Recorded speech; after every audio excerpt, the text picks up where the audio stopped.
Hello, hello. I am the reason we're a couple minutes late. Sorry about that. Chat is or was playing Jackbox until like literally 10 seconds ago. So now they're going to say a bunch of esoteric jokes in the chat that we don't understand. Goonsy? What's Yeah, Goonsy? it's probably something to do with what I just said. Oh, Right. I'm gonna play a couple minutes of ads to turn off pre-rolls and we'll just chill. Jackbox. Would you like to read your own sub message or shall I read it? What would you prefer? I would like you to read it, but don't do Valley Girl voice. I'm sorry, you're gonna just it's a part and parcel situation. Okay. All right. All right. Well, okay. Well, All right, just your last chance. it's okay. It's okay. Thanks, Joe, for resubbing. Oh my god, 5 months with the Sekimeya. Thank you so much. And thanks, Caps, for resubbing as well. Nice to see you here, Caps. I hope you're feeling better. Paint the wall with my brains. Holy shit. I haven't been on last two Seki streams. Did I miss anything? Nope. Thank you, Velvet Milfman, also for resubbing. What do you mean? Hmm? What do you mean? Of course. Shiroya played the lottery. Yeah. Shiroya did play the lottery. So in my game jam game, I watched Walrus stream the game jam games, and he played ours, and he immediately clocked that one of the robots was called 11037 backwards 73011, and then he got to the name of the main robot, and it was designation 30051231, and he was like, well, that's not a reference to anything. Oh yes, it was.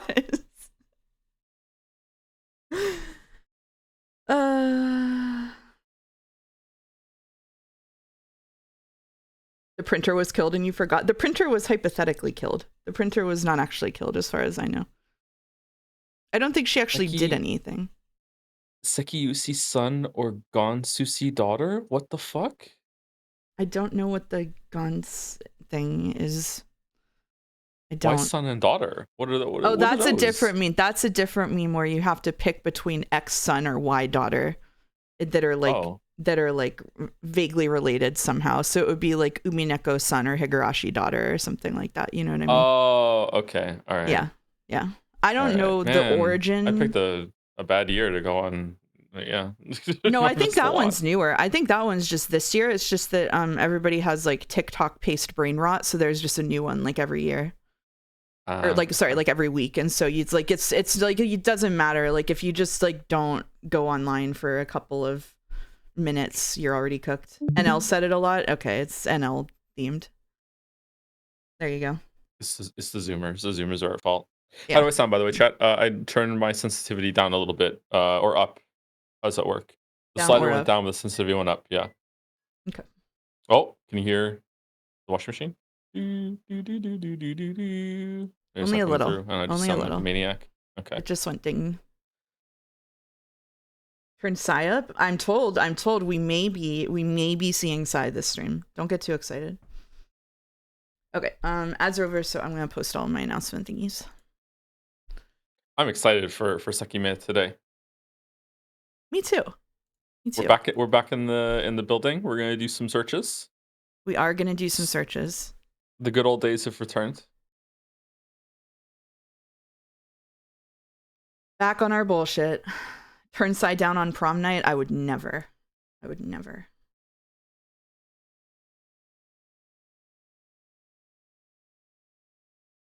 Please add a point redeem for putting emotional support Sai on screen. Okay. Sounds good to me. Hold on one sec. I'll do it right now. How about that?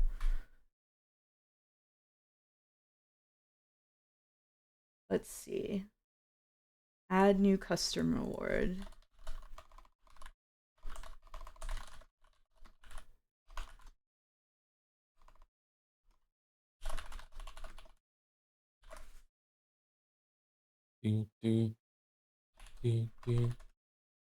Chat will really hear something that's become spread all over the internet and proclaim NL bit like a chorus of angels. I know it's irritating. It's irritating.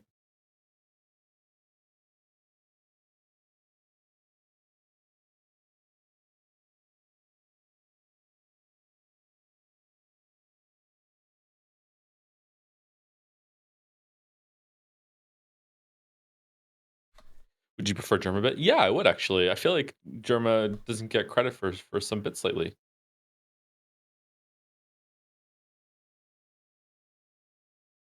All right, you can now redeem Psy on screen.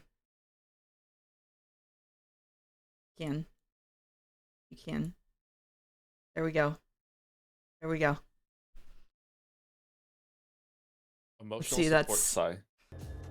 That's 1, 2.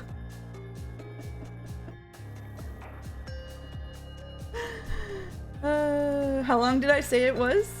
5 minutes of Psy on screen? Alright, the timer starts now.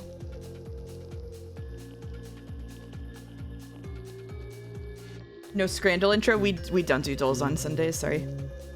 It vanished with the screen transition. What do you mean? Thank you, Double Jumper, for resubbing. What a half year it's been. Thank you, Mouse. Thank you, Double Jumper. Thanks for being here. I'm very happy that a lot of the people who were here from day one are still here. Hello, Mouse. How are you doing? I'm doing okay. How are you doing? Nowhere 999.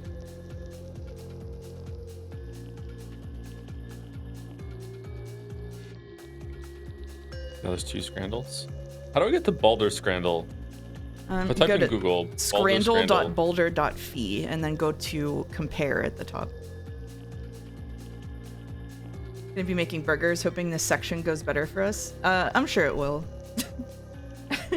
It might be less entertaining for chat though. Wrong way around it. Scrandle first. I did say, didn't I say scrandle.boulder.fi? What? How did that one lose to the other one? Oh You're my crazy. God. What? Since Umi peaked last stream, it's only fair Sekimeya peaks here too. This is perfectly reasonable expectations. Still Scylla says, hi, first time dropping by. Hey there, welcome, welcome. Scylla? I've played Final Fantasy XIV for years and never learned how to pronounce that name. Wow. I know. Wow. I know. Wow. Okay, I got an 8 out of 10 on Baldur Scrandle. I'm just destined to get 8 out of 10 forever. I guess so. Big fan, you'll fit right in here. Welcome. Have you seen the video of the guy making Werner Herzog commentary during the Donkey Kong Bonanza? Joe? No. Okay, we'll watch it over break. Okay. We'll watch it over break. Okay. All right. So, normally, when we start the Sekimeya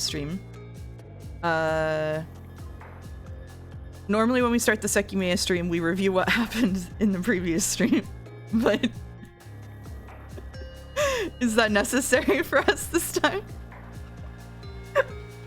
I don't think so.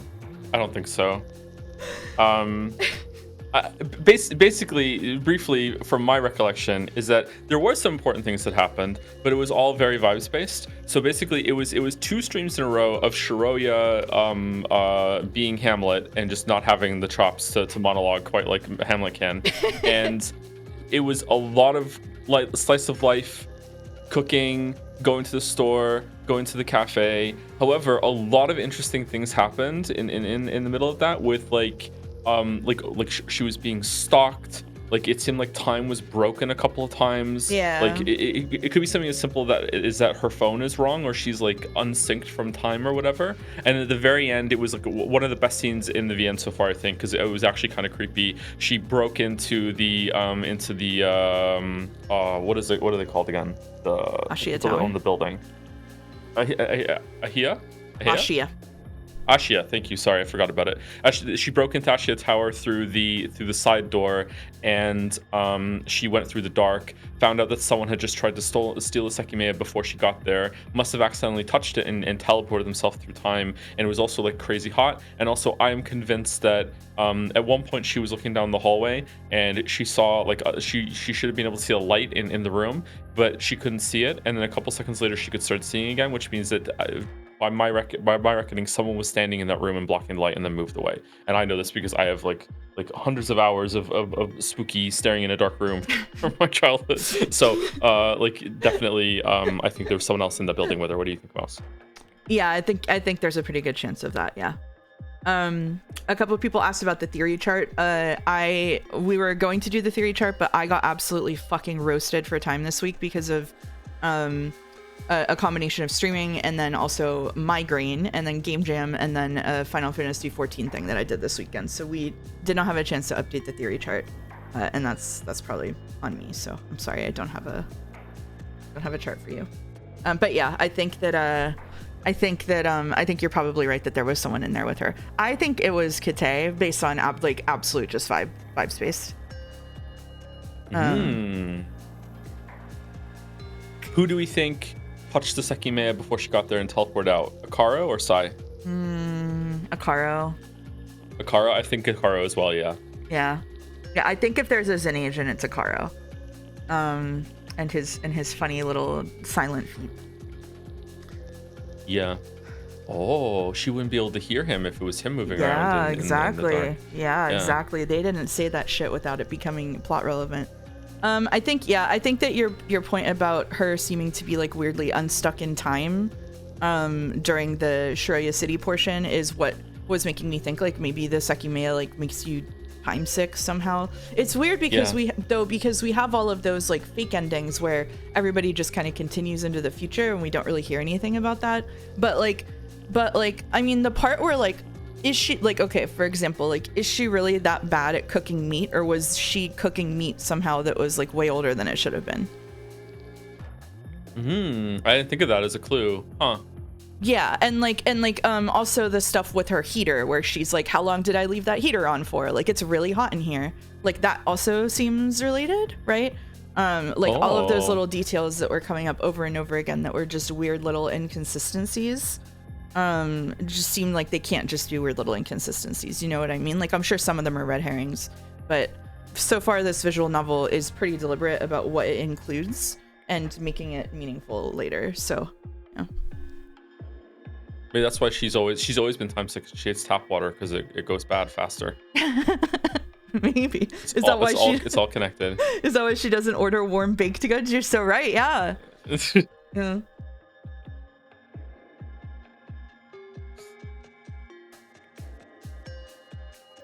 Yeah, I don't know. So the first time chatter asked what's Sekimeya. Sekimeya is the visual novel we're reading, and it is the name of a device in the visual novel we're reading. So if you don't want to know more than that, you should flee quickly. I have a question for you. What's up? What do you think of? We kind of know because we've been told throughout it, but what do you think of the dynamic when it comes to a lot of VNs and a lot of games? In that, if this was a book, as you're flipping through the book, like the amount of pages that you're like tucking under your thumb that you have left to go, it gets progressively smaller, right? Yeah. And you have this tactile feedback as you're reading the book. Like I'm almost at the end because you're running out of pages, right? So what do you think of the dynamic when it comes to VNs and stuff that you don't have that? You don't like right now, like I know roughly where we are based on past comments, but I didn't have those past comments. For all I know, like we could be done today. You know what I mean? Like it's like I have no idea when the ending is really.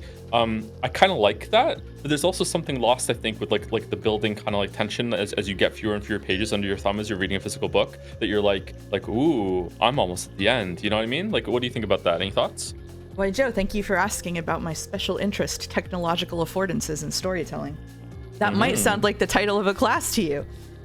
So what I think is when it comes to storytelling using any kind of medium, every way that you can tell a story, like the contents of the story relates to the material nature of the way it's being told in a different way. And so I think that for me, I think you're right, especially I think mysteries are a really interesting example of this, right? Because if I were reading a mystery book, especially as the pages there's fewer and fewer and fewer of them, I feel more pressure to solve it, right? Like, which is I'm counting down the amount of information that they can give to me to solve it. Which actually one really interesting thing in reading the Tokyo Zodiac Murders which is one of the Honkaku books that Umineko is based on, there's a part at the end where they literally have like an intermediary section, and they're like, hey, just so you know, note from the author, you have all the information necessary to solve this, so I recommend you go do that now. Like, it actually just says that to you before you proceed to the conclusion. And it's interesting that books can do that. Like, you're totally right. I think the thing about like technological affordances and stories taking advantage of them is that they have to take advantage of them. And I think there was a game on the stream recently that I'm not going to name that I was quite frustrated with because because of the nature of what was happening in the game, you could tell that the game was not going to end, even though it was pretending it was going to end. And I think that when it's executed well, it can be really interesting. And when it's not executed well, it falls kind of flat. Like right now, with Sekimeya, I feel like that isn't being like taken advantage of at all. Like almost, you know what I mean? Like I don't really feel that like I don't I kind of just feel like I don't understand the structure of the story at this point. I think that they made a good choice to take us to Shiroya City, but I don't the story structure is not like being manipulated in a way that makes me think it's going one way or another, whereas I really like it when things build into like false endings or like different kinds of like branching structures or like the other kinds of things that can happen in visual novels where you don't have like the stack of pages remaining. I'm really interested when things are able to execute on that in an interesting way. Please don't ask me for a good example because I can't come up with one off the top of my head. So well, I can think of a good example, but like it would also spoil something, and it's related to I don't want to say, you probably know exactly what I'm talking about because I spoke about it recently. I feel like that's one of the advantages of the medium, and video games can do that. They can actually have a fake out ending because you know that you can't feel that there are still pages left. You know what I mean? Yep. Although there was a book one time that did get me like that because I didn't realize that like the book had like I don't know like 100 pages of fucking glossary at the end. So like I was suddenly at the end. I'm like, wait, what? And I was like, oh, cool. So like, that it can happen, I guess, sometimes. But yeah. And the little first fucking 2 chapters of the author's next fucking book or some shit. You know what I mean? Like, yeah, some shit like that. Yeah, House of Leaves is another example of where it's just like all over the place. Boulder says my ebook reader has a slider you can use to scrub the whole book. I wonder if a VN should have a progress bar till the end of the story. I don't think so. I think it's more interesting when it doesn't. I just like it when it takes advantage of that in an interesting way. Although I guess you could, although I guess you could say that actually being disoriented and not really knowing where we are with stuff right now is kind of taking advantage of it. Because I do feel like I was pretty sure like by the end of chapter 1 that we were going to go loop back to the beginning, and like as soon as we got there it was pretty obvious that was going to be Mia, and then like but like at this point like the only thing remaining to me is the only directions I can see us taking is like we get another character's perspective, probably like Sai, Akaro, or Kite, or we get I just named all the remaining characters, so yeah, it's probably one of them. Or we get like the third timeline, which we might be getting right now actually, since that could happen. So yeah.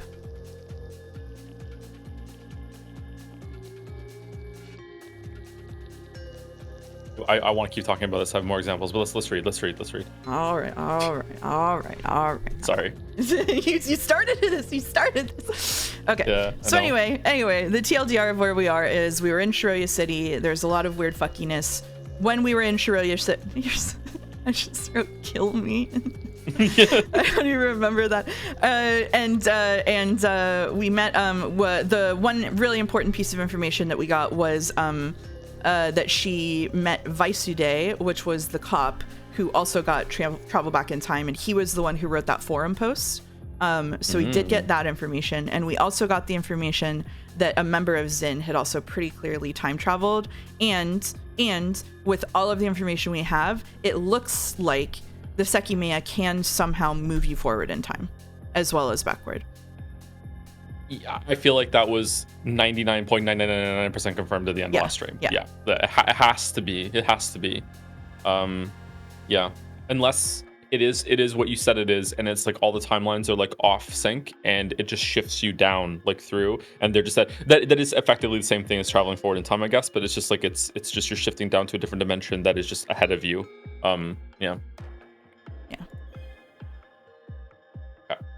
I will say I'm ready to read. One more. There's an interesting question in chat, which is someone mentioned that there's a lot of obfuscation in Sekimeya, which makes it harder to feel like you're in a place where you're connected to the text, as opposed to something like Umineko, where you were reading and you and Battler kept having the same ideas at the same time all of the time. Like he was really well attuned. It's because he had a really good reader who was giving him feedback on it, who unfortunately he lost near the beginning of Answer Arcs. I'm gonna attribute it 99% to that.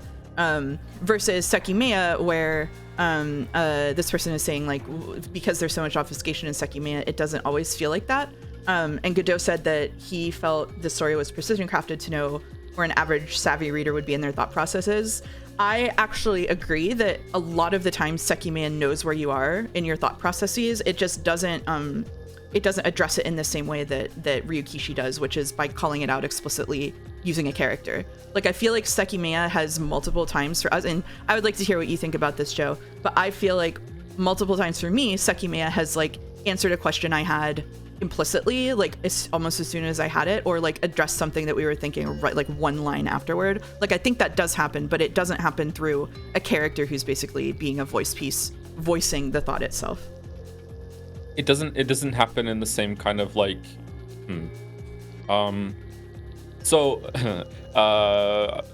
Umineko sometimes does it in a way that almost feels like you're getting a hug. it's like Ryukishi is hugging you through Battler and is being you know what, this you just said the exact thought you're supposed to be. You're not crazy. That's good. You are. It's very reassuring. If it builds up a lot of trust. And then he talks about trust later on in the story. It's a very cool experience too to have that thought and then have the character have that thought immediately in the next line. Almost is spooky. How especially for me how in tune I was with Battler for so much of the story.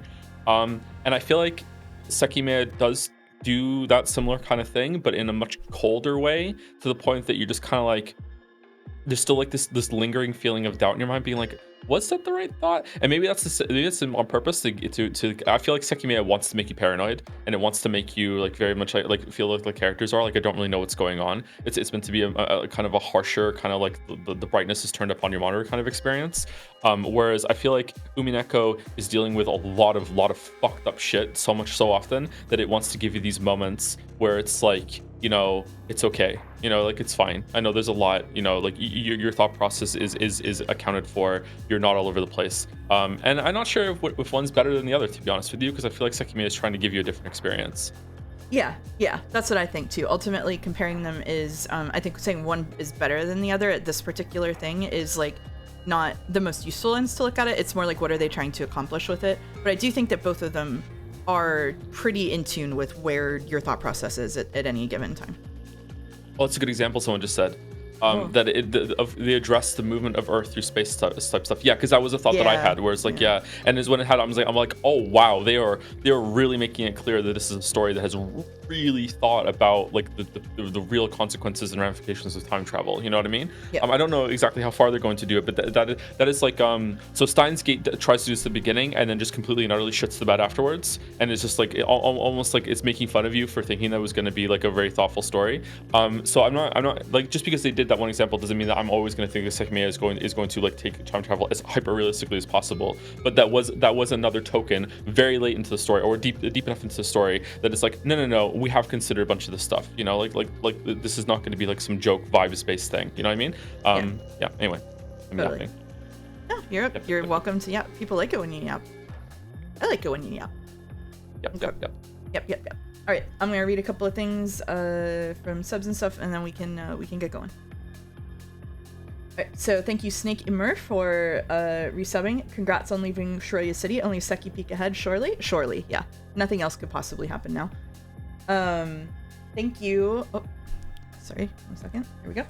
Thank you, Jelly, for resubbing as well. 6 months. What a day for it to fall on too. Thanks for all the streams, Mouse. I hope you and Joe have as much fun with them as I do watching them. I think we have a lot of fun. I look forward to these at this point.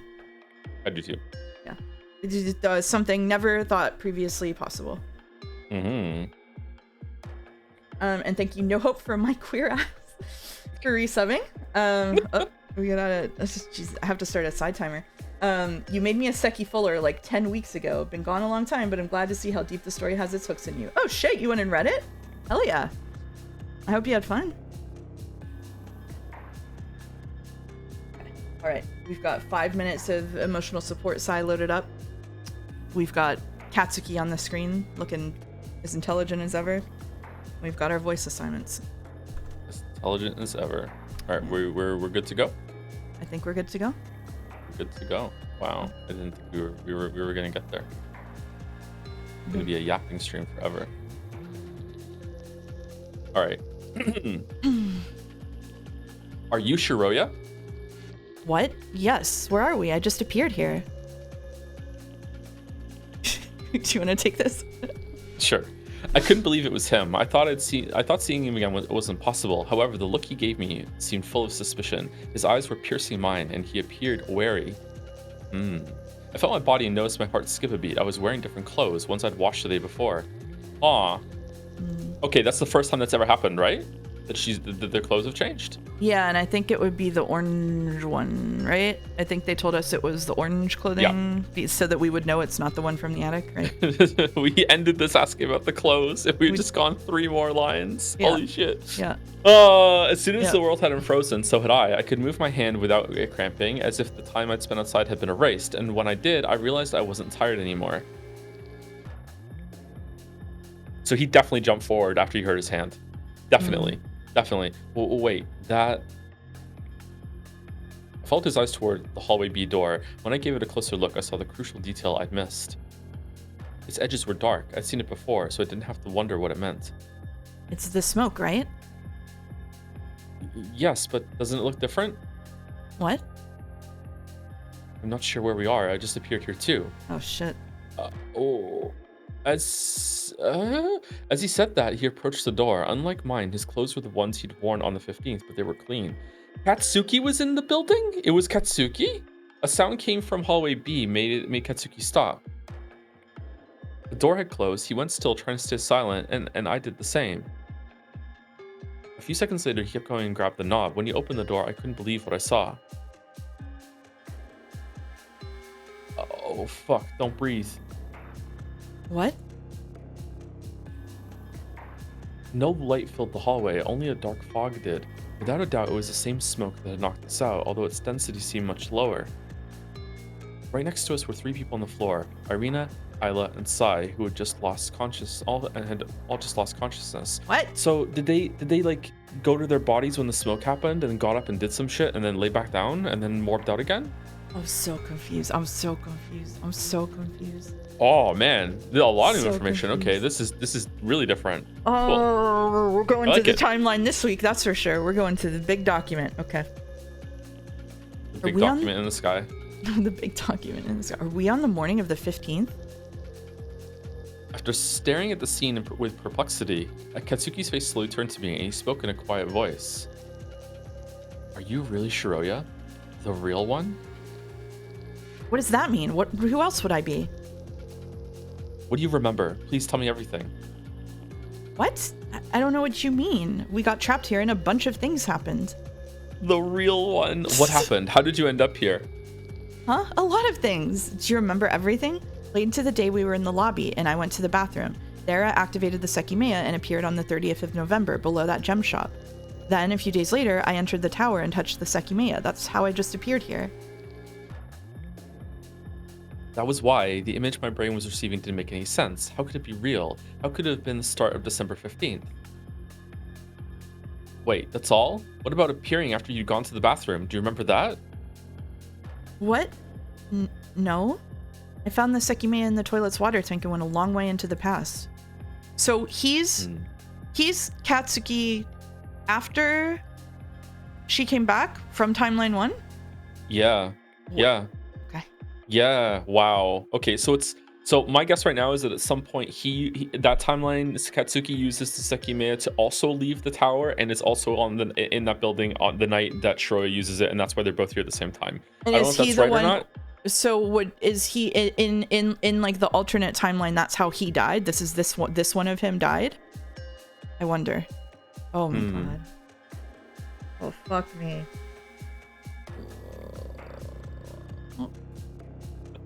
Are you really the real Shiroya? I don't really understand what you're telling me. I wish he'd stop saying shit like the real Shiroya. Yeah, I didn't either. And he disappeared there at the same time as me. Didn't that mean he'd been encompassed by the range of my travel? Yeah, see, the story's addressing it right away. Like, maybe he was in the building. Wait a second. That sound from before was a door, right? It sounded like it came from the right wall. I think so. It had to be that one then. He pointed at one of the doors, and I understood why he'd said that. That's where Naomi died and where I traveled for the first time. If the smoke was just released, someone might have just been there because it's where the temperature regulation cabinets are. I didn't know what to say, but he was the Katsuki I'd been with that day. How was I talking to him? Hadn't his existence been overwritten? Interestingly here, we did learn that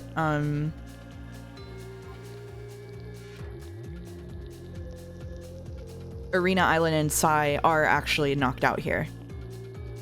Yeah. Oh, that's true. That is a good information grab. Yeah. Huh. Well caught. I think we just heard the culprit. I have no idea why we're here, but only a few people should be conscious at this time. He gestured at me to follow him and not breathe. Before I could react, he was dashing toward that door, so I did the same, covering my face with an arm. While I still trailed behind, he looked at me and seemed to frown. However, he ended up going through the door. The crystal room was empty, and every cabinet had its curtain neatly in place. If the sound had come from there, someone had just left. Katsuki closed the door carefully so that his voice wouldn't be heard. Did you see the door to the lobby? What about it? We just left it open. Oh, does that matter? You remember, right? When we met everyone else, I pointed out that it was open, and Kate said he did that. I'm pretty sure it looked exactly the way we just left it. I see what you mean, but please answer one thing for me. Why are we here? Did something happen after I traveled to the past? Okay, so he's not giving her all the information because he doesn't even know for sure if she's the real Shiroya, right? That's what's happening here? Yeah. Yeah. He doesn't trust her. He looked down. Are you telling me? Yeah. Are you telling me the truth? Do you not know what happened after? I don't. I just told you. I appeared on the 30th of November. I stayed at my apartment while my past self was in the hospital, and a few days later, I entered the tower. I have no idea what happened there, though. The Sekimeya was already in the cabinet, and I touched it since nobody was in the security room. After that, I appeared in the lobby with you. Now we're here. As soon as he took what I was saying as sincere, his way of looking at me changed entirely. I finally felt like the person in front of me was the Katsuki I'd wanted to be back with. Aww. Wait, you said you traveled to the 30th? Did you try to save Mia? So is the one who came back from the bathroom a future version of this Shiroya? Or is it a different one entirely that was just lying? Oh, god damn. Okay. I think it's a future version of the Shiroya that knows that what happens here has to happen, so she just played along until she had time to use the Sekimeya at this Katsuki's direction, probably. And even this Katsuki is like, just, this is what you did back then, just do that and come back. You're like, someone like that, yeah. I couldn't. I appeared too late for that, but I did change the past. I had to cut that sentence short. The past had changed, hadn't it? If that was the case, how could the same incident have been starting again? How is it possible we left the lobby door open exactly like we'd seen it on that morning? And how could Katsuki have possessed the memories of that long day? How the hell was I back there? And where was pen and paper so I could write down my lottery numbers? Trying to understand what you've said. I'm trying to fucking understand. I'm trying to imagine how I would explain the plot of this visual novel to someone up to this point.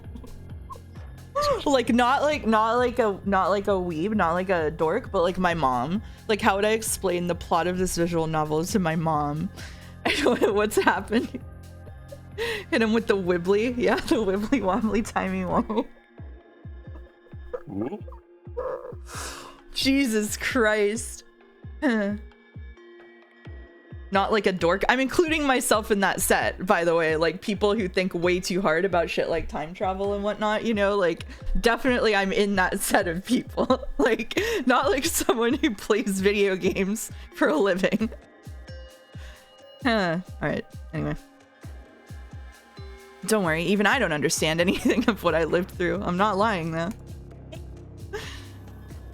I cooked the Katsuki. I cooked a lot of noodles. Okay, then I'm not sure it would help if I told you what happened after you left. Another version of you was there, but it wasn't you, right? No, I have no idea who that was. Well, we weren't able to leave when the time came. I'm not sure what happened, why or how, but the lights went off and we couldn't get out. You remember the recording? Right? It was real. Oh, wait, what? Oh.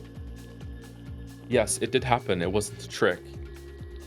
It still doesn't make any sense, though. I can't wrap my head around what happened.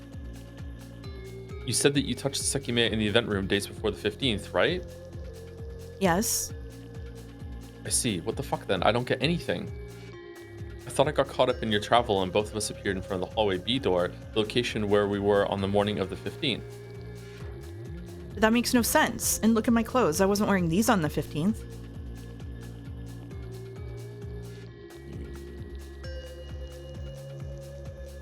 What? Only my purse and coat matched what I'd worn that day.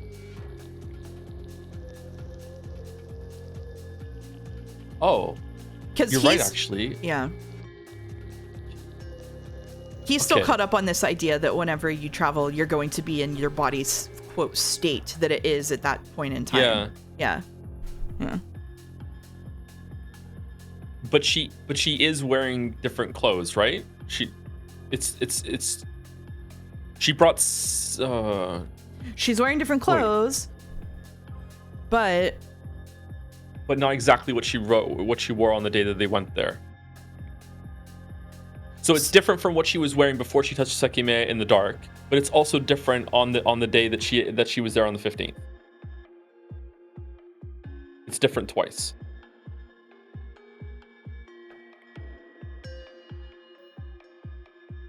Yeah, I was wearing different clothes ones I'd washed the day before. But it's not clear when she says I was wearing different clothes. It's not clear whether that means she was... So, sorry. It's not clear when she says I was wearing different clothes. It's not clear whether she means I'm wearing different clothes than I thought I would be wearing, or I'm wearing different clothes than he thinks I should be wearing. I think it's not clear. I think it's ambiguous. I'm so confused about the clothes. Okay. Yeah, I don't think we know what clothes she's wearing right now. Like... I need to talk to Shiroya. Shiroya, what the fuck are you talking about? I need to know.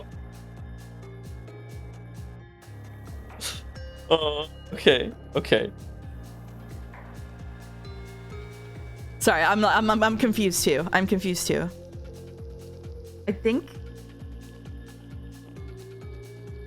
think it is that she's wearing different clothes than she thinks she should be. Okay, so the way he said that wasn't a fake recording implies that after Shiroya left and they were in the dark, they were stuck in the tower for a fucking month, right? I guess so, yeah. Yeah, because my thought was that, because they were in the dark, that maybe the Sekimeya teleported them without realizing it to when she was in the dark there, and he doesn't realize that he had traveled way back in the past for Shiroya to touch Sekimeya in the dark. And there wasn't a blackout. It's just that he had gone back in time to when the building was dark, like when she was just in it before. Oh my god, I'm so confused. I'm actually really confused. I don't think I've ever been more confused than right now in reading the story. Okay, cool. We need to do a brainstorming session. We need a brain blast. Yep, we need a brain blast. Brain blast so bad. Okay, anyway. I shook my head and followed Katsuki's line of sight. As soon as I saw he noticed something, we approached one of the cabinets. That's where the Sekimeya was, right? Yes, and look at the wheel. It said 0 degrees C. It's said to be cold. Oh, and it's not damaged yet. Wasn't this the one with a crack? Yes, it was. I stared at it while Katsuki peeked behind the cabinet to unlock it. He raised alongside the curtain, and I stepped beside him to look inside. Then I tripped and broke the cabinet. Oh shit, we're the ones that broke it. Oh no! Seki, okay, yeah. Thank you. What? I don't get it. What? The Sekimeya, it was there, emitting a bright white in the middle of the empty cabinet. Okay. Someone left it in here. Yes, which is what I don't get. When we woke up, it was in the event room, still in its cabinet. You're right. Seemingly overwhelmed, Katsuki covered his hand with his sleeve and brought the Sekimeya out. It's set to 0 degrees C, but the cabinet isn't cold at all. It could have been set just now, so it didn't have enough time to cool off. Oh, the Sekimeya is burning though. Oh, we're in the hot Sekimeya timeline now. As soon as I heard that, I extended my arms, startling Katsuki. I shook my head. I didn't want to make contact. I only wanted to feel the air around it. Sorry, when I touched it in the bathroom, its surroundings were incredibly hot. I can feel the heat, but it's nothing like then. Do you know more about how the Sekimeya works? I know nothing, and even less with what you've told me. You're telling me this motherfucker had like 30 days to make that recording or whatever, and he doesn't know shit? It's working, so if we're really at the start of the incident, wouldn't touching it put us outside? Maybe. That's what I was thinking. It should be hot enough for that. The real state of the world was unknown. I had no idea where we were or what was beyond the walls of the tower. However, touching the Sekimeya would send us far enough to escape it. It would guarantee the real Katsuki would still exist, even if I couldn't comprehend his return. Touch it. Touch it. Let's touch it. Katsuki nodded and moved closer while I stared at the Sekimeya, wishing I was moments away from never seeing it again. When his hand touched it, the Sekimeya disappeared. What? What? That was all I wanted. However, nothing else did. What do you mean? What? Huh? What?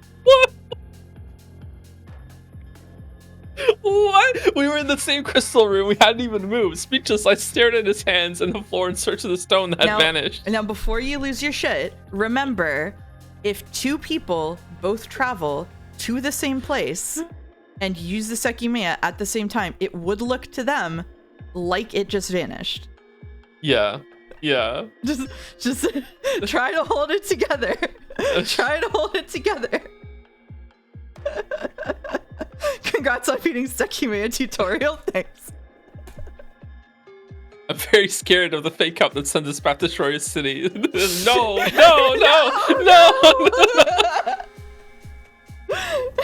Raindrops keep falling on my head. This is what happened before. It teleported and we didn't travel. Oh. That escaped my mind a long time ago. The Sekimeya's teleportation. What caused it? Would it sometimes reject the travel? If so, why had it happened then? Wait, no, it can't be that. That time, it was Katsuki who followed my petrified eyes. As soon as he took a glance at the cabinet, he almost fell from the shock. What the fuck? It didn't fall, right? Yeah, you're right. They just went to a different room. It's okay. It's fine. It's fine. It's fine. It's fine. Everything's fine. I shook my head so everyone knew I disapproved of the cabinet being like this. The lid that Katsuki had just opened. The instant Sekimeya disappeared, it had closed without producing a sound. And that wasn't all. Over it, the velvet curtain covered it perfectly, making the cabinet look like every other one in the room. Is the Sekimeya still inside? Did we actually travel through time? Are we at a point before I opened it? A distinct sound entered our ears and we turned to the door. Someone was running through the hallway. Could he have been right? As we ran to the door, I wondered, were the walls of the hallway bright and elegant or dark and dirty? At the same time, we gripped the knob and burst through the door. Immediately, we were forced to cover our faces. It didn't make any sense, but the smoke was still there. The sound of footsteps at least couldn't have been a mistake. So after our initial surprise, we looked both ways. We couldn't see anyone, but the sound hadn't faded away. It seemed they'd run to hallway C. Katsuki tugged my sleeve, telling me to follow. It was likely the culprit was there, the one who just left the Sekimeya behind, but I hesitated a bit, frowning as I kept staring at the lobby side. Were my eyes playing tricks on me? Covering our faces, we chased behind the sound. Very little smoke remained, so it was easy to avoid breathing it until we got to the clean hallway. The lobby door was closed, I think, is why she was frowning. The lobby door was open before. I think the lobby door was closed here. I think so too. I'm not completely convinced, but I am starting to think that maybe your time shifted idea, like unsynced, is holding more water. Okay. I'm not convinced by it either. The footsteps were quickly dissipating in the distance. We looked at each other to verify that we both heard them going up the stairs. We bolted to see them and were met with the gray door fully open. Early on the 15th, Kate had acted surprised to see it unlocked, but where was he at the moment if not running up the floors? We stepped onto the second floor. It was a scene I thought I wouldn't see again, causing my face to unconsciously screw up in disgust. Couldn't believe I was circling those floors once more. Yeah, me neither, but as I did, my mind went back to the door to the lobby. After leaving the crystal room, it had looked more open than before. It looked more open. What? Okay. That was strange because, as Katsuki said, the way we'd left it just now was just like how it was that morning before Sai opened it all the way. Man, who remembers how much a door was open? What the fuck? Everyone has a photographic memory in this VN. However, the most important detail was higher up, above the 3 sleeping bodies. I hadn't been able to give it a good look, but the camera's lens had seemed to reflect the light of the crystal room. Then I looked at the other lenses and thought they were more clearly that they more clearly had smoke on them. As we sprinted as fast as we could, I was amazed by the energy I had. Before touching the Sekimeya, I'd had difficulty even staying steady. I had no idea who we were following, but Naomi and Kate were the likely choices. Why were they running up? It had all happened at once after we touched the disappearing Sekimeya. What the hell was that about? See, this is lending more to like the morbing theory that they're moving to different bodies. Yeah, I would love to point out this throwaway line that is obviously extremely important. Sorry, when you read enough VNs. Yeah.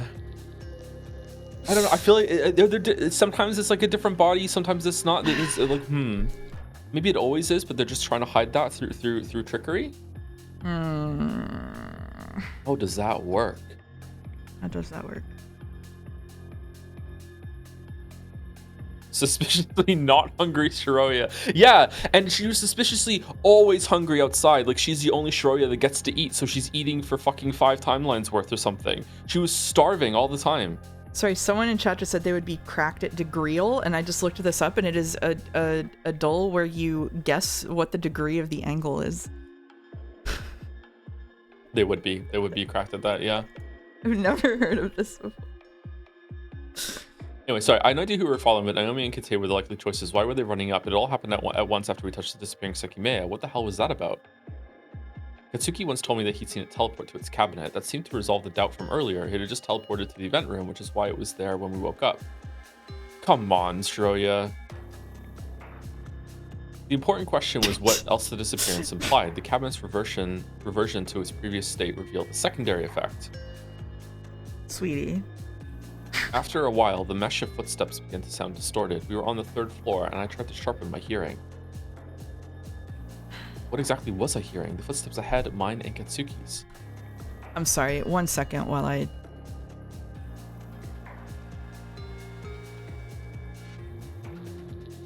Okay, so there was at least one time where they found the Sekimeya just on the floor of one of the gem rooms, which in timeline 1. Okay. I had to open my giant thing. Your giant thing? Yeah. Go on. What exactly was I hearing? The footsteps ahead, mine, Katsuki's. Why did it sound as if there were more?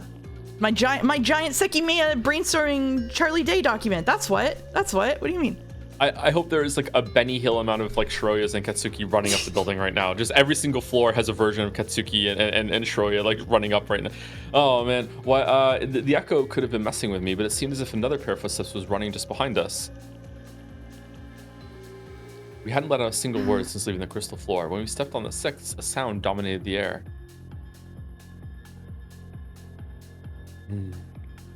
As we'd feared, only one door could have closed, found on the other side of the floor.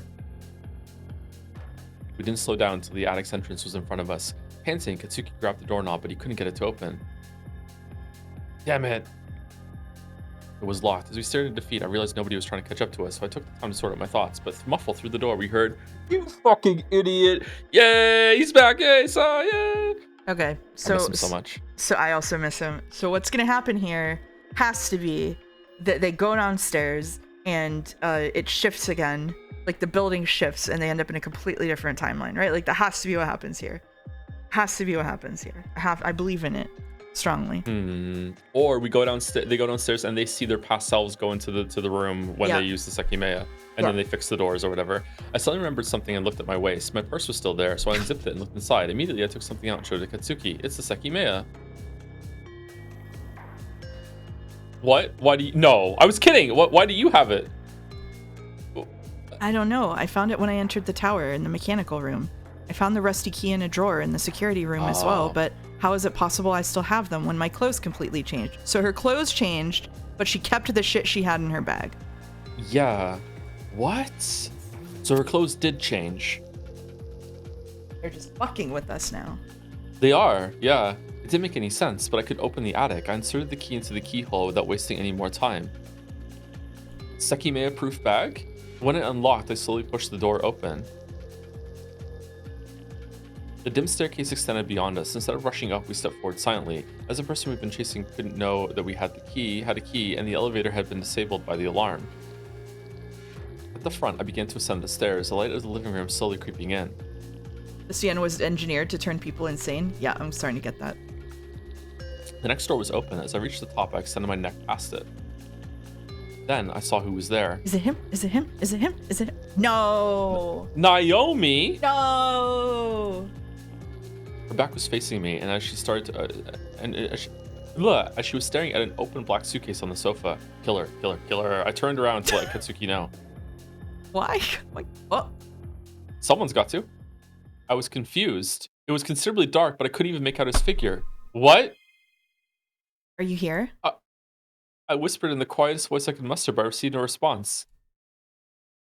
Puzzled, I slowly went down the steps, careful not to hit him. However, by the time I reached the door, I hadn't sensed him yet.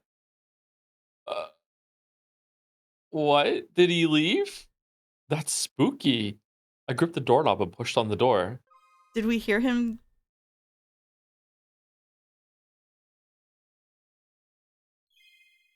Okay, so Naomi just used Sekimeya in the attic, and Shiroya was a little closer than Katsuki and was caught in the blast. Or someone used the Sekimeya outside on the floor, and Katsuki was close enough, and Shiroya was out of the blast because she was ahead of him. Which one do you think?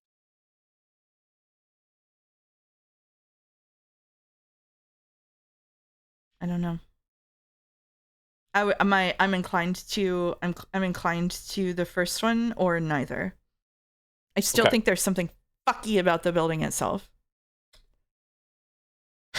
The building just does that. The building is just the does that. The building just the does Sekimeya that. is just the interface for the building. Man. It didn't make any sense. It was ridiculous to think that it could be. However, the door was locked. I didn't even try to think it over. So With the key in my hand, I unlocked the door and opened it all the way. Yes, she moved. Okay. She moved. Yeah. The vast corridor was vacant. Is Naomi still there?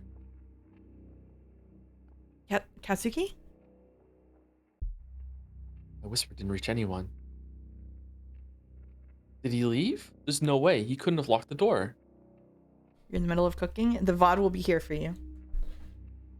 Couldn't hear anything about the stairs, but Naomi was there. I knew Katsuki hadn't stepped ahead of me, though. What had just happened? I hadn't heard anything, but someone locked the door. With my guard up, I walked to the corridor with the offices. It didn't feel like anyone was there. I couldn't have missed the sound of the door locking. I would have also heard Katsuki's movements, and he wouldn't have suddenly left me. It was unbelievable.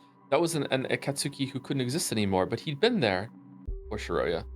I kept circling the floor, carefully scanning it. He couldn't have faded out of existence just like that. The door proved something else had happened. Naomi was in the attic. I'd seen a black suitcase in front of her, which had been the one we found the first time we entered that place. I went down the stairs, wanting to believe Katsuki was still somewhere. Could it have been due to the Sekimeya, which had disappeared from our sight? If he had somehow traveled through time, I wanted to believe he was nearby. It was the morning of the 15th. Why? How had I ended up back on that day?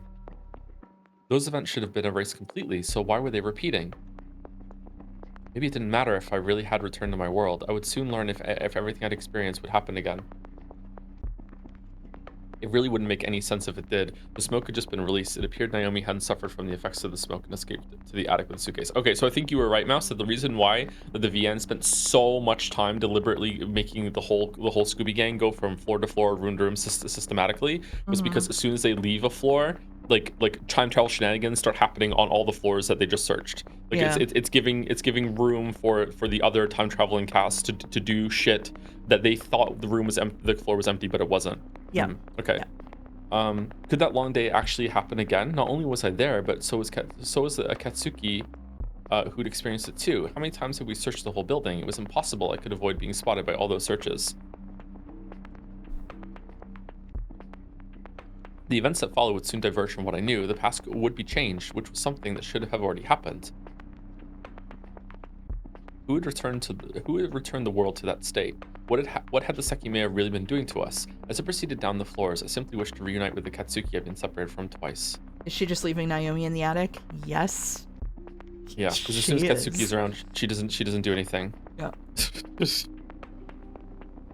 Wait. I quickly rifled through my pockets, but they were empty. Then I stared at my purse in disbelief. Why isn't my phone here? Why? I had it when I touched the Sekimeya, and the keys that I found in the mechanical room are still here, with the one for my apartment. Why the hell is only my phone gone? That's a good fucking question, Shiroya. It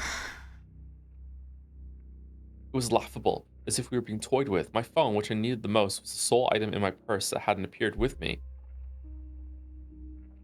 But of course, there was another major difference. My clothes. Aside from my coat, they weren't the ones I'd been wearing when I touched the Sekimeya.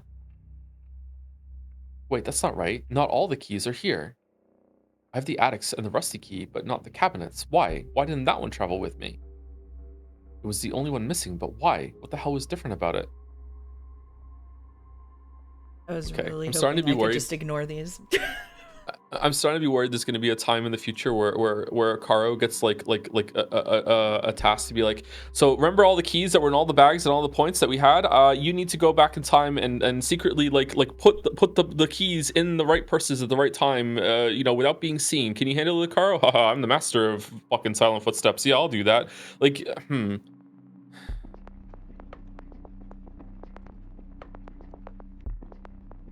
This doesn't make any sense. I was really hoping I could just ignore everything to do with the keys and stuff whenever I do my crazy chart, but I'm starting to think I can't just ignore it, and I'm really upset about it. I was hoping that I could solve it without thinking about this. I don't want to do a possessions chart. I don't want to count the keys. I don't want to. At this point, you're gonna have to have like a timeline of all the characters, but also a timeline of all the objects. Like, and the door. Door was open a little bit. It was more ajar, but it was 90% ajar before. Then it was 100% ajar. It was closed, but not all the way. Oh my god. Okay. Holy shit. It was the only one missing. Borgesian endeavor to create a perfect model of the Sekimeya visual novel that's just the same shape as the regular Sekimeya visual novel. We're gonna run out of blackboards. We only need one. Anyway, go ahead. That's true. It was the only one missing, but why? What the hell was different about it? I returned to the crystal floor, searching for the Katsuki I'd just been talking to. Both of us have been disconcerted when to be back there, and I couldn't stomach the thought of reliving the same 12 hours. Was the Sekimeya a sentient being deciding our fate? You know what? Maybe. It almost seemed malicious, but I had to use it to finally break free. I knew plenty of days could be traveled at a time, so we had to touch it. So we just had to touch it, but when we tried that, our travel had failed. What was the reason then? Why were we forced to stay? Part of me wanted to know the answers to such heavy questions, and a part of me wanted to have never even known they existed. I stepped down. The walls ahead looked different than they had minutes prior, as the smoke had rapidly dried up on them. Oh, the suitcase isn't here. I hadn't noticed that when we run up. It was the beginning of the incident. There were probably next to no people who were conscious, but it was possible someone had faked being knocked out. As I silently walked to hallway B, I couldn't help but wonder what I'd witness. The job doesn't sound so bad now, huh? Yeah, she could be peacefully being a barista serving people cold pastries right now. Cold? Nice. They're already up.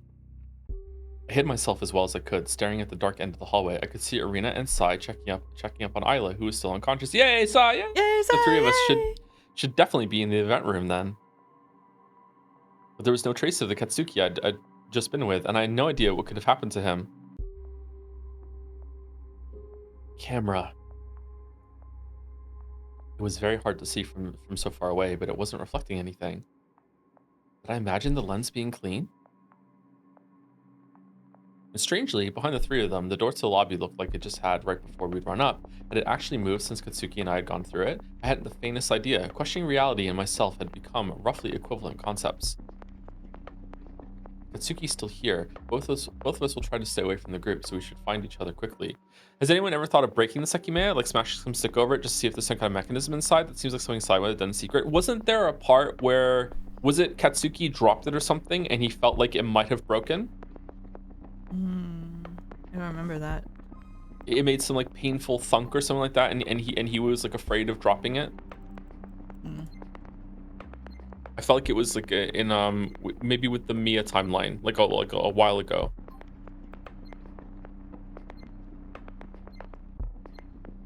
If you should search broke, it should show up. Broke. Says good up. Broke.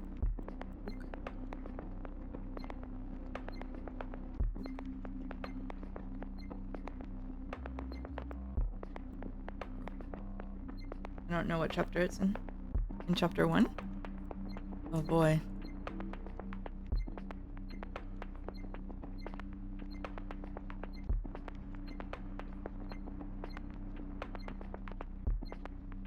In the midair, the Sekimeya turned gray, and when it hit the floor, the sound made it seem almost like it had broken.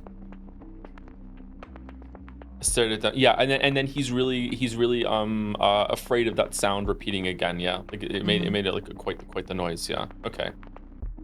So maybe it is invincible. Maybe it can't break, but he was just worried about it. Okay. Yeah. Was he there though, or had he disappeared entirely? I couldn't tell which option the locked attic door pointed to. Yeah, nice summary for sure. I also forgot that. Thanks. There was nothing I could do. I had no idea if the Sekimeya had teleported to its cabinet, and I couldn't leave through the storeroom. Still unable to believe the sight of those dark walls, I stared from a distance, waiting for the imminent, unending day to begin. At least it's not Shiroya City. But do you want me to take over? Yeah, sure. Yeah. Go for it. I heard a door opening and saw 3 people slowly emerging from the event room. They were Katsuki, Akaro, and myself, stained by the dry substance. Speechless, I saw my old self slowly walking to the others, facing the dark floor. Once they all saw each other, they began to speak. Their voices were too quiet to understand, but I knew what they were saying. It really was at the start of that day. But wait, where's Kate? Are we in timeline 3, finally? Yeah. Yeah. Notice how we went from dreading 12 more hours of tower to dreading Shiroya City instead? Get Stockholmed. True. There was no tall figure in a uniform next to them. When we left the event room for the first time, he'd already been there with the other group. I verified that I wasn't mistaken. Kate was nowhere to be seen. And this isn't the start of the day we know. Everything is bound to differ. Could Kate have seen me here, which made him hesitant to show himself? Just what had happened to the world? Where exactly was I, and how had I ended up there? Failing to know such fundamentals made my head spin. So, everything will be different. It's gotta be because I'm here, and the first time I wasn't. None of what happened is guaranteed to repeat. The Katsuki I'd just been with couldn't exist anymore, but he couldn't have disappeared because of something I'd done. After all, I would have vanished with him.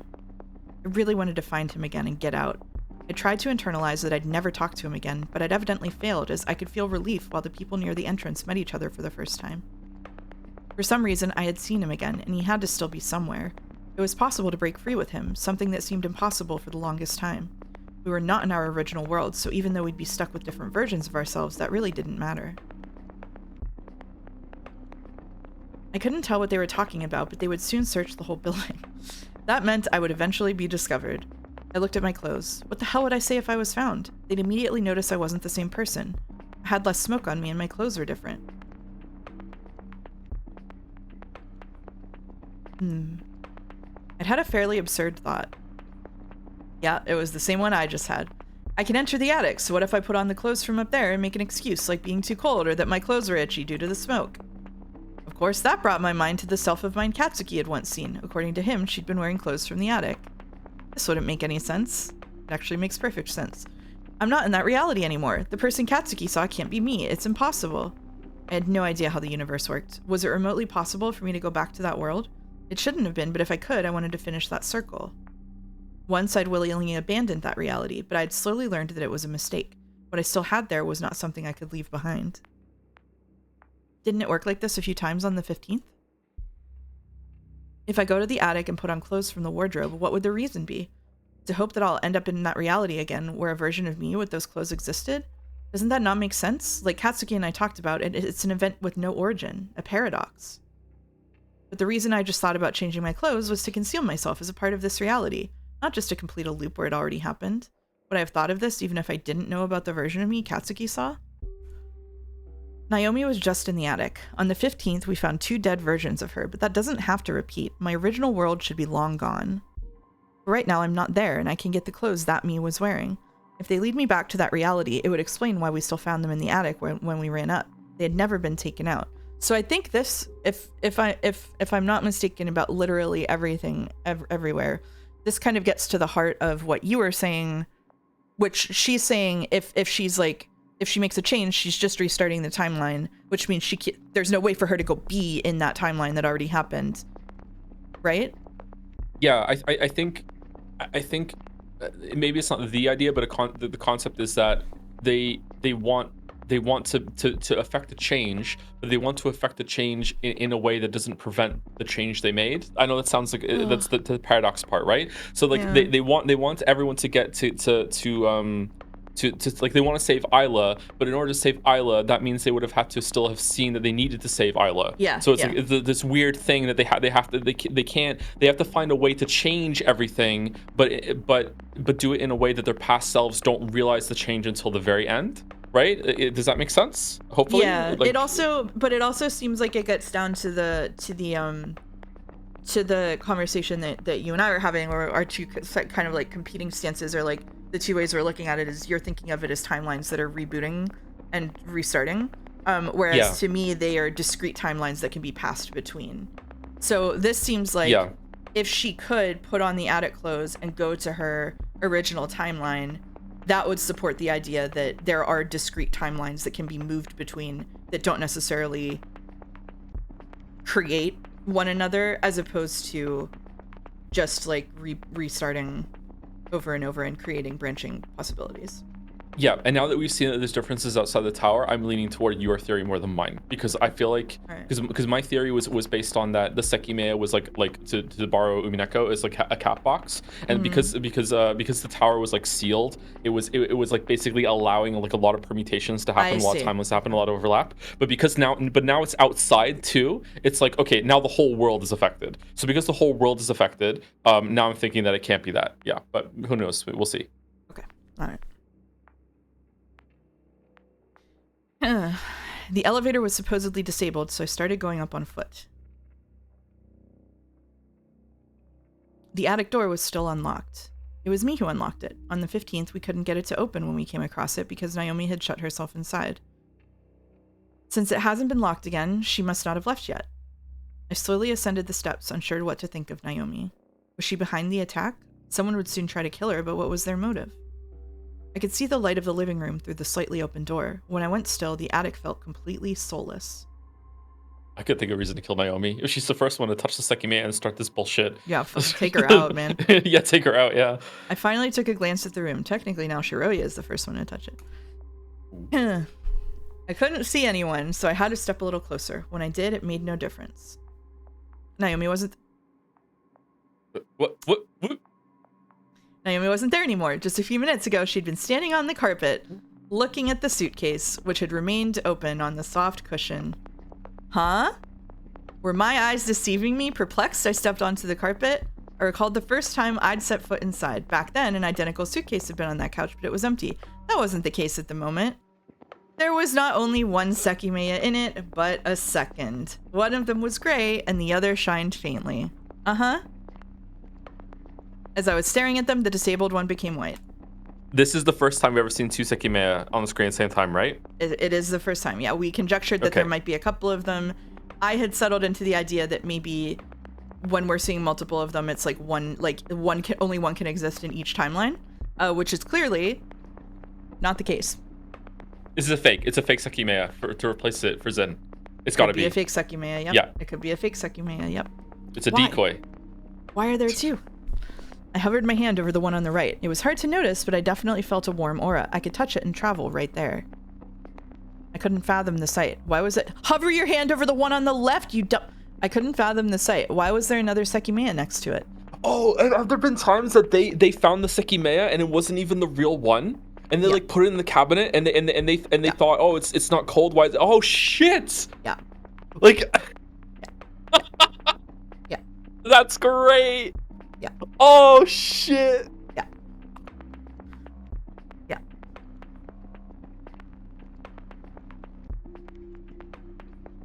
Yeah.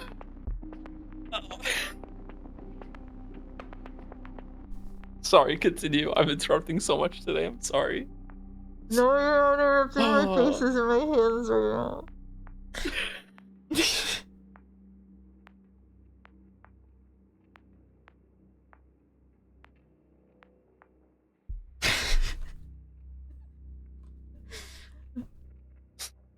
The new point sync for the emotional support side is going really well. Nobody's gonna redeem games at this rate. That's good news.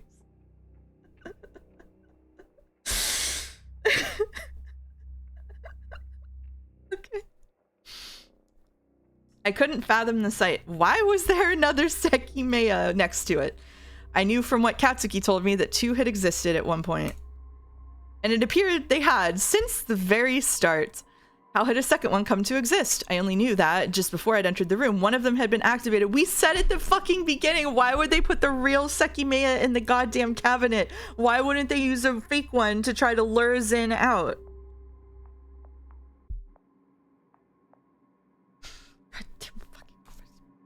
Naomi must have touched it, and she appeared somewhere else. I looked down at the carpeted floor. Naomi's footprints ended exactly where I was. However, I couldn't help but feel that something was wrong.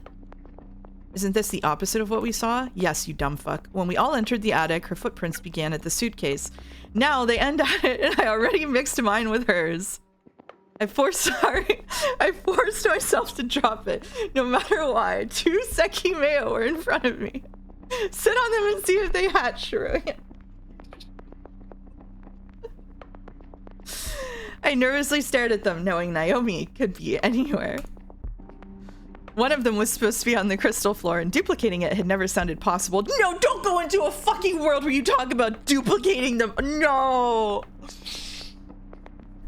However, it was very evident its powers went far beyond the mere time travel we'd once learned about. Would they let me travel, or would that be denied again? I faltered, desperately trying to make up my mind.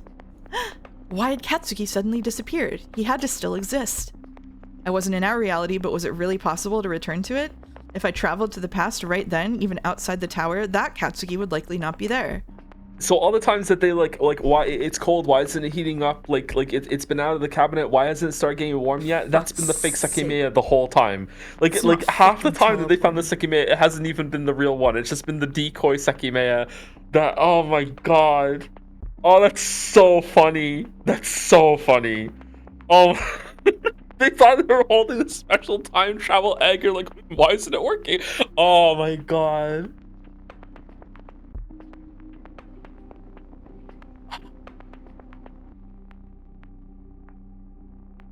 It also means, I don't remember, and I'm not fucking looking it up right now because I can't be fucked. But it means that the time that Sai touched the Sekimeya and he didn't disappear, but Irina touched the Sekimeya and she didn't disappear, and Sai did disappear. Could be because someone used the Sekimeya a room over. Yeah. At the same time. Or Sai had the real one in his underwear, and he just to fuck with them, and because he would do that, yeah. Oh my god! And also the times that he said he hid the Sekimeya in the room for his fucking his demonstration. It might not even been the real one. This opens up so much bullshit. This is really upsetting. The world is being constantly changed, and not only by me. To be back together outside, we'd need to travel to the past at the same time. It made me want to tear my hair out. Was there really a reason why I was back at the beginning of the incident? Would I be sent back to my reality if I merely followed some sort of destiny? These 2 Sekimeya, this could be good. The existence of an extra one isn't known, and Naomi just traveled somewhere thinking she left the attic locked. I can hide one of them, and the group won't be aware of the one I have, even if they enter the attic. After that, I just have to find Katsuki and bring him to the Sekimeya. That'll a lot of energy. It'll have a lot of energy? I don't know. Godot! That's how we'll be able to leave. Who knew about that second Sekimeya? Was it only Naomi? On the 15th, she had appeared from the lower floors asking to talk to Kate privately. Maybe that was where she ended up after she vanished from the attic. I could... Don't clap at me or I'll post Higurashi jokes. Sorry, kitten. I could be sure the previously gray one worked. So I grabbed it, avoiding direct contact. I knew very well about the lack of good hiding spots, so I considered where to leave it. I had personally found the hidden area in the storeroom, and it was possible Kate knew about it. Because of that, somewhere in the attic immediately seemed like the best option. I entered the rightmost bedroom. Keeping my hands off the gem, I opened the wardrobe. Once I looked inside, I remembered the 2 pieces of clothing Katsuki had pointed at. They were a white short shirt and a dark gray pair of pants, larger than what I usually wore. There was nothing else to put on. I looked around me, wondering where to leave the Sekimeya. Since I had to find Katsuki, I couldn't stay with it, but there weren't many places in the attic that could conceal things for too long. The best I could think to do was crouch next to the bed and let the Sekimeya roll up to the wall underneath it. The door to the attic was still unlocked, so I had to why not climb under the bed with the Sekimeya? The door to the attic was still unlocked, so I had to hurry. I took off my coat and grabbed both pieces of clothing, sensing a bizarre surrealness as I put them on. Would that mere action guarantee my return to that world? There was nothing else I could do to aim for that. Had the me that Katsuki had seen really been me after all? I tied my coat and old clothing around my waist together and exited the room. The other Sekimeya still sat on the sofa. What would happen to it? Would anyone find it before the rest entered the attic? We had only been able to come in thanks to the keys on Naomi's dead body. Someone in the tower had to be plotting her death right then, so I needed to find her and see if I could prevent that. I locked the door with my key. Then, going down the floors, I thought about something Katsuki had said after we'd met again. He claimed the recording was real. What the hell did that even mean? Did they really spend an entire month here? There's no way. What had happened after my travel? The eyes he'd looked at me with had first been filled with suspicion, but why? Who could I have been if not the real Shiroya? We also don't know why Sai tried to stab them that one time, by the way. Still, yet. I think it's because he found out that Katsuki's the reason why they're stuck in Sekimeya hell. Like, he's just like, you son, because I feel him. Like, you son of a bitch. That's real right now. I can't believe you did this. Yeah, like you, like. That's just for fun. Yeah. Speaking of which. It's going to be quite a few hours until the time he saw me with these clothes in hallway B. Will I be there by that time somehow? Oh, honey. I knew my goals were slightly contradictory. After all, that reality wasn't where the Katsuki I was searching for was. However, if I really got there, I could show myself to the others as soon as I traveled to the past from the bathroom. Then I would suddenly be the original me again. I went down the multiple staircases, feeling the odd touch of my new clothes. When I got to the last one, I noticed voices coming from hallway C. It quickly faded, and I realized the group was moving to hallway B. I silently looked past the gray door. Better question, why did Shiroya smile at Sai that one time? Good question. I'm still upset about that. Yeah, I didn't like that. You didn't like that? Why I didn't like that. No, I didn't like that. No. You don't like Shiroya and Sai getting along? No, I'm not into NTR. No, I'm not into it. No, don't like it. Don't like it. It's not NTR when Katsuki's too much of a fucking baby to make a pass at her. He writes stories about egg chairs and then refuses to even let her read them. What do you mean? Egg chair. He's so afraid to make a pass at her. He wrote a whole fucking story where they lived together for 100 years in an apartment and they still didn't have sex. Yes. Yes. You cannot. 100 years? You cannot act like Sai is encroaching on someone else's fucking territory when Katsuki is the most fucking milquetoast motherfucker. Okay? But so is she. So is she. Well, then they need fucking someone to take care of it for them, but you can't get mad at someone else for being someone who has fucking 2 Sekimeyas, okay? They need someone to hold them like dolls and make them kiss, for sure. Yeah, they and Sai is that person. There we go. Yeah. Yate's still not with them. There's no way they talk to the outside. Why is Kate not showing himself? He still has to be here, doesn't he? I could hear doors opening, the sound of them searching through hallway B. I knew they'd soon go up the floors, so if I wasn't careful, I could easily be found. The storeroom and the attic were the only somewhat unreachable places. Where could Katsuki be? Is it possible he went to the past and was teleported outside the tower? Even if that happened, would he not have entered it again? I suppose not, if the incident had already started. When I was sure hallway C was empty, I stepped down and silently walked to A. Eventually, as I'd expected, the group came closer again. To avoid being seen, I hid myself in one of the crystal rooms which had just been investigated, A5. It was the one that had been hit by the smoke, and I could see the gems were still missing. Elevator? I recognized all their voices, and the conversation they were having was fairly familiar to me. reacted. We both seemed to be working. After noticing the elevator wasn't functioning, they loudly went up the stairs. As Kate wasn't with them, their pace was much quicker, and they didn't consider the unlocked door to floor 2 odd. And they didn't find the suitcase in hallway C. On that day, we'd been beset with questions from the word go. Who discarded that suitcase? What caused the computer's shutdown? After some time had passed, I exited the room. Was Katsuki there as well, hiding like I was? Still puzzled by Kate's absence, I went to check the live camera feed. I assumed the monitors were working. You've been ringing for a while, by the way. Let me know when you want me to take over. You can take over at 7:30. Okay. 8:30. Huh? The door wasn't opening. It's locked. Why? As soon as I asked myself that, I knew the answer. The alarm had locked it. And Kite hasn't unlocked it yet. I guess this proves he wasn't in the security room during the attack. Or could it be he's currently still inside? Only the shutter was in the lobby. At that time, no blood had been spilled yet, and the shining floor remained spotless. Aside from the darker tone, the case was identical in hallway B. I looked up at the closest camera and confirmed every part of it had been covered by the smoke. At first glance, nobody else was on the crystal floor. Katsuki, are you here? Katsuki! I felt like my voice was audible across the entire crystal floor, but nobody was drawn to it. Naomi had to be somewhere too, but I wasn't sure she'd show herself to me. As I didn't want to be in the middle of the hallway, I walked toward a place I had to check. I entered the storeroom and rapidly closed the door behind me. The fake wall was keeping the larger corridor hidden, so I carefully felt it for the opening mechanism. After finding it, I slid it to the back and opened it with ease. I shut myself in. I couldn't believe that secret passage hadn't had any relevance during the day. It served some kind of purpose, and it was likely someone else still in the tower knew about it. I couldn't feel completely safe there. After shutting myself in, the complete darkness returned, Akaro in the corner going... I stepped up to the final door, aware of where it led. What?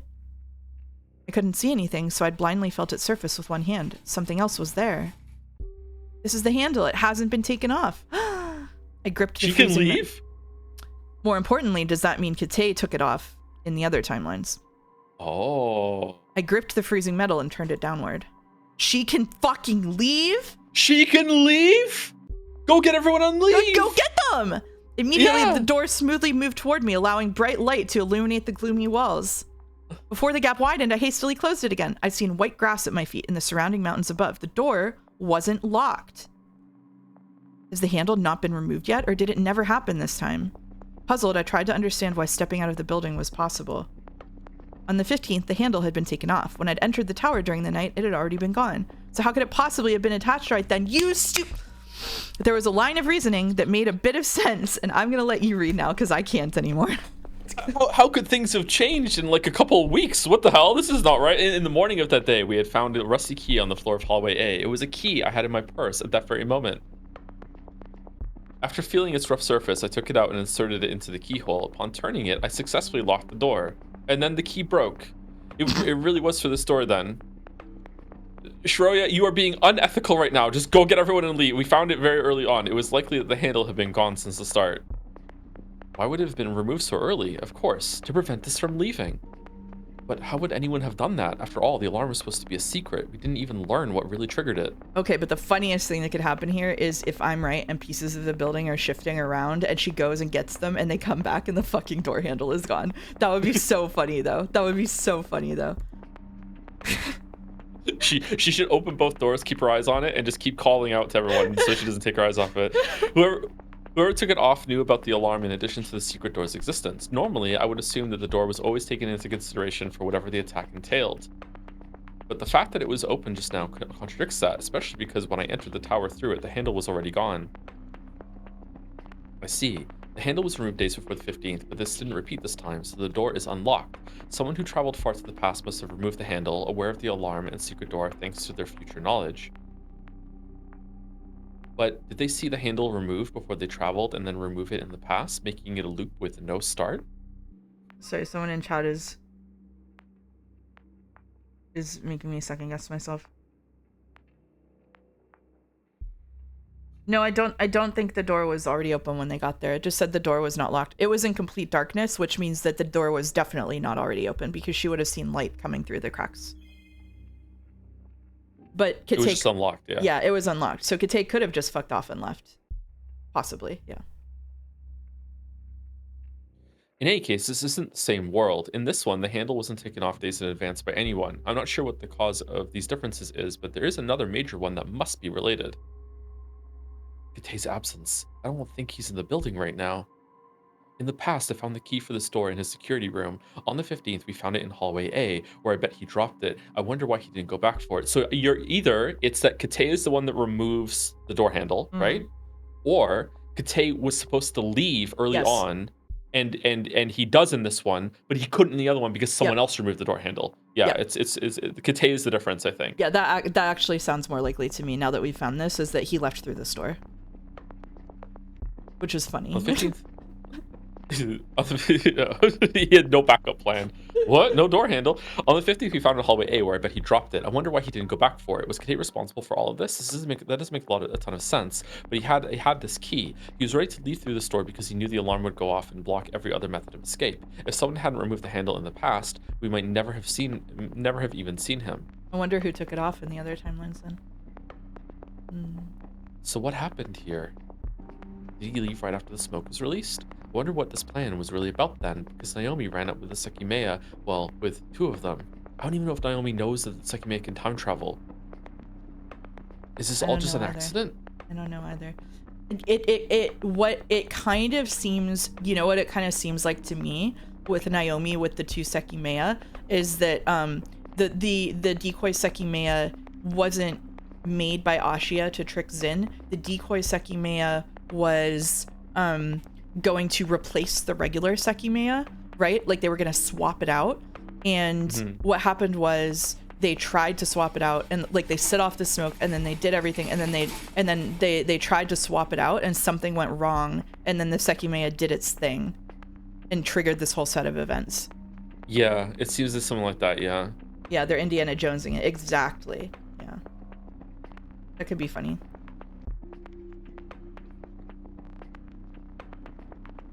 I still had no clue what the attack actually was. I didn't know who was innocent and who wasn't. However, that wasn't the most important thing. What should I do now? Everyone can leave. Kate's not here, so they must not know what happened or how long they'll have to be here for. Also, I like that we have absolutely no confirmation whatsoever that one of the Sekimeya is fake. We just accepted reality now. It's just yeah.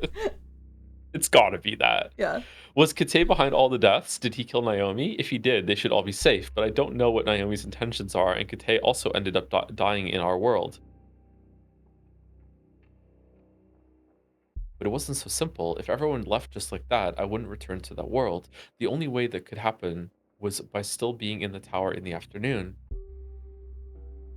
What if Katsuki wasn't with me anymore? If everyone left, I'd finally cement a world with an extra version of myself.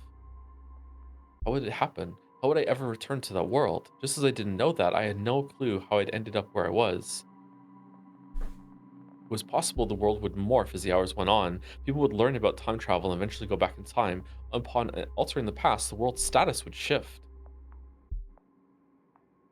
It was a mystery how the changes were applied, but I didn't think it was impossible that I could get to where I wanted merely by letting the hours pass. I knew where two Sekimeyas were, and while it was possible I could leave with them, it was incredibly risky. I had no way to know whether traveling to the past was still a good idea. I turned around and walked toward the wall. I thought I'd heard a sound coming from the hallway. I held my breath, staying as close to the wall as possible. The storeroom was uncomfortably cold, so I didn't directly touch the tile. Had I been mistaken, or had someone crossed the hallway? After focusing on my hearing, I hadn't heard anything else. If it was the group, I figured they would be talking and have audible footsteps. Unless I'd imagined it, it was either one or two people.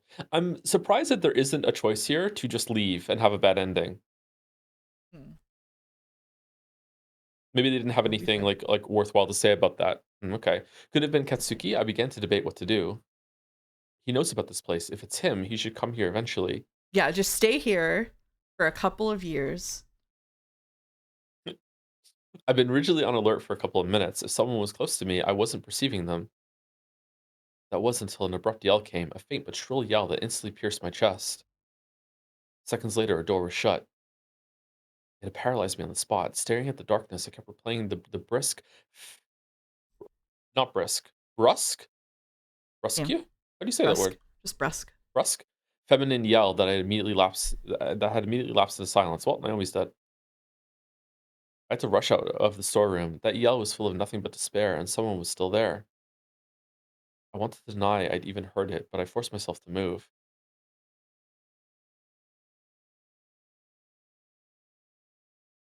I opened the wall and very slowly stepped forward. Then I placed my hand on the hallway doorknob. It was dangerous, but I desperately wanted to see what that I'd been wrong. The hallway seemed completely empty. I distinctly felt the sensation that nobody else was there, but I knew that couldn't be the case. The door that had closed. All of them were, but my legs began to walk toward one in particular. I realized how fast my heart had gotten when I gripped the door, and once I opened it, that only intensified. Uh, I hadn't been wrong, but the sight I saw wasn't what I expected. Is there music here, by the way, or no? there is now. Oh, I hear now. Okay. Yeah. There were two bodies lying on the floor. The room was dim, but I instantly identified them. Two! Hmm. There couldn't have been a more terrifying sight. While my hands trembled, I began to step back. A fate that had been once stated replayed like a record. Oh. On the floor was my own body, facing me with blank eyes. It had been my own anguished yell that I'd heard. Oh, shit! So I wonder if the Sai from this timeline is the one who said that Shiroya has to die because he saw Yeah. this. Next to it was Naomi, her head dripping blood beneath one of my arms. Without making noise, I closed the door. Someone was still present, someone who had killed me. I couldn't let myself be seen. A sudden dizziness invaded me as I glanced back and forth between both sides of the corridor. Try not to lurch. I reached the storeroom again. Behind the wall, I let out a long breath. That merciless image still burned into my retinas. My retinas! I had been killed. Seems like a good time to leave, huh, Shiroya? How had that happened? Even though the body I'd seen wasn't mine, my own could barely support itself either. Who had done it? If Kate wasn't in the tower, very few options remained. I'd even been wrong about Naomi's safety as she'd fallen victim next to me. Wasn't a Sai from Mia timeline saying he saw dead Shiroya? I have no idea at this point. I had to think straight. It was crucial not to lose myself. The person who had killed Naomi the first time must have targeted me as well. But why? Who would it been? Or you both killed each other. Yeah. Also, when I say I have no idea, what I mean is that it's very clear that like half the time we've seen Sai on screen, he's not been from the time we think that he's from. Like he seems to be, he's either like just like that, or he is like popping in and saying a bunch of weird ass fucking shit because he's from like a completely different timeline. Like 3 or 4 times that has happened. So like even if someone said that, like we don't know if he is from the timeline where he said it, basically.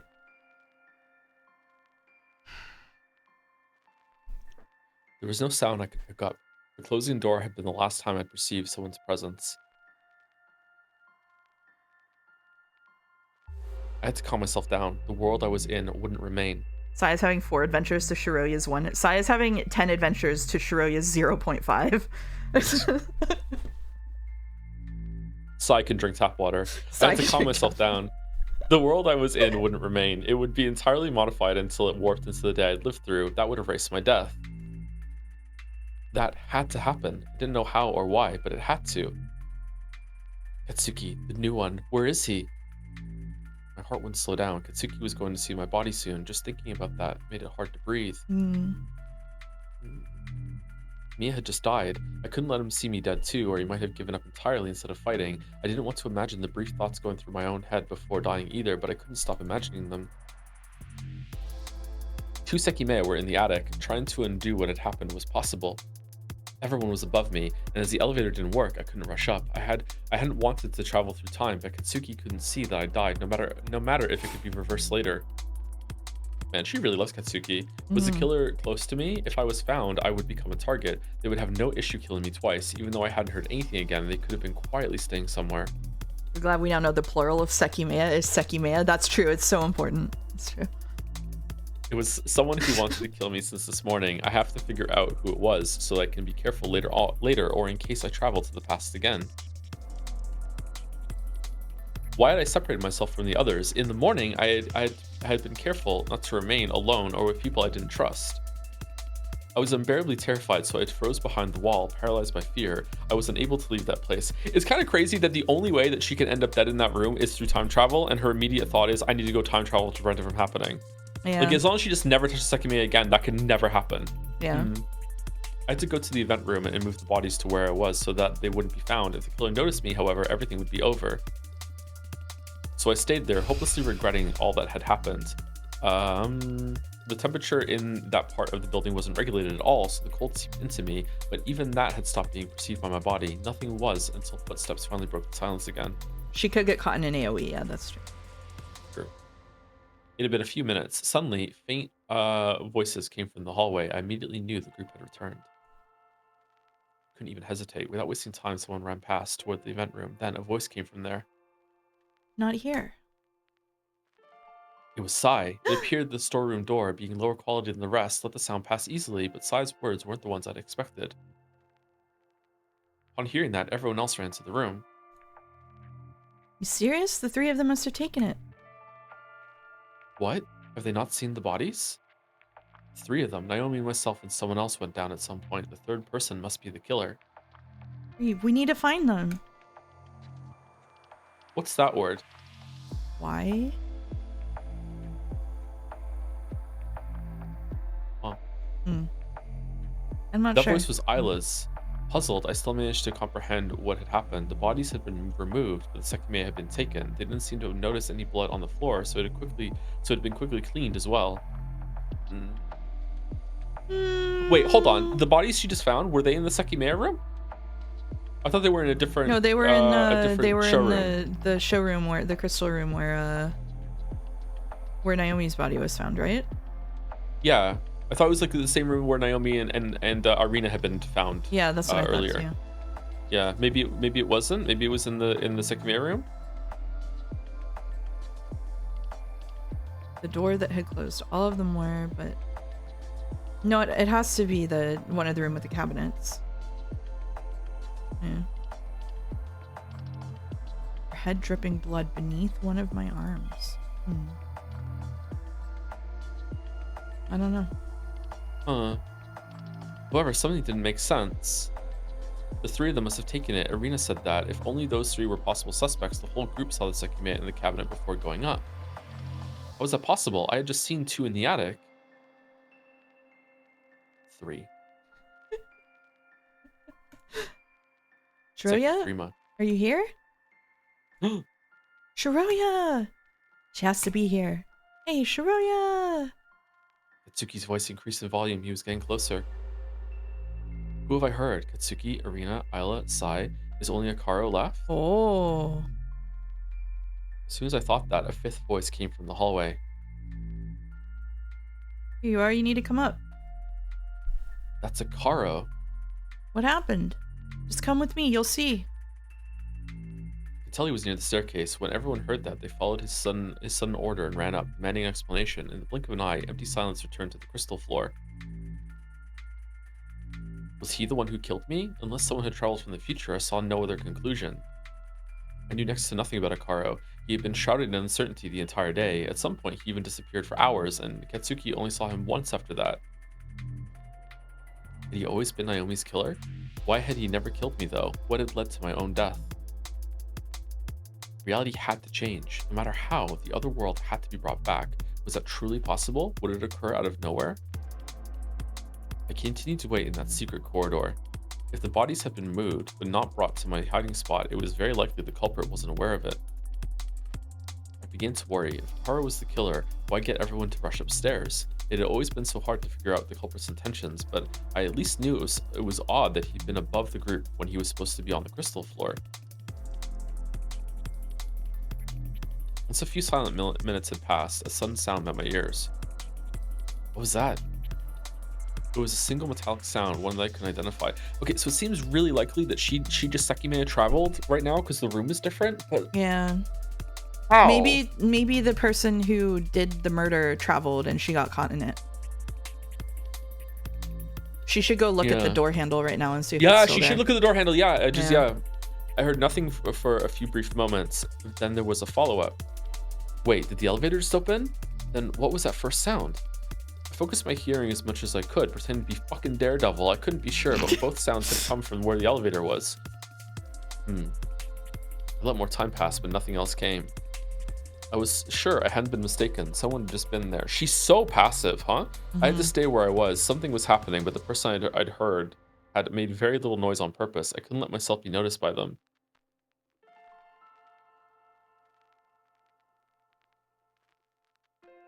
There was another long while where nothing was heard from the storeroom, but once again, the silence was eventually broken when sound came from the staircase. Here too, what the fuck? They have to be somewhere. Shiroya, where are you? I told you, I don't know what the fuck they're doing, but they're hiding from us. Shiroya isn't doing anything. It has to be Naomi. Shiroya, if you're here, please come out. What was I hearing? It was clear something had happened, but I couldn't discern what. That sounds like Katsuki, right? So I don't think we have ever seen this from another character's perspective. Do you?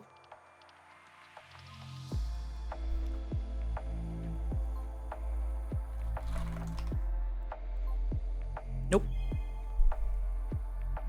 There's no way we won't find... Sorry, this is you. There's no way we won't find them if we split up. Katsuki, if you don't want to believe it, I invite you to find her. I don't care if you're lying or not. She wouldn't do this.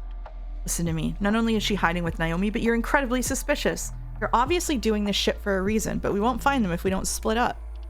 He's right. They must have the Sekimeya, so this has to be part of their plan. What plan? She has no plan. Then where is she? If she's not involved, why would Naomi do that? I don't know. I whispered in the dark. No. I have no plan. I could tell it was Katsuki who began to open the hallway doors. After loudly opening the storerooms, he rapidly moved on. Shiroya, holy shit, please. It sounded like everyone was dispersing. Some of them went back up while others joined Katsuki. They were searching for 2 dead people. The noise moved to the other hallway and eventually quieted. I couldn't understand what they were saying anymore, but I didn't think anything had been found. Everyone was scattered around, and as people went up the stairs, the silence returned again. Where could the bodies have been hidden? Is it possible the security room was opened? Naomi had possessed the key to the attic, so her killer could have obtained it, but how would bodies have been brought up when the elevator didn't work?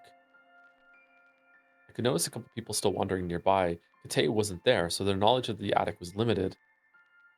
Once some time had passed, most of them ended up back on the crystal floor. In hallway C, they were discussing what could have happened after not finding anything. So they have to be on the ashiya floor. That's why this was done.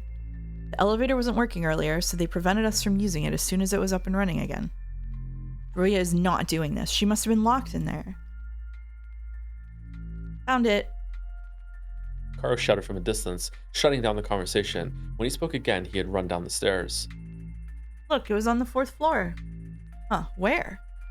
In one of the drawers. I looked through all of them. That's where they hid it.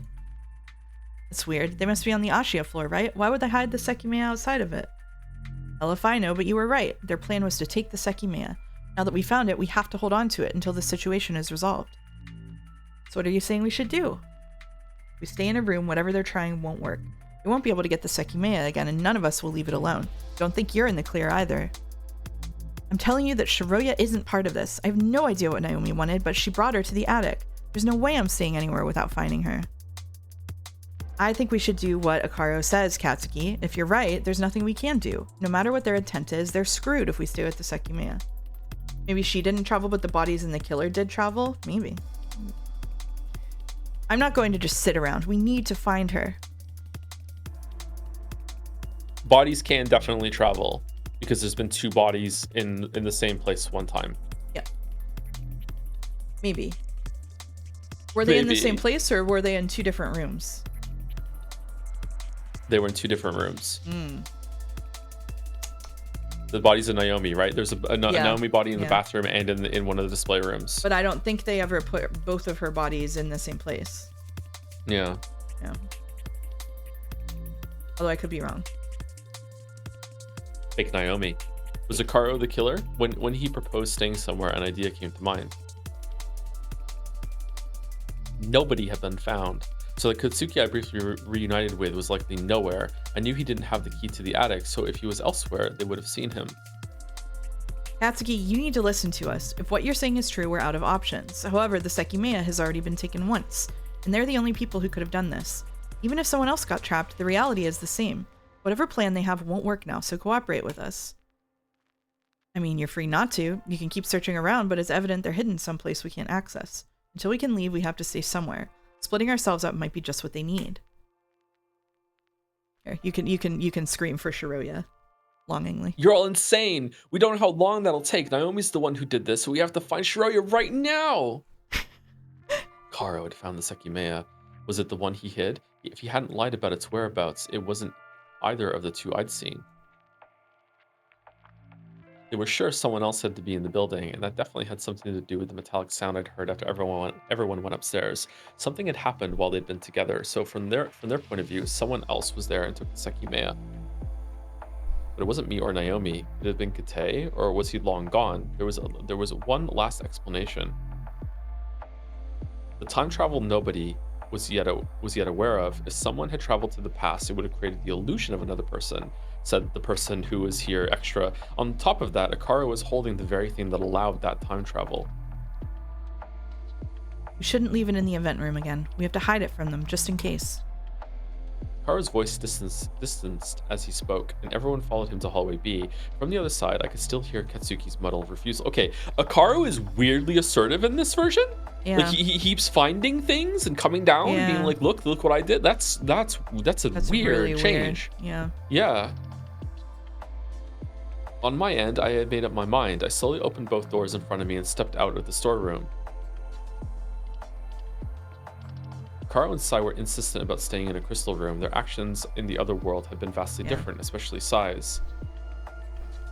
It didn't seem like the bodies could have been in the attic, so it was possible Katsuki would find them if he searched hard enough. He was against staying in a room with everyone before finding me.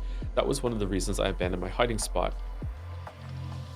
Turns out that Akaro, Sai, Kate, and Naomi are all in cahoots with Sin, and it just throw Arina and Isla in there too. It's just Shiroya and Katsuki who aren't in on it. Everybody else is part of a fucking jewel thieves ring. And Kate fucking bailed in this timeline and just said goodbye. And so now they're fucking panicking and they gotta take over. That's it. All of this is to make Katsuki and Shiroya finally get together. This is how difficult it was. Yeah. He was against staying in a room with everyone before finding me. That was one of the reasons I abandoned my hiding spot. I couldn't leave him alone, even if I wished the world would change. If he couldn't find me, he would suffer alone for hours. Wow. Damn. Even so, as I saw the hallway, I kept trembling. I really wanted to talk to him as if nothing had happened. Nobody heard the sound of my steps. Who had killed me and Naomi? That question also brought me to leave the storeroom. If it wasn't anyone in hallway B, I wouldn't be safe staying by myself. If it was one of them, I would be safe as long as we were all together, and it was possible I could determine who was responsible. Are the bodies in timeline B the same as the ones she found in this timeline? I don't. Bodies? I don't think we've ever found a Shiroya body before. I don't think we've ever found a Shiroya body before, no. Sai has, but we haven't. Yeah. One's in the elevator. Oh, we did find bodies in the elevator. Oh shit. What were the bodies we found in the elevator? Was that Shiroya? What do I even search? Yeah, I think it. Oh, yeah. I completely fucking forgot about that. And also, Mia found a body. We're pretty sure in one of the office rooms and just didn't say anything, right? She's an old friend of ours. What's she doing here? Yeah, that's a good catch. Yeah, those were the bodies in the elevator. It was Naomi and Shiroya. They didn't name her, but yeah, they said, "Isn't she the girl who died a few days ago?" And then Mia said she's an old friend of ours. I completely fucking forgot about that. Holy shit. Yeah. Yeah, so when they heard the sound of stuff happening she heard two sounds. She heard the elevator and another sound. That was them taking the panel off and tossing it into the elevator with the bodies. That's annoying. Nicely remembered. Damn. Yeah. Yeah. Nice catch. Oh, god damn it. How did those bodies hop over to a different timeline? I don't know. I don't know. Oh. Did I read this paragraph? I can't remember. I'll just read it again. I have no idea. Nobody heard the sound of my steps. Who had killed me and Naomi? That question also brought me to leave the storeroom. If it wasn't anyone in hallway B, I wouldn't be safe staying by myself. If it was one of them, I would be safe as long as we were all together. And it was I did read this, and it was possible I could determine who was responsible. As long as nothing tricky happened, we would remain in one place. If I made sure that continued, it was a good way to let the time advance until the afternoon. It would almost guarantee that the interior of the tower remained calm. I was also curious to know what had been happening. When I turned to hallway C, I instantly understood what the sound I'd heard really was. Yep. Yep. Oh, the panel was taken Yep. off. Yep. The elevator button wasn't there. Only wires coming out of the wall remained where the metallic panel had been. Why would you do that? I don't know. Shiroya. To stop people from being able to find those bodies, but why? And they cleaned up the blood? How do you clean up the blood? I don't know. It's really hard to clean up blood. People tell me. So like it's like, you know, I don't. I suddenly turned to face Katsuki and ran to him, my heart rate increasing as I approached. Where were you? I searched everywhere. Dirty Katsuki. So now she's inceptioned her way into the timeline without Kase. Oh, hold on. I'm really sorry to ask you to do this. Did Katsuki have smoke on him when we found him at the very, very beginning of today's He did start? not. He did not. He was clean, and they commented on it in the narration. Yeah. He had no smoke on him? Yeah, Okay. clean Katsuki. Okay. When the others saw me, they dashed over. In the meantime, I thought of what to say, hating the need to lie. Yay! Woo! What the fuck are those clothes? Naomi gave them to me. I told her I was cold and that my old clothes were a bit itchy. The fuck? Where is she? I don't know. We went to the highest floor, but she suddenly disappeared. I think she locked herself in there. You serious? What did she want? I'll redeem. We'll have emotional support Sai redeems after the break. Don't worry. Huh? What do you mean? Been looking at the floor, stuttering as I made everything up. When I finally looked at the rest, I noticed what greatly stood out from them. Oh. Oh shit. Oh. Oh shit. Oh. Akaro's eyes, they couldn't believe what they were seeing, and his body was solid as a rock. I needed nothing else to know who my killer was. He might have just moved the bodies and saw them, but I think he is the killer. In his hands was a glowing Sekimeya. However, I immediately saw something I assumed nobody had realized. His sleeve was between it and his skin. He was purposefully avoiding contact with it. Oh. What did Naomi have to tell you, I mean? I don't know. She didn't tell me anything. Can you explain what happened there? Why is the elevator button gone? Slow down. What do you mean she didn't tell you anything? She asked to talk to you and Akaro privately. Did she never follow up on that? Oh. Oh. No, I told her I was cold and she gave me this. I see. That's also what Akaro said, that you two suddenly disappeared. Yeah, sorry. That's when we heard the elevator then. Did Naomi activate it? You heard it? Yes, it passed through the 4th floor twice. We thought it couldn't have been the elevator since it wasn't working, but it had to be. I see. I don't know why, but it worked when Naomi called it. It did? After that, we all came here and saw the Sekimeya had been stolen. Did neither of you do that? Wait, what? No, we never went there. In the attic, she gave me these, and when we left, she suddenly ran back and locked herself inside. They're gonna find Naomi's body from a different one of the timelines by itself, and Sai's gonna think that Shiroya killed her, and that's why he's coming at her at another time, I bet. Ah, shit. Okay. God damn it. I really hated lying like that. Naomi had been killed, and I was setting her up as the culprit. Meanwhile, Akaro's body hadn't moved in the slightest. She's a terrible liar. Oh my god. Yeah, she is. Yeah. It seemed they had accepted my claims. They were absurd, especially the clothing part, since I was colder than before. But Naomi was already suspicious to them, and so they seemed to believe what I was saying. Really, though, what happened to the button? When we saw that the Sekimeya was gone, Akaro told us to run upstairs. He'd been searching for you two, and we missed him when he was in the offices. On the 4th floor, the panel had been ripped off. When we went up and saw that they were gone on the 5th and 6th as well, Sai tried to open the doors, but the elevator wasn't there. By the time we ran all the way down, it happened on the first 3 floors too, and the elevator wasn't there either. Yeah, we heard it moving 2 more times when we were going down. If you're telling the truth, I guess that was Naomi. I don't know what she did after she locked herself up, but I've been looking for you until now. In any case, it doesn't matter. We found the Sekimeya and we'll stay with it in a room until we can leave so that it isn't stolen again. Only one door was open in hallway B. Was that where you were going? Where's Arena and Isla? If Shiroya, I don't know why, this doesn't matter. If Shiroya said right now, Akaro killed me, do you think that the three of them could take Akaro? I don't think so. He's really big, no, right? They're pretty puny, yeah. Yeah. Holy shit. He is like actually super intimidating right now. Yeah, a little bit. I'm kind of scared of him. Like I'm like, oh my god, dude. Holy fuck, yes.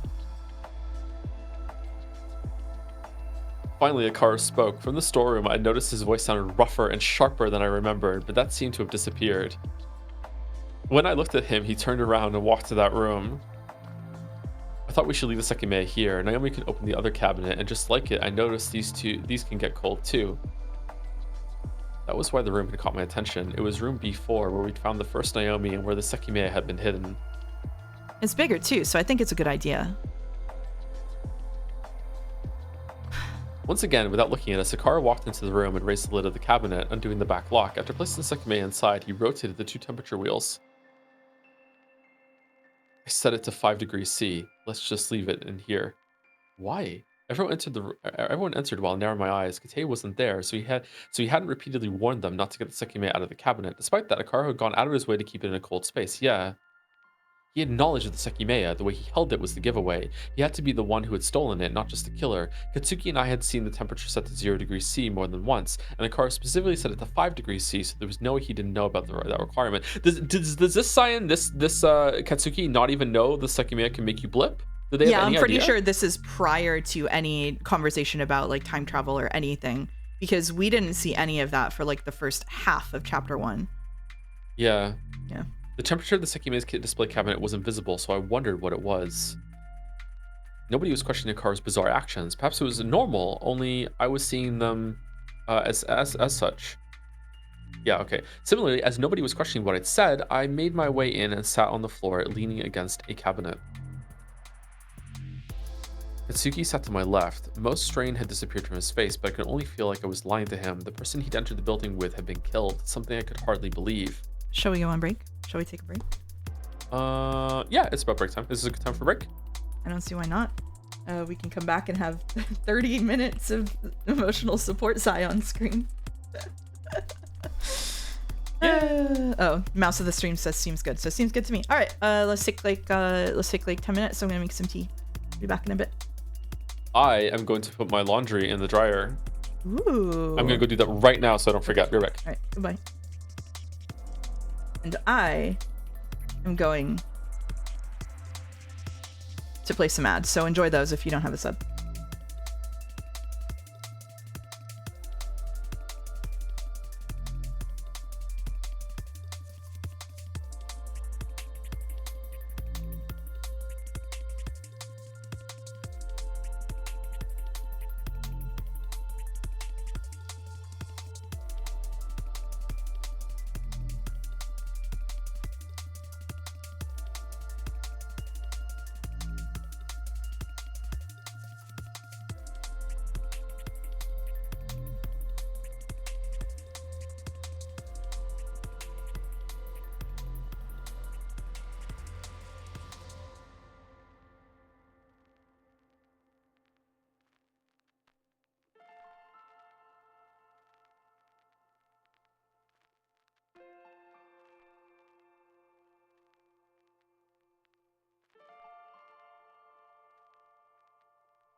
Okay, we're back. I think I morbed something yesterday about Umineko, by the way. Oh, what did you morb? I was speaking about is it what you put in a stream chat?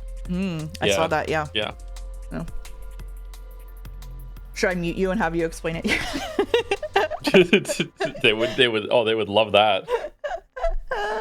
You have to join Jads and read stream chat if you want to find out. What is Jads? Okay, anyway, what I was checking during break is someone sent a long message before break that was saying that they did confirm that both the Sekimeya were real because of how it was introduced, but I frankly didn't feel like reading the whole thing. So now that we came back and I had a bowl of cereal, somebody said that whenever that it had been confirmed that they were both real here. And so it says there's not only one Sekimeya in it, but a second. One of them was gray and the other shined white faintly. And it looks like the one on the left was the one that was gray. And then the one that she hovered her hand over the one on the right, and that one had a warm aura. So it looks like they're both real if the CG is to be believed. Really? Okay. Yeah. Huh. Yep. Or at the very least, it is created to replicate the condition, like the way that the Sekimeya changes. Yeah, put a little battery pack in and make it go generate a little bit of heat, you know? Yeah. That's way too far. There's no way. Okay, I still think that one of them's fake, but maybe I'm wrong. Yeah, maybe maybe they're both real. Okay. Is it Umi stream chat? Yes, his morbing is in Umi stream chat. You're welcome to go read it. Morb. Started yesterday at like 6 EST. The Morb orb. Maybe one moves forward in time and one moves backwards. Yeah, that's possible. We also talked about maybe, like we talked about it, like the Sekimeya having multiple functions, and it could also be one moves forward, one moves backward, and it could also be that one timeline jumps, whereas one moves within one timeline. So. Yeah. Oh.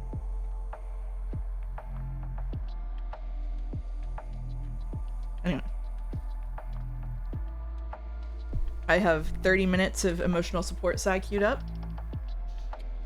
Do you really? Wow. Yes. Which one is stinky? Both of them. Trick question. Alright, do you want me to take over narration for a bit?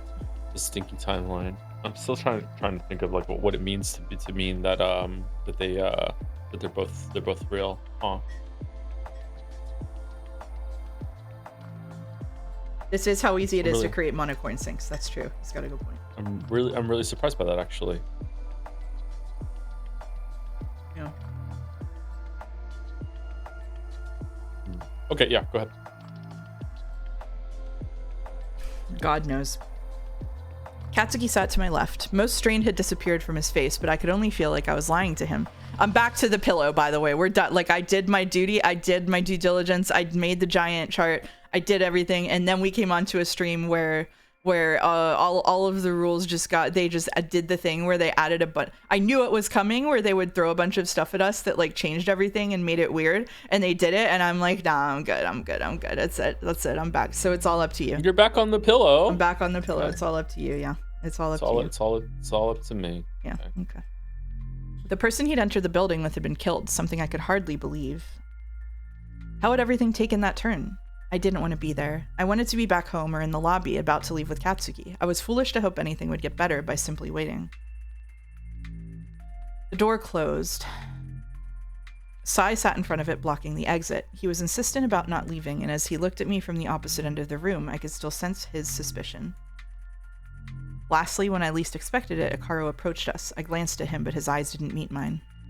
Then he sat to my right, between me and the cabinet containing the Sekimeya. I would be pissing myself right now. For long seconds, I nervously waited for him to say something while he stared at his lap. In the end, when he raised his head, all he did was exhale a long-held breath before staring back down. Do you think he's responsible, or do you think this is misdirection? I have no idea. We'll go either way. I'm a centrist on this. A while later, the single sound within the room had been that of Isla's steps. Oh, she was there. She continually walked from cabinet to cabinet. Oh, look at this one. Irina followed her daughter around the room and mimicked her sounds of amazement. Wow, the swirls on it are so pretty. They're just happy to be here. They are. Gleefully, they circled the room until they'd observed all the gems. The last time, all of us had looked at the gems, so the situation clearly differed. Katsuki hadn't so much as shifted one of his legs since we'd come in. I'd wanted to talk to him, but I hadn't expected he would act that way. Before entering the tower, he and I had spoken very little. That gradually changed during the day, but the Katsuki next to me just looked like he had at his house. Oh, let me see that, Isla. Everyone looked at her purse where I was staring. I just realized there was something very important to check. These? They're sunglasses. Sunglasses in the winter? Isn't that a little strange? Nope, they block the sun reflecting off the snow. Here, try them on. She came closer and handed them to me. They're too small for me, but I'm sure they fit you perfectly. She put them on with a big grin. Wow. Wow. Why does this get us, Sprite? It's okay, you can try again when I'm bigger. The recorder isn't there, I don't get it. From farther away, Irina smiled at us. I couldn't help but feel that I'd never seen her look that way in the other world. Godot says it's called whimsy and fun, so there you go. Okay. Isla took off her glasses and ran across the room. I had no idea what to think of her, the recording, or her friend. I knew she'd died once, though. If we stayed put, that was much less likely to repeat. For a while, Isla's quiet footsteps punctuated the silence as she moved to each cabinet. She'd already looked through all of them, but staying still seemed to be difficult for her. Irina simply followed her daughter's movements with her eyes. When I noticed that the silence had gone on for longer than usual, I glanced back up. It took me a bit to spot Isla in front of the cabinet with the Sekimeya. She was staring at it with a piercing gaze, her figure completely rigid. Out of nowhere, her right hand began to reach for the lid, moving almost imperceptibly. But before she made contact with it, Akaro noticed what I was looking at. Hey, Isla, what are you doing? The Sekimeya shouldn't be taken out of there. Why not? I already explained. I put it somewhere cold like it was in the event room. Naomi told us not to take it out of the cabinet, so it's better to keep it shut. I won't take it away. I just want to look at it again. You have plenty of other gems to look at. I know you came to the tower for the Sekimeya, but it's a lot more boring than all the other stones in this room. Disappointed, Isla turned around. She continued going from cabinet to cabinet, and every once in a while she'd glare at Akaro from a distance. Once she'd circled around the room, she was once again in front of the cabinet with the Sekimeya. It was glowing, right? Ashiya said that it was the rarest discovery of the century. What if it has supernatural powers? Okay, Akaro must get mind blanked at some point. He's a different person. Yeah. Don't be silly. You don't know much about ashiya, do you? I do. I hear about them all the time. Yeah. I'll give you some advice. Don't trust anything ashiya say. You wouldn't like to know how they obtained some of the gemstones you were looking at. Unprompted, Isla sat next to Akaro, demanding a detailed explanation. They've never been known for their decent practices. That's the best way I can put it. I guess kids nowadays aren't very in touch with their history. Upon seeing that Isla had sat with us, Irina came over too. You mean they're not good people?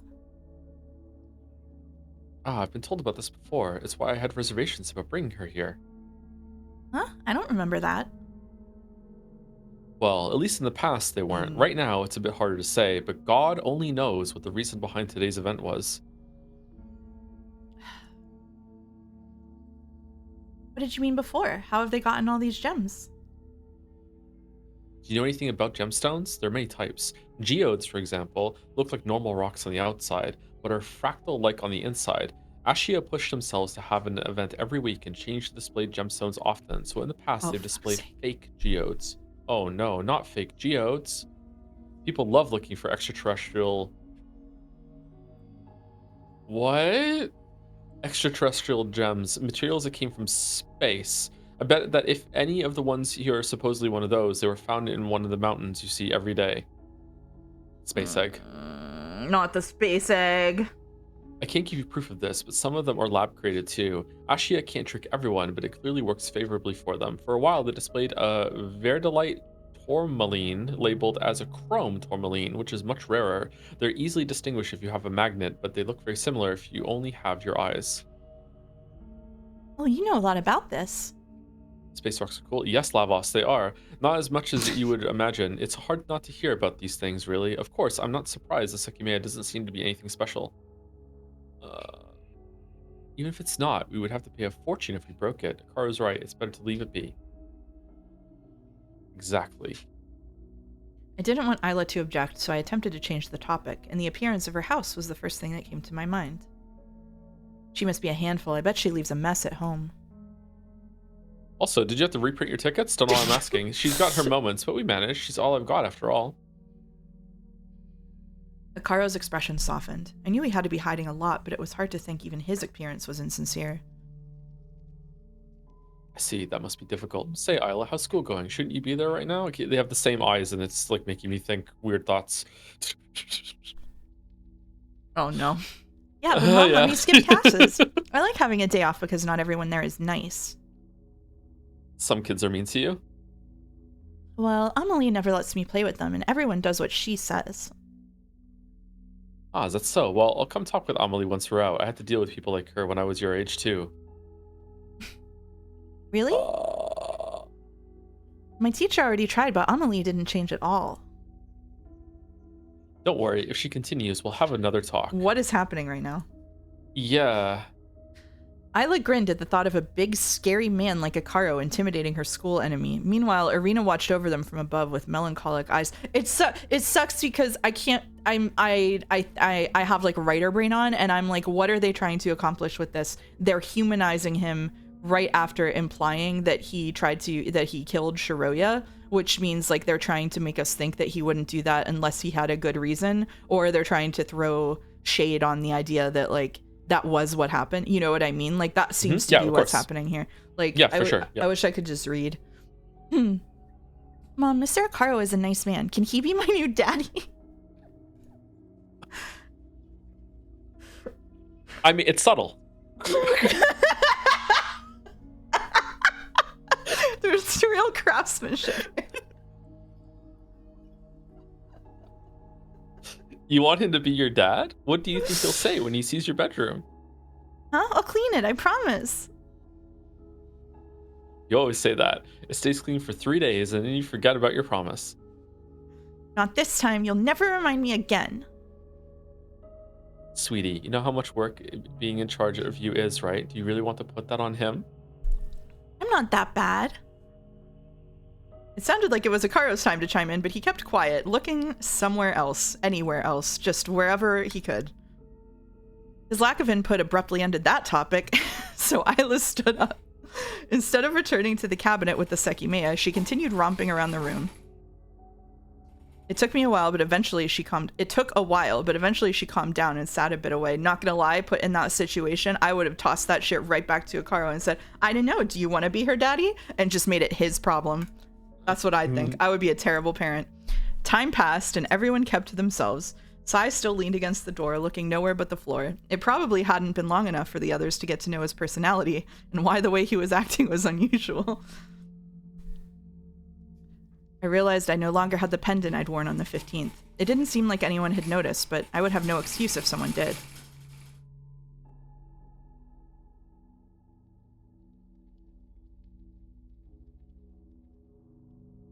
So, Naomi hasn't shown up. Did she not say anything when she locked herself inside the top floor? Ah. Finally, Akaru spoke again. His voice was quiet, and the steely look in his eyes from before we'd entered the room was completely gone. No, she didn't. I don't know what got into her, but I assume she wanted to do whatever she did to the elevator. I guess while we're here, there's nothing she can do anymore. I understand.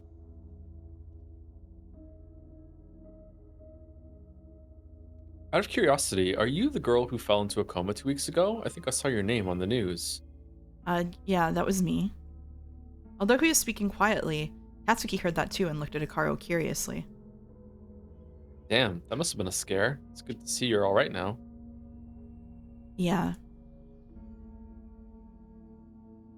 There was an explosion close to here, right? Didn't someone die and a person was sent to the hospital? Yeah, a friend of ours died. 2 people were hospitalized. Oh. I'm very sorry. can't imagine what that would be like at your age. I thought earlier that something about you two looked off. I'm really sorry for bringing it up. Does he know? Does he? I don't know. It's all right. Don't worry about it. Because if he's the one who was fucking hopping around and getting put into prison and shit, which it seems like he probably was, then he was up to some bullshit there too. Yeah. Katsuki said what I'd been about to. Then Akaro gave us a look of pity. I could only wonder why he'd said any of that. I did with someone very close to me a long time ago too. I don't imagine this is something you want to hear from a person you don't know, but all I wish now is that I hadn't thought that much about it. At the time, I thought I'd been disrespecting the dead if I tried to get over it, but that nearly ate me alive. I guess you're already doing much better than me if you're here. Thinking too hard about these things when they just happen can be pure torture. The worst part is trying to convince yourself that there's some meaning in it. Sometimes bad things just happen because they happen, and that's all there is to it. I wanted to believe there was a greater plan, but... Anyway, the important thing is that you're both still alive. Finding any meaning in that is up to you. Just living and moving past it is enough. Someone in chat said what I'm thinking, which is this is the Akaro who didn't know Kate in Chapter 1 and said he sympathized with Shiroya and Katsuki. Like, yeah, 100%. I think it's gotta be. Why is he so different from timeline to timeline? He must... Like, I know it's overdone in plot or whatever. It must be some amnesia thing or memory. Like Yeah.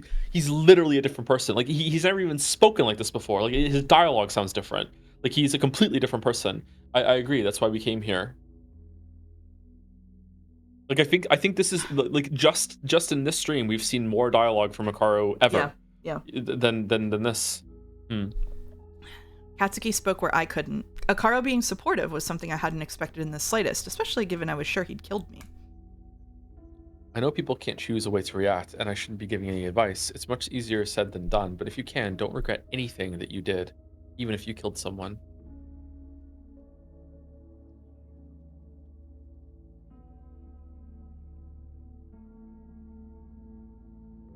Are you okay? Katsuki looked at me with sorrowful eyes. When I nodded, he went back to staring at his lap. And you? I'm sorry, we shouldn't have come. Don't be. I'm still glad we're here, and don't worry about me. I'm fine. All right. I smiled, but he didn't look up again. Isla had finished her most recent survey of the cabinets and was sitting in the middle of the room. I looked at the ceiling where the camera was and noticed that no green light flickered below the lens. Huh.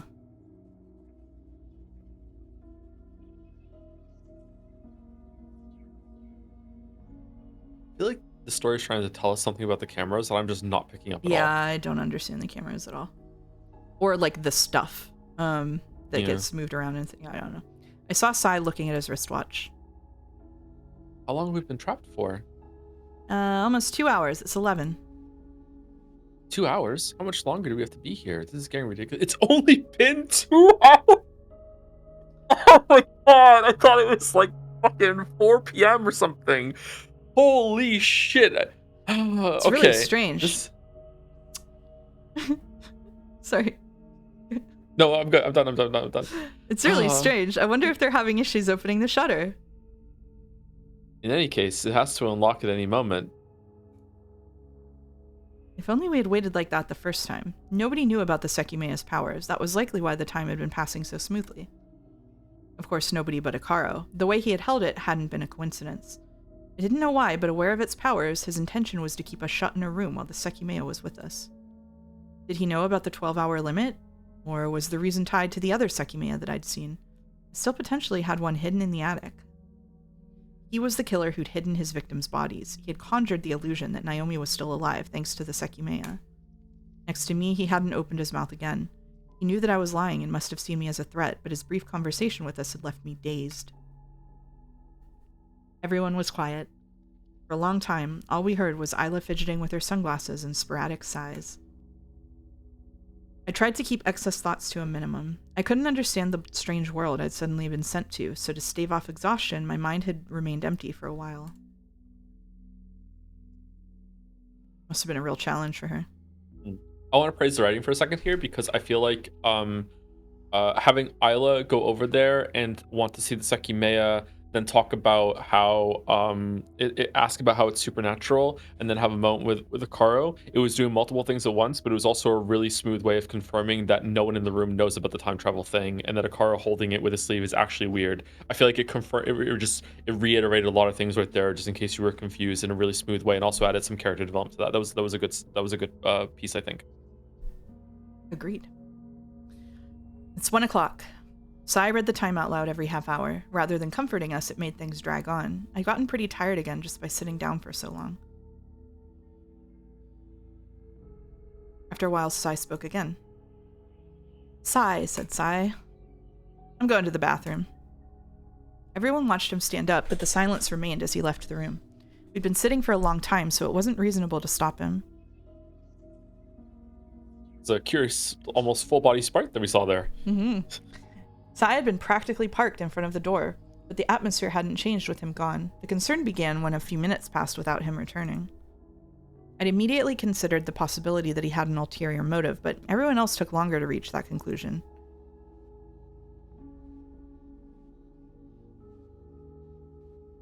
Where exactly did Sai go? You think he was lying? It's been a long time since he left. Don't think about him. If he doesn't want to come back, it's not our problem. Could Akaro and Sai have been working together? What the hell were they doing then?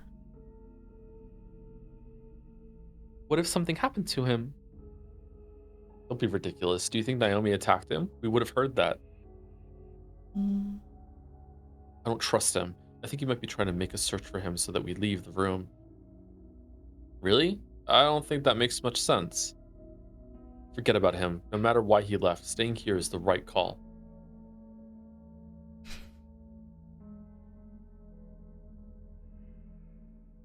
It eventually became clear Sai wasn't coming back. He'd left with our only method to measure the time, but it felt like almost half an hour had passed.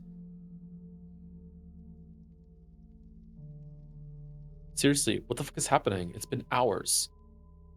Nobody responded. Still next to me, Katsuki and Akaro patiently waited.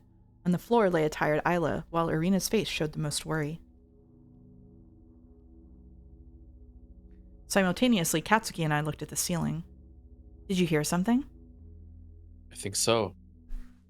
What are you talking about? It sounded like someone just walked above us. Did you not hear sounds coming from the crystal floor a few minutes ago? Why does Shiraya's phone not let them check the time? She doesn't have her phone anymore. It disappeared. It's gone. Poof, vanished. What? I didn't hear that. Irina hadn't noticed anything either. Huh. Timeline? You could Don't see know. across timelines? The time shifted? Everyone was on alert, but the sound had been very brief, immediately engulfed by the silence again. However, just a few minutes later, it repeated. There, did you hear it? We all nodded that time. Okay. Someone's on the second floor. Did it sound like more than one person? More than one? My mind jumped to the other Katsuki. Was he still there? He listened with rapt attention, but there was nothing else to hear. It took less time to repeat than before, and when it did, we were sure more than one person was outside our room. Hi, Naomi. What the fuck are they doing? Irina grimaced at his language, but opted not to reprimand him. It has to be them. There's no way you miss anyone.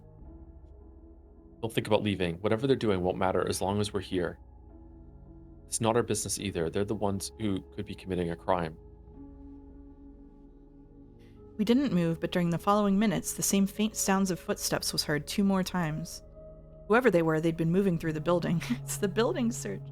At one point, it seemed as if a sound came from the crystal floor itself, but I didn't mention that. Who was there? Akaro had reiterated that Naomi and Sai were trying to lure us out, but my curiosity went beyond that. Unmistakably, more than one person was moving around. However, Naomi couldn't have been included. I knew she was dead. Then who was the other person? With everything seemingly unchanging, my need to know had only grown larger. Could it have been Katsuki? I didn't think so. Had Kate been there the whole time? I didn't think so either. Was it someone who traveled through time?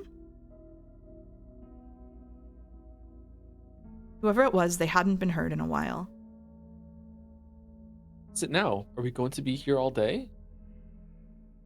It was getting unbearable even for me, who knew when the supposed end was.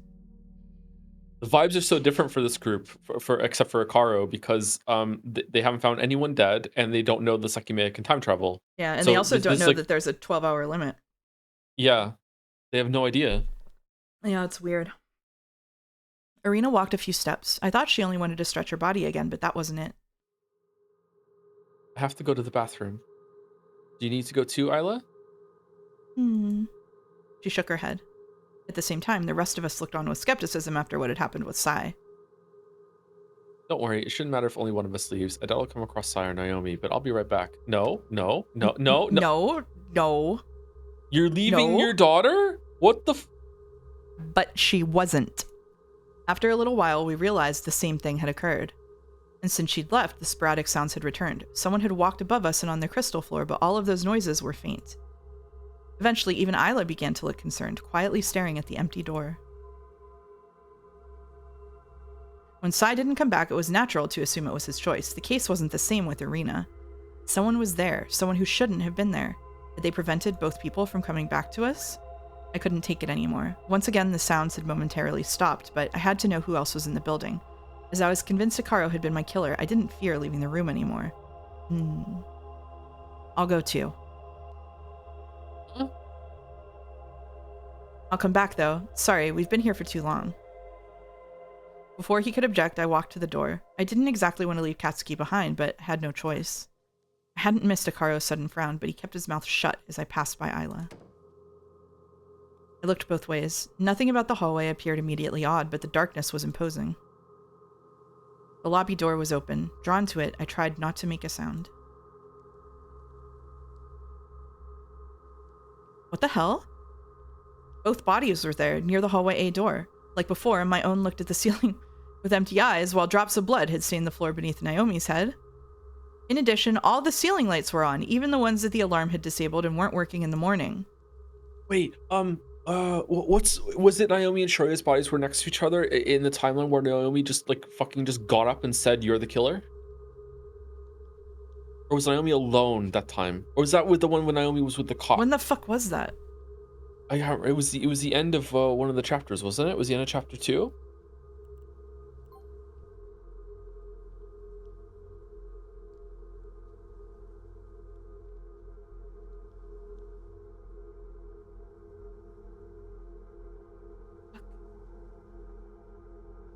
Fuck. End of chapter 2. Fuck.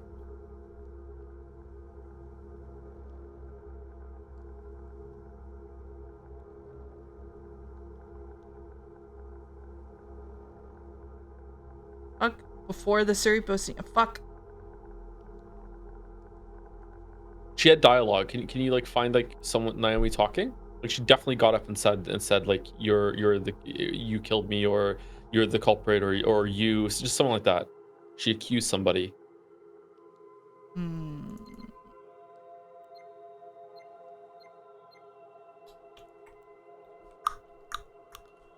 How do I filter Can you by filter? name? Yeah, can I filter by name? How do you? Good lord.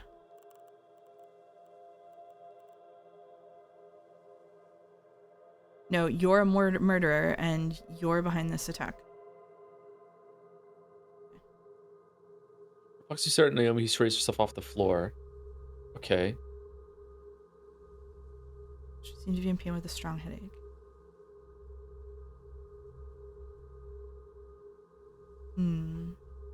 You're the murderer, and you're behind this. Those are two different people, right? Yeah. The murderer and the culprit of the attack were two different people. And so in this group was... There was a body next to her, I think. Was it the cop, or was she by herself actually? I don't know. So in this group of people was Kate, Irina, Isla, Sai, Katsuki. This is everybody basically. And Mia.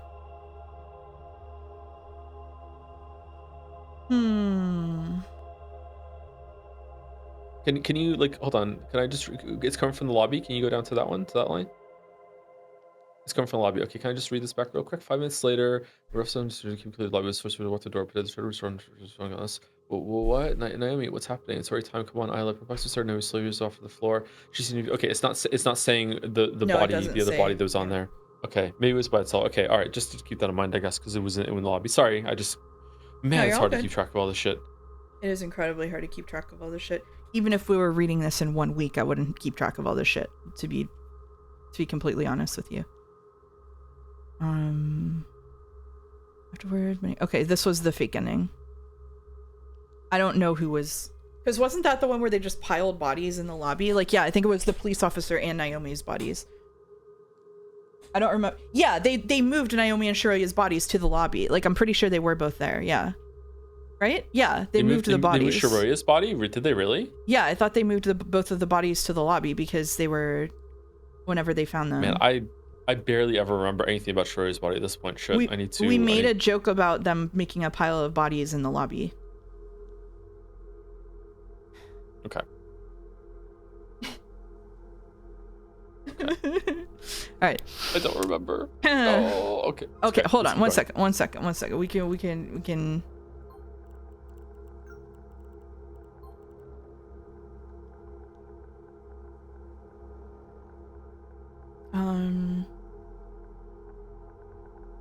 Shiroya's body.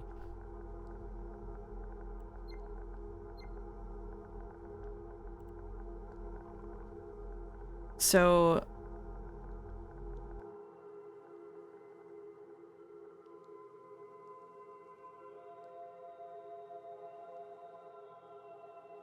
okay. I swear that they moved the bodies to the lobby.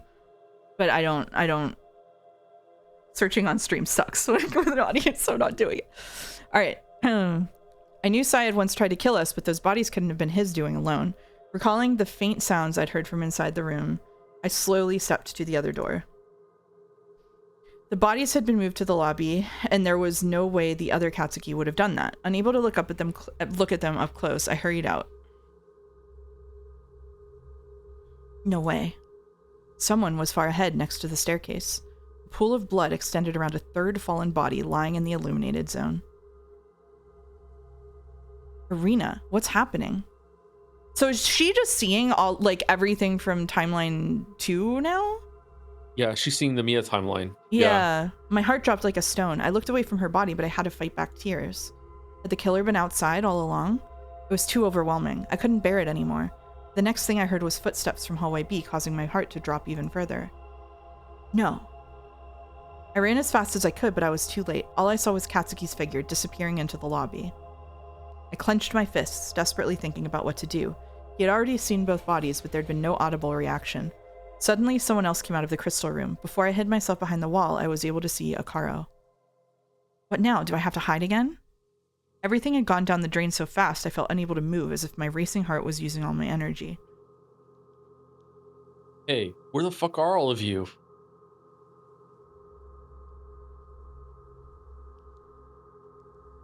Huh? I looked at the hallway again. As soon as I did, I saw Akaro coming out of the event room. Then he began to get closer. He might notice me if I try to leave. What? Did he enter the staff room? I'd heard Akaro's short steps and then a door closing. But before I could think about it, I realized Katsuki was in hallway A, slowly approaching Irina. I had nowhere to hide. As a last-ditch effort, I darted to the bathrooms, which I could see were empty. I slowly closed the door of the women's and locked it with the inner latch. I can stay here. Kite was the one who had the key. Soon after I heard Katsuki's steps reach Irina's body, they ran up the stairs. What is he doing? Does he want to find whoever else is in the building? From Katsuki's point of view, only Sai or an extra person could have killed the three of them. My body wore different clothes, but there was no way he'd care about that while unaware of what the Sekimeya could do. I hated thinking about it. He'd found me dead, and I couldn't even imagine what I would have felt in his place. Once his steps had disappeared, I continued to pay attention so that I could hear what was happening in hallway B.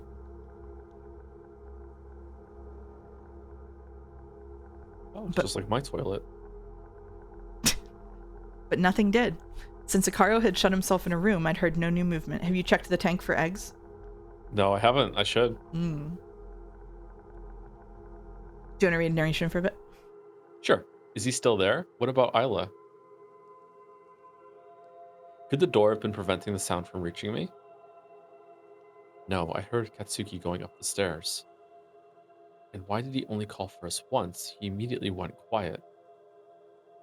I didn't know where Kara was, but the time when Katsuki had seen me in different clothing was slowly approaching. I just had to wait a bit more to see whether my hopes had been in vain.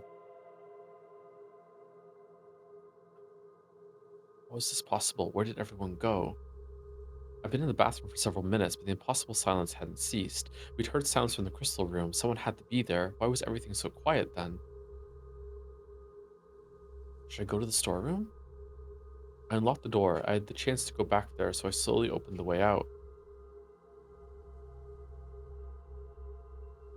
Is there really nobody here? Silence persisted once I stepped out. I wanted to run straight to the storeroom, but I noticed that all the doors in hallway B were closed.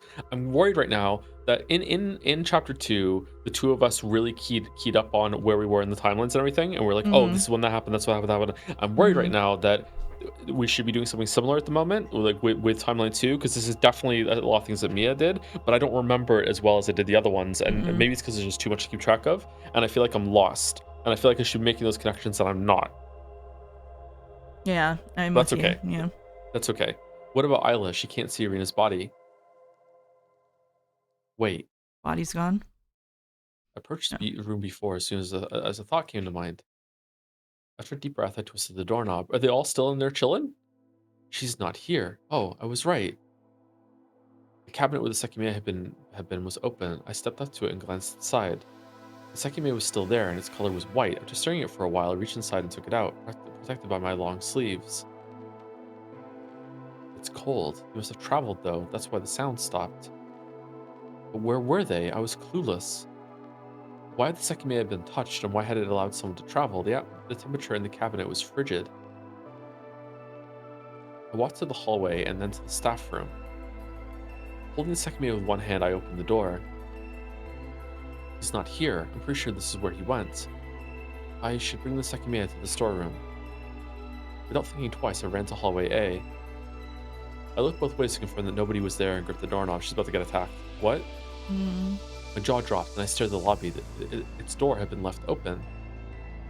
Were my eyes betraying me? As I got closer, I knew that I hadn't imagined it. Where's Naomi? Only my own corpse remained on the floor. Although the red pool of Naomi's blood was still next to it, the body it belonged to wasn't there. What the fuck is going on? Right now? The sensation that had once faded came back, reminding me of where I was. Inexplicable mysteries were bound to occur on December 15th. I turned around, trying to think it was useless. I feel like she's just rapidly flipping between timelines. Irina's gonna be gone now too. Yeah. Even though I didn't know what I was waiting for, it was clear anything could happen, so going back to my own world wasn't far-fetched. I entered the hidden part of the storeroom and dropped the Sekimeya on the floor. Glowing in the darkness, its temperature was noticeably higher than after I'd taken it out of the cabinet. Check the doorknob! When I least expected it, a crucial piece of the puzzle fell into place. Wait, of course, how did I not realize this earlier? I left the storeroom. If what had been in the lobby was a pool, near the staircase, Irina's body lay on a sea of blood. Okay. That Irina below the broken elevator. We had never spoken to her. That was because she had died. Did it make any sense? My idea was muddled, but I was sure I was on the right track. I had to make sure of something. I had to make sure Karo and Isla weren't anywhere.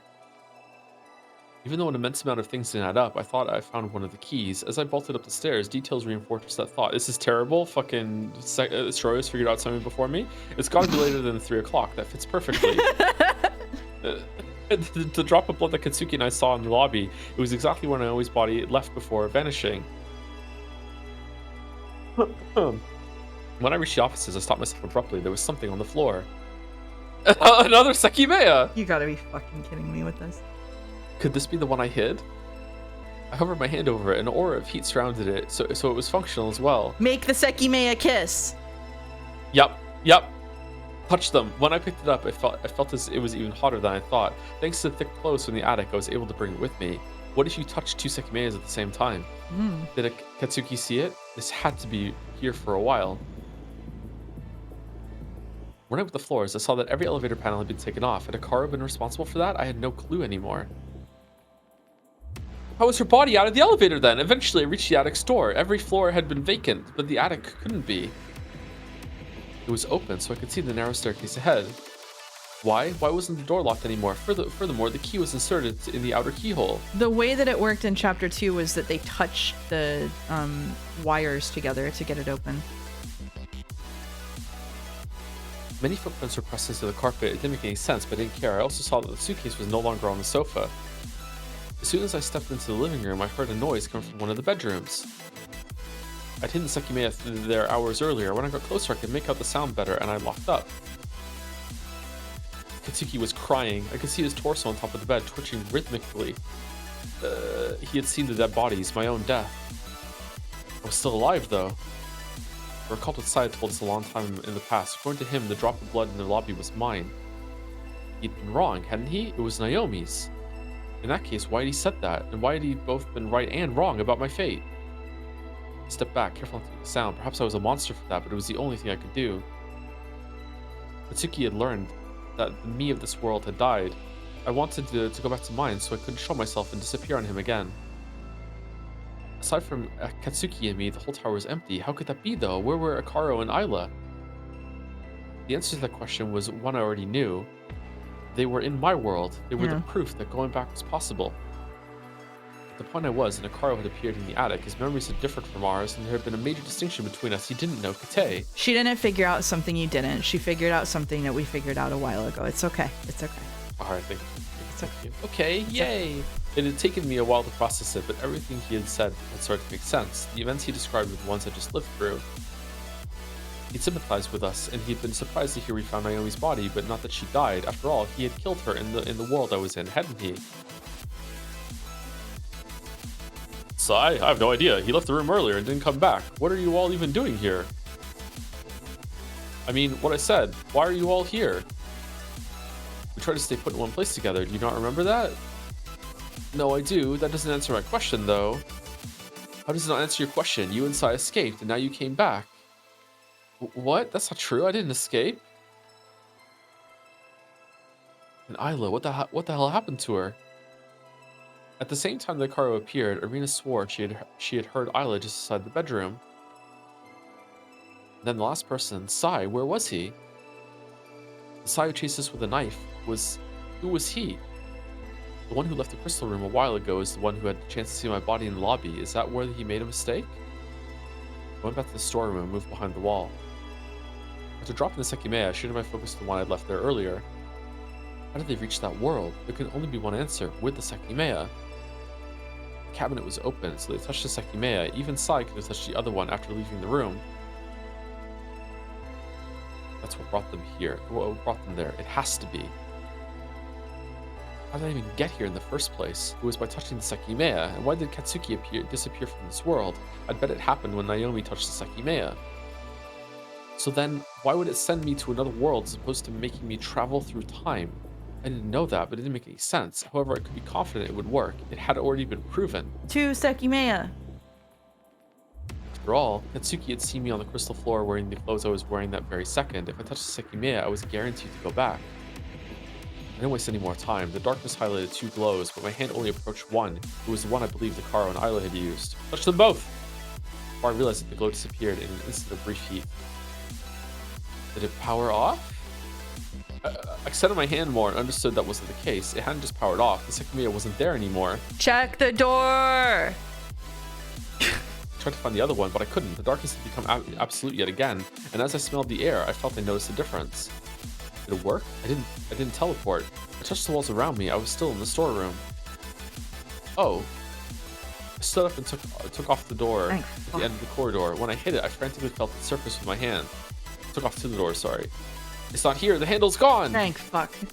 Oh, I had made it back. I really had. Dropped to the floor, exhausted and overwhelmed. There were so many things I didn't understand, but I'd been right about the most important one. I closed my eyes, letting out short breaths until they slowed down. It's gonna be so funny if it's Mia's timeline. It's gonna be... Oh god, is she gonna go out and be the Shiroya that Katsuki saw through the lobby? I think so, and then we should be triangulated the way that you want it to be, if that is what happens here. Yeah. Okay. Yeah.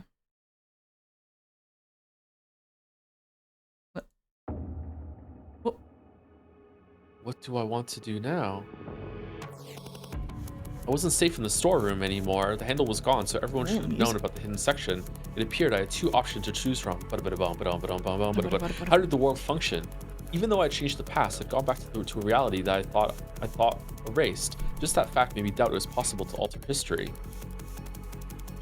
However, I had to think it was possible. I could do it right at that moment. If I showed myself, I would change the events I'd experienced, and that was what I had chosen, and that is what I had to choose. Whether to change the past or not, did both options make sense? Back to this again. Chat said, uh-oh, she needs to make a decision. Buckle up. VOD watchers, skip till next week. If I let everything repeat, the current version of myself will travel from the bathroom. That will let me take her place once again. I'd have to let Kate die for that. And still, to do it, I couldn't merely stay put. I had to purposely let Katsuki see me to seal the start and end of the loop. Will that be how it'll work in the end? If I divert the events for the ones I remember, 2 versions of me will persist. I might be also erase the Katsuki I met this morning, or myself, depending on what the consequences will be.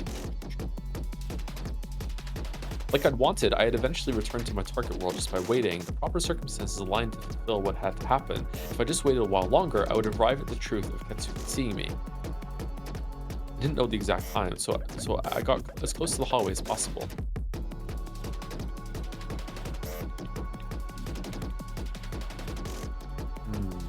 Can't really hear anything. Pretty sure someone should be here, no matter what time it is. We didn't look at the storeroom again when we left the attic, did we? I might really be able to stay here undiscovered.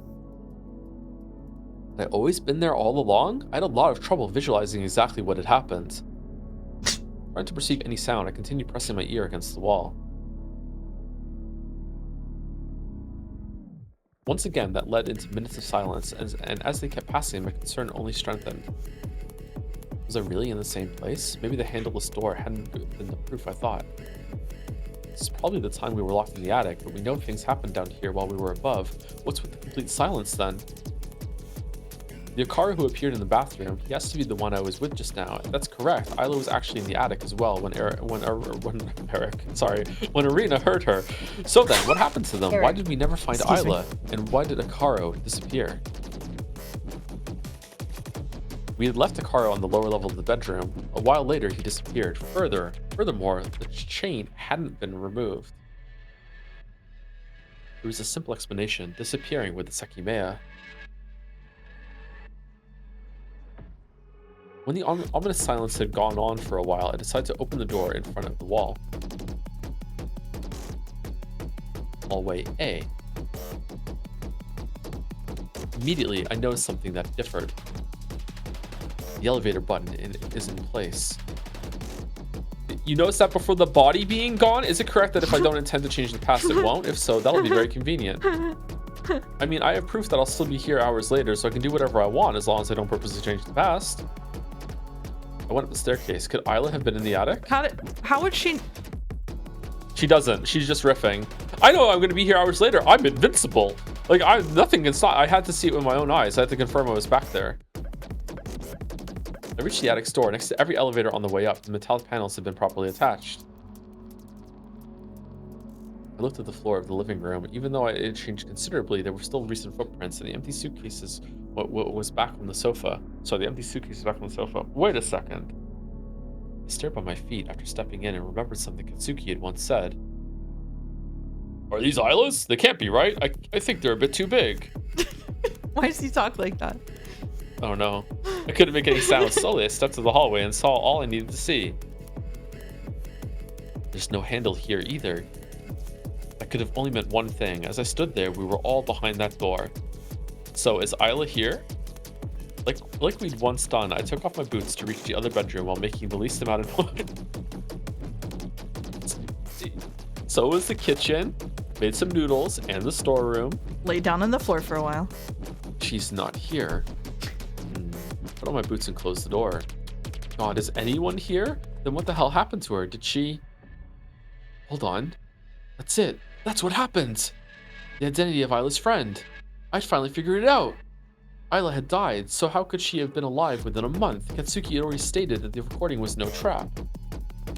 There were many things I had learned. Sasude revealed that there was a large travel at around 4 o'clock, and that was how he appeared on the 24th of November, and it happened to fit with the approximate date Isla's friend had appeared. That's not all. This also explains another mystery, Akaru's disappearance.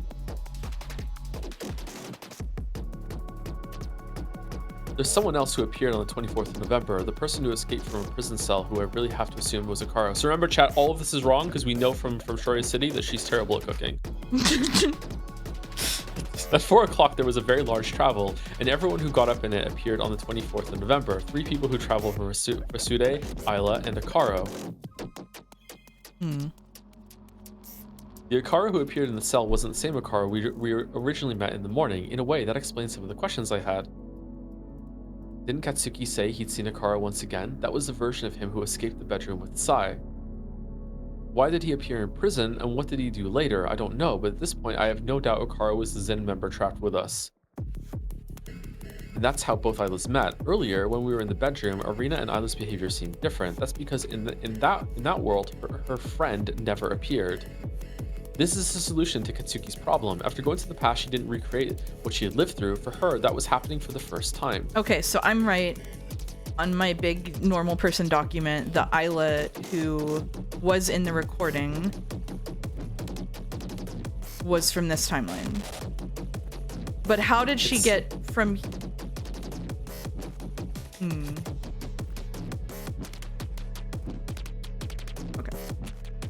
So it also seems like the timeline that we started in already wasn't the first one. Because Ayla had already gone back in time. Maybe is the timeline that we just went through, was that the first one? Because Akaru is still like doesn't really know much about the egg, right? Ayla didn't have her friend. Okay, the timeline we just went through is at least previously in chronology to the first one that we went through. Because Ayla had an I think imaginary this has to be the first one Ayla. because Kate left. Yeah. So somebody had to know to take the thing off the door in order to make timelines 1 and 2 happen, because there was no reason for someone to take the handle off the door unless they knew that Kate was going to leave through it, right? Or they never knew about Kate at all and took off the handle, and then suddenly in their timeline now there's a Kate, and they're like, who the fuck are you? Why are you here?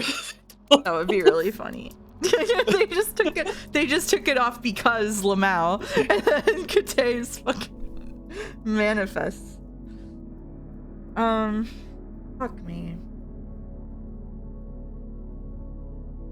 I guess the question is, who do you think died first, Mia or Shiroya?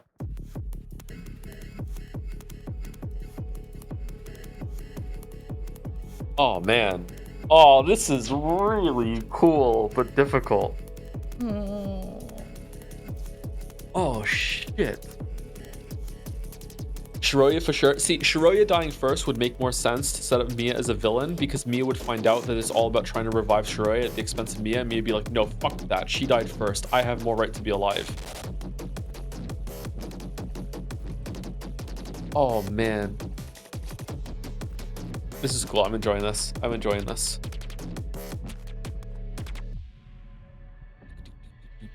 Okay. All right. You good? Fluff in the pillow? Yeah. When I thought about it all the things we'd heard about her friend made sense. She said that if we stayed calm in one place, nobody would be hurt. That's exactly what we did. We stayed in a crystal room, and Ayla never saw any of the dead bodies. Also, there was a person missing. She said that even though she didn't know how long it would end or how long we'd stay here for, she'd wait for me at home. I see. The reason she didn't know about how it would end was because she traveled to the past in the middle of the day, and she didn't know how long we'd stay because Kay hadn't been there to explain the alarm. It makes sense. Ayla was told that 7 people would get trapped and that it'd be 3 men and 4 women. That's because the other Ayla wasn't counting Kay. There was one last thing Ayla had told us. Her friend assured us that she would get to touch the Sekimeya. The Ayla had just been with had touched it in the crystal room. She'd asked about it, but Akaru told her not to. When he left Ayla alone, I'm sure she took advantage of it. That was why the cabinet was open and why both of them appeared in the world I was in. Oh wow. If true, fucked up if true. Yeah, there's only one thing I find strange. If she appeared in the world in that room, she would have noticed that a curtain had appeared on the floor with Naomi's corpse under it. Did she see it? Huh. Sekimeya was inside the cabinet, so she had to climb inside to touch it. If she changed worlds inside the cabinet, she would have shut herself in there because it's locked in this world. I wonder what exactly happened. Oh no. Oh God, she suffocated? Oh no. And when did the recording come into play in all of this? Ah, shit. Oh, fuck me. Sound came from the hallway. Did they open the door? Someone was there, but I could only hear footsteps. The magic trick of her like going into a cabinet, disappearing, and then when they open it again, she's dead. That was a really cool thing that the story did. Yeah, it was. I like that. I made sure not to move, but I couldn't discern who it was. It has to be us. We just left the bedroom. They're still there. Sound wasn't reaching well where I was. There had been brief periods of silence, but I could tell the hallway was not empty. Soon, the dark footsteps faded away. Did they leave? That wasn't only one person. I should go back to the crystal floor. I didn't like the idea of staying in the attic, but I couldn't be seen if I went all the way down. No matter who that was, I could probably make it down before them. I tried to open the elevator, but didn't budge. Then, as soon as I pressed the button, I felt a spark in my mind. Whoa! What the hell? Did this happen again? Dumbfounded, I stared at the button until it lit up orange. Inside the elevator, I pressed the lowest button. While I descended the building, I reeled from confusion. What had just happened? I opened the door on the crystal floor and made a quick dash to the storeroom. I paid my utmost attention behind the door. What was about to happen was very important. There it is. Someone appeared from the staircase. It's more than one person. It has to be the same people who just left the attic. That meant it had to be us. It had to be us, Katsuki and me. Was that me? I just heard a voice. I wasn't sure, but they didn't speak again. Instead, they got closer to where I was.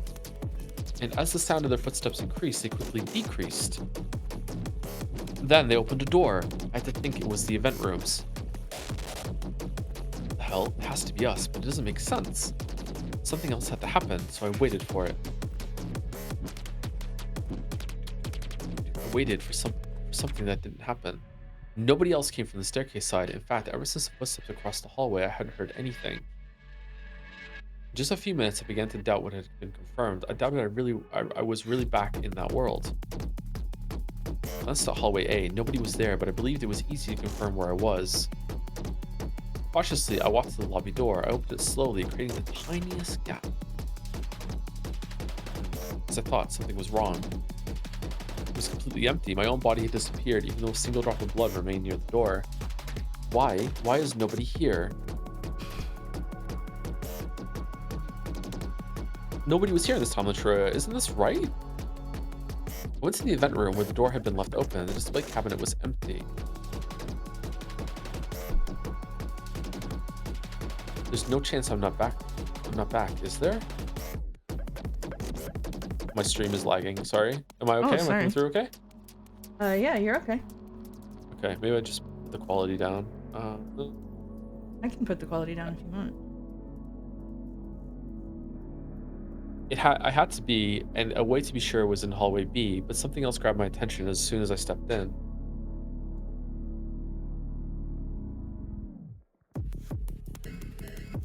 The door was open. It belonged to the farthest crystal room, B6. I approached it slowly and soon saw what was behind it. Yeah, it's taking a while to catch up. Sorry. I'm sorry. Reconnect? We can try that, yeah. Let me see. Let me disconnect and rejoin.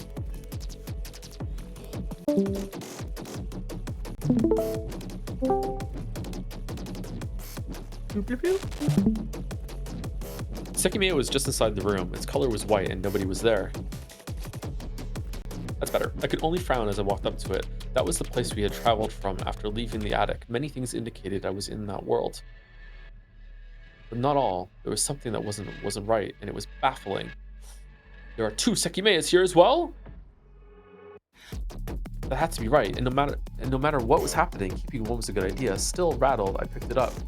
The headache was coming back, so I left quickly and directed myself to the room I'd wanted to inspect. E4, where I'd been for hours. When I opened the door, I found what I expected on the other side.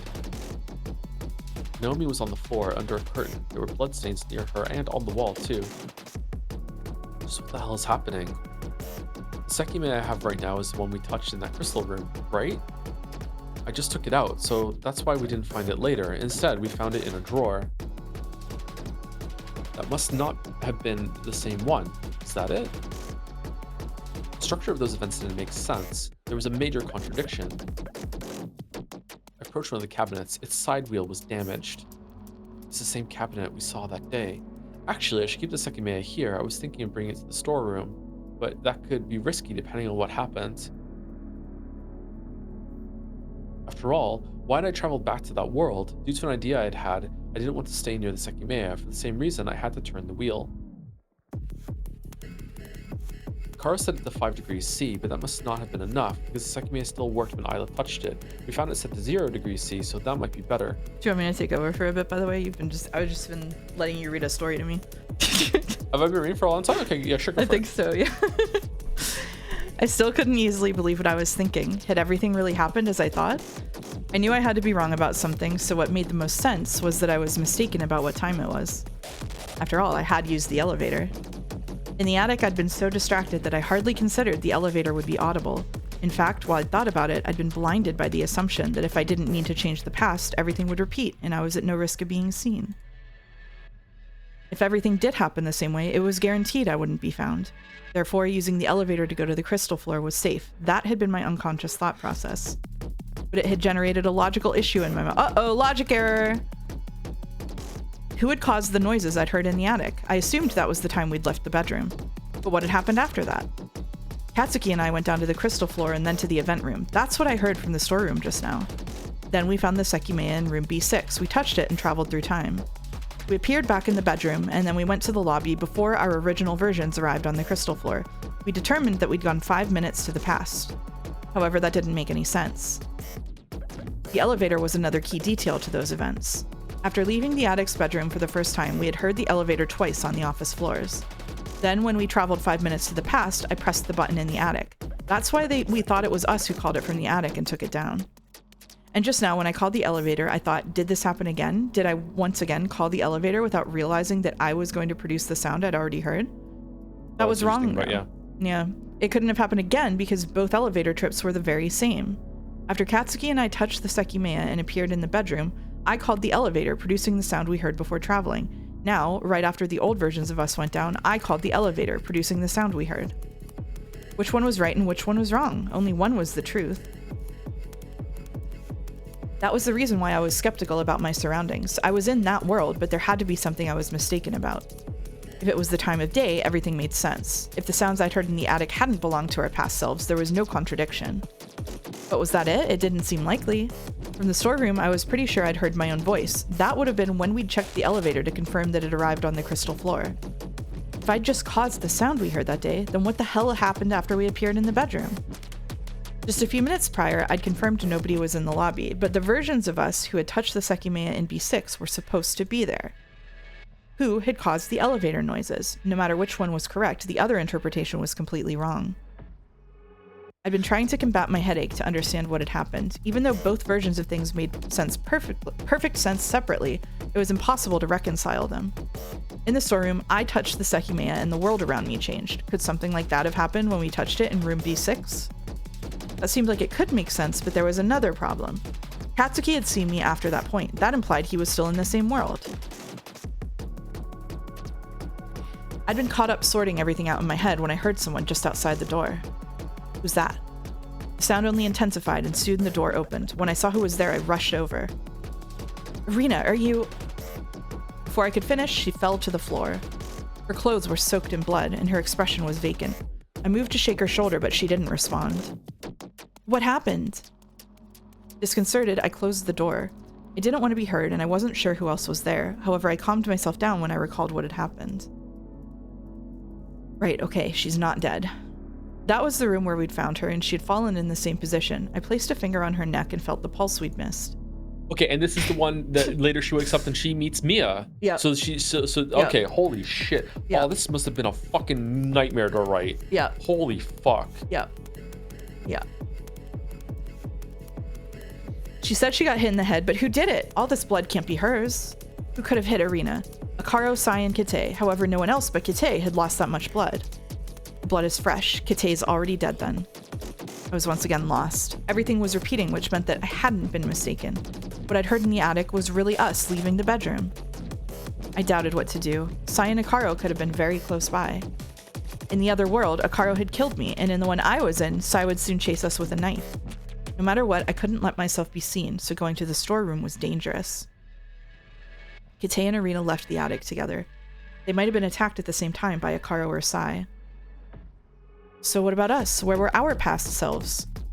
According to my memories, we should have been in the lobby when I'd peeked into it, so I couldn't blindly trust what I remembered in that regard. Maybe I should go to the storeroom anyway. If everything will play out the same, I can be sure I won't be seen. Wait, no. I don't have to. I thought a little ahead. When we'd found Irina, we failed to realize that she was alive. Due to the shock, we'd barely stepped into the room. I could leave, but given what I knew, I didn't have to. If I stayed next to the door when it opened, our past selves wouldn't see me. It was better not to move. Oh my god, the idea of them hiding behind doors or they're the roots of themselves freaks me out! No! Oh, no. Okay. No, you don't have to worry about that, because you would just go talk to yourself. Like, you would never do that to yourself. No, I would fuck with myself. What do you mean? I would fuck with myself so bad. No. I would go full Sai mode. No way. Really? Oh. I would too. Yeah. Okay. Why? Because it would be funny.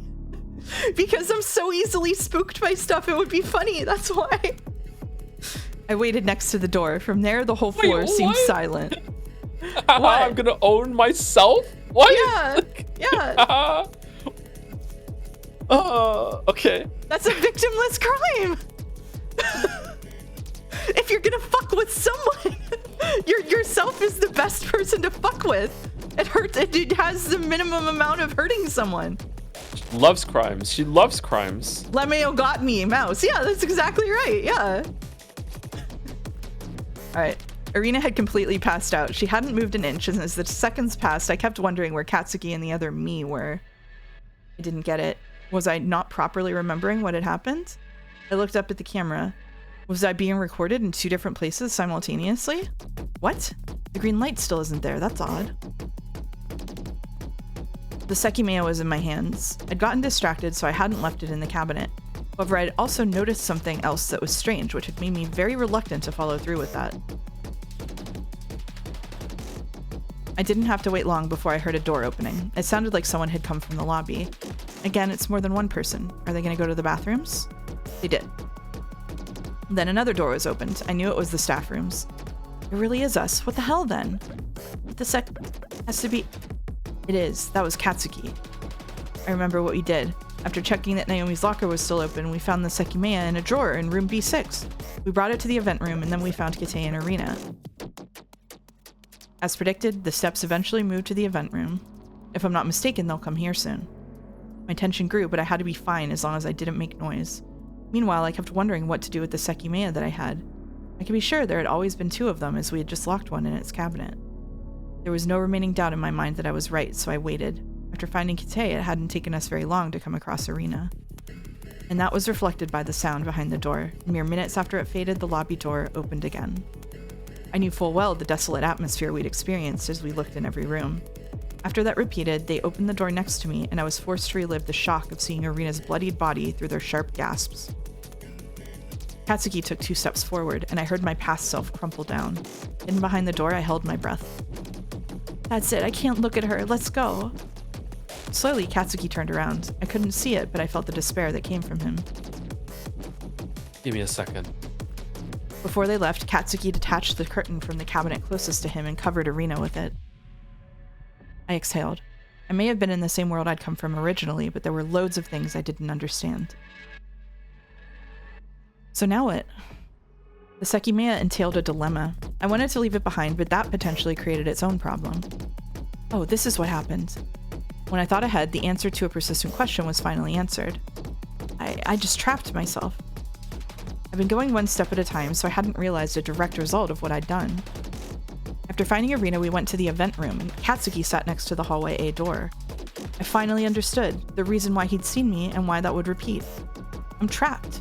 As soon as I leave this room, Katsuki will hear and see me. That's what woke him up. And I had to leave. If I stayed there for much longer, a search would eventually find me. That wasn't all. I knew Irina would soon regain consciousness herself, and I had a reason to think Sai would search the room I was in fairly soon. I had to leave, and as soon as I did, I would force our past selves out of the event room. I had a Sekimeya with me. It's so fucking foreboding that we've swapped from the Sekimeya to a Sekimeya and Sekimeya.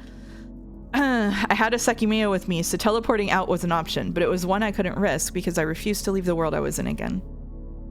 In the event room, I'd fallen asleep very quickly. I'd been dead tired that day.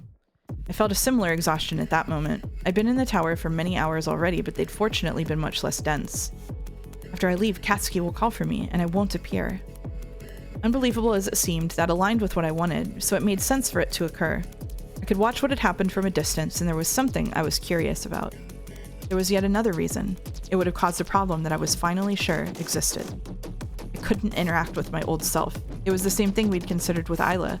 If my past self met the future me and tried to keep everything exactly the same, she'd have to replicate precisely what she'd seen me do. Every word, every movement. No human was capable of that. It was crucial not to be seen by both her and Katsuki. A certain time was approaching. There was something I'd been avoiding thinking about. On that mountain, I made a decision. To change the past and save everyone. Mia, Isla, Irina, Kite, Naomi. While that reality seemed distant, it was as close as ever. The time I'd found the Sekimeya in the water tank would soon come. At that point, the Sekimeya had shot me quite far through time, even though I didn't know why. When I go to the bathroom, I'll just have to stop my old self. That should let the Sekimeya store even more energy, so if I touch it later, I'll go to November again, to a time before Mia died. Shiroya City 2? That was all I had to do. Yeah. Chapter 4, baby. If I changed the past in just the right way, accomplishing what I decided was well within reach. And yet I didn't know what to do. Hadn't I also decided that going to the past was a mistake? If I didn't interfere, my past self would travel, and I would soon become myself again. I could just leave with Katsuki. But is that even the case? Would that really be possible? The Katsuki from this morning said that the recording was real. We won't simply leave at 9 o'clock. And that wasn't all. He was suspicious of me and asked if I was the real Shiroya. Why? What happened after I went back in time? Up until then, my safety had been guaranteed because Katsuki had seen me late into the day. Beyond that point, I couldn't be confident about anything. On top of that, it was a fact that I'd never been mentioned in the recording. I also recalled that I'd been seen again later, wearing the clothes from the attic. That had only been briefly mentioned, so I didn't know what it was about. Oh yeah, she doesn't fucking know about all the bullshit with Sai after that. Oh shit, okay. The bullshit with Sai? That happened whenever she was locked in the attic and Sai came down and was being all weird with Shiroya with different clothes. She doesn't know about any of that. She doesn't know any of that. Yeah. Yeah. I looked down. When the Sekimeya had begun to get too hot, I'd left it on the floor. It was a bit difficult to decide what to do with it. My intention was to leave it in that cold cabinet, but I think something's odd about that. Once I leave, our past selves will go to the attic. When they're returning, the elevator will be intercepted and Sai will chase them. They'll all end up in the event room where Sai's attitude will flip. Something we didn't figure out was how we managed to not be found in hallway B when Katsuki searched through every room. If I left the Sekimeya in that cabinet, that would have given him a way out. Do you remember when you heard that loud-ass thunder that jump scared you a couple weeks ago? That was you outside your home with cymbals. Lamayo got her. He could have just... Rodney also had a banger earlier. Oh, Mouse in it for a different timeline, cutting Mouse's electric power. Lamayo got her good. Fucking hell. I didn't see that. Oh no. I'm locked into reading, sorry. If I left the Sekimeya in that cabinet, that would have given him a way out. He could have disappeared by touching it. That was why I thought that he might have been about to investigate the room and find out that a Sekimeya was there. At that point, another Sekimeya was... It's funny because I said like stream 3, maybe there's multiple Sekimeya, and now I'm mad that there are. At that point, another Sekimeya was in the event room. If there are only two, the only way Sai could have disappeared from one of these rooms is with the Sekimeya that I have now. I would keep it cold, so he'd have to take it out, wait for Katsuki to investigate the other rooms, and touch it as soon as this one was about to be searched in order to get away. It's the quest to control all of the Sekimeya. Yeah, I'm kind of imagining Shiroya going into the storeroom by that door and just piling Sekimeya by Sekimeya, like just making a little nest for herself. Like a ferret. Yeah, like I've collected all the eggs. Like a ferret. It's a collectathon, actually.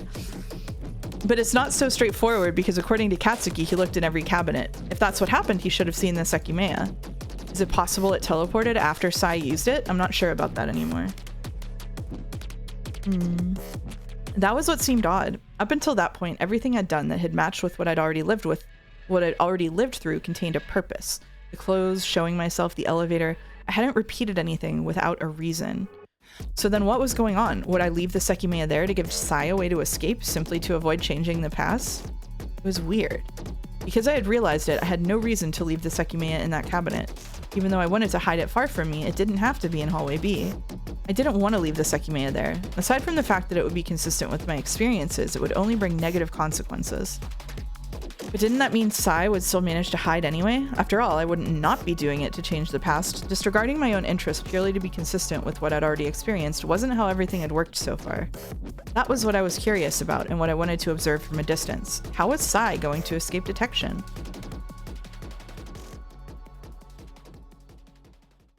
I also want to observe Sai. The more I thought about it, the more I believed that leaving the Sekimeya in the cabinet wasn't the call. When I was sure, I looked at the door. It hadn't been properly closed, so I widened the gap without making a noise. Could you imagine like Shiroya and Katsuki trying to decide what to order for dinner? Oh my god. Oh my god. Sorry, go ahead. I picked up my phone and scrolled through the pages of apps until I found Uber Eats. I had already ordered Uber Eats that week, and so I reviewed my order list to look through what I'd had so far. I didn't want to repeat anything that I'd had recently because then I wouldn't be able to enjoy my dinner as much. The local pizza shop had a sale, but I wasn't interested in getting buy one, get one because I don't like eating leftovers, and so it would have been a waste of food. I looked at Shiroya looking at the phone. I had an idea what I wanted for dinner, but I also wanted to see what she wanted to have for dinner first. Obviously, I was someone I wanted my top choice, but I would be happy with having her top choice if that was my second choice. So I had to decide what was my top choice and what her top choice was, and then we would settle on the second choice. But I also know that she also knows the same about me. So can I really trust that when she gives me her top choice, that it's actually not her guess of what my top choice is, because she wants me to be happy, but I want her to be happy too. Fucking Christ. Having traveled back in time, I watched from behind the door as the other me scrolled through Uber Eats. I knew very well that if Shiroya 1 ate food from the Indian place that she was considering, that she would get food poisoning. But would it be changing the past to warn her? I didn't want to make contact with her, but I also didn't want to be suffering from the effects of food poisoning for weeks. I remembered when I was sitting on the toilet that I had agreed that I was going to change the past when I went back in time.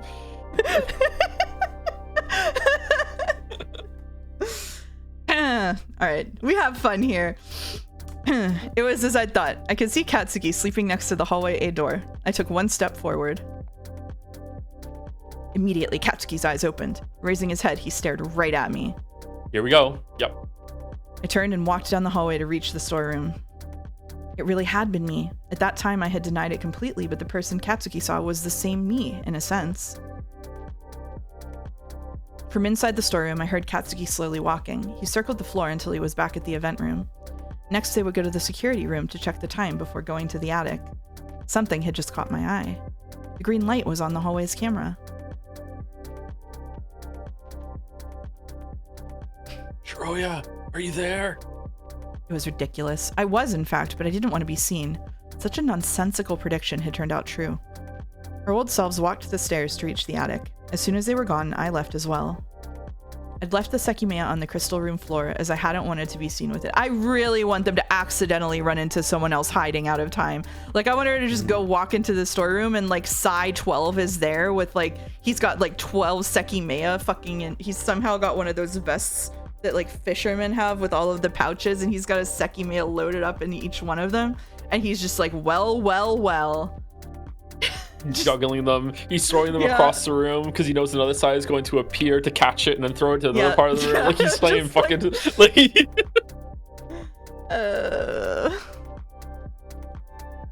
Oh, don't tell me it's already gonna be gone. Is this how Sai managed to disappear? You fucking... Wait, she left it? Oh my... That made it... Sorry, I was like kind of tuned out reading, and then she fucking left it on the floor? That made a lot of sense. So I sped up. Could he have grabbed it so fast? No, it's still here. It was behind the door where I left it. Carefully, I picked it up. Where should I put it? She really did let him out 3 times. She sure did. Thinking about it, I walked to hallway C, where a sudden sound startled me. I retreated immediately. In hallway A, I'd just seen Sai. He hadn't seen me in return, but something was very odd. He'd been exiting the storeroom with a knife in his hand and was visibly shocked after looking at the stairs where there was nothing. I wonder if he was expecting Irina's body. Slowly, I kept stepping back until I reached the lobby. Is this the part where Sai tried to kill them, or did it happen sooner than that? I think this is the part where, like, I think they go upstairs using Shiroya. Yeah, this is the part. Okay, yeah. And then he goes up there. He was exiting the storeroom with the knife in his hand. Does that mean he had been outside? No. Because the handle isn't on the door in this one. She was just in the storeroom. She was just in the storeroom. What the fuck? Yeah. God damn it. Oh, but she didn't open the fake door. Was he behind the fake wall? Yeah, he could have been behind the fake wall for this. Good fucking God. The fucking Jesus fucking Christ. The sound of his footsteps came from hallway B. Then he started to open doors. Did he notice me? With his free hand, he'd been touching his mouth. He was the Sai who had chased us, and he was about to intercept the elevator with us inside. He's the one who said I would die. It's the Sai who locked me in the attic. When he started getting closer, I approached hallway A. This is some Looney Tunes ass shit, man. That way, I avoided being seen as I returned to hallway C. Sai appeared from the lobby and started to open doors in hallway A as well. What the hell is he doing? It seems like he's being silent on purpose. I knew he'd soon go up the floors, so I circled back to hallway B. My heart rate was increasing. I couldn't feel safe anymore. Why had Sai said that I would die, and why had he chased us with a knife? He's gonna kill her right here. And uh-oh. His intentions were unfathomably enigmatic. However, I didn't think he declared my death because he'd already killed me. At one point, he'd stated that he'd be the one to kill me if he had to. And the knife he was holding, where had he gotten it from? There was something to consider. I'd seen him exiting the storeroom, but he was searching through hallway A, so he'd been in the storeroom before inspecting its hallway. Could he have come from the outside door? It can't be, can it? But it would explain the knife and how he was in the storeroom right after I left it. I heard something behind me and quickly hid myself in the cleaning room. Who was that? Someone had been in hallway B. When I considered it, I concluded it had to be Irina. I froze, wondering if she could have seen me. I still had the Sekimeya, but I really didn't want to activate it. It seemed I hadn't been seen. I couldn't hear her, but she wasn't coming. I didn't know what was happening, so I had to stay there. For a while, nothing happened at all. That changed when someone started to get closer. The steps came from hallway C. Are they coming over here? That's someone else, right? The sound got louder until it was coming from right behind the door. However, the steps kept going. This way of walking, it's gotta be Sai. Was he circling the floor again? He'd come from hallway C and disappeared toward the lobby side. It didn't sound like he'd looked into all the rooms again, so I didn't understand. When the silence returned, it stayed for even longer. Different Sai? Possibly different Sai. Did he go upstairs already? What about Irina? That must have been her, but where is she now? I thought about what would happen next in detail. Our past selves are in the attic, and they'll try to come back here soon. I guess I get how the chase started. I think Sai was searching for someone while holding that knife. I don't know why, but it's very possible he wanted to find Katsuki. The elevator's on this floor, and Sai went up to search for Katsuki. When we called the elevator from the attic, he was on the 3rd floor and heard it.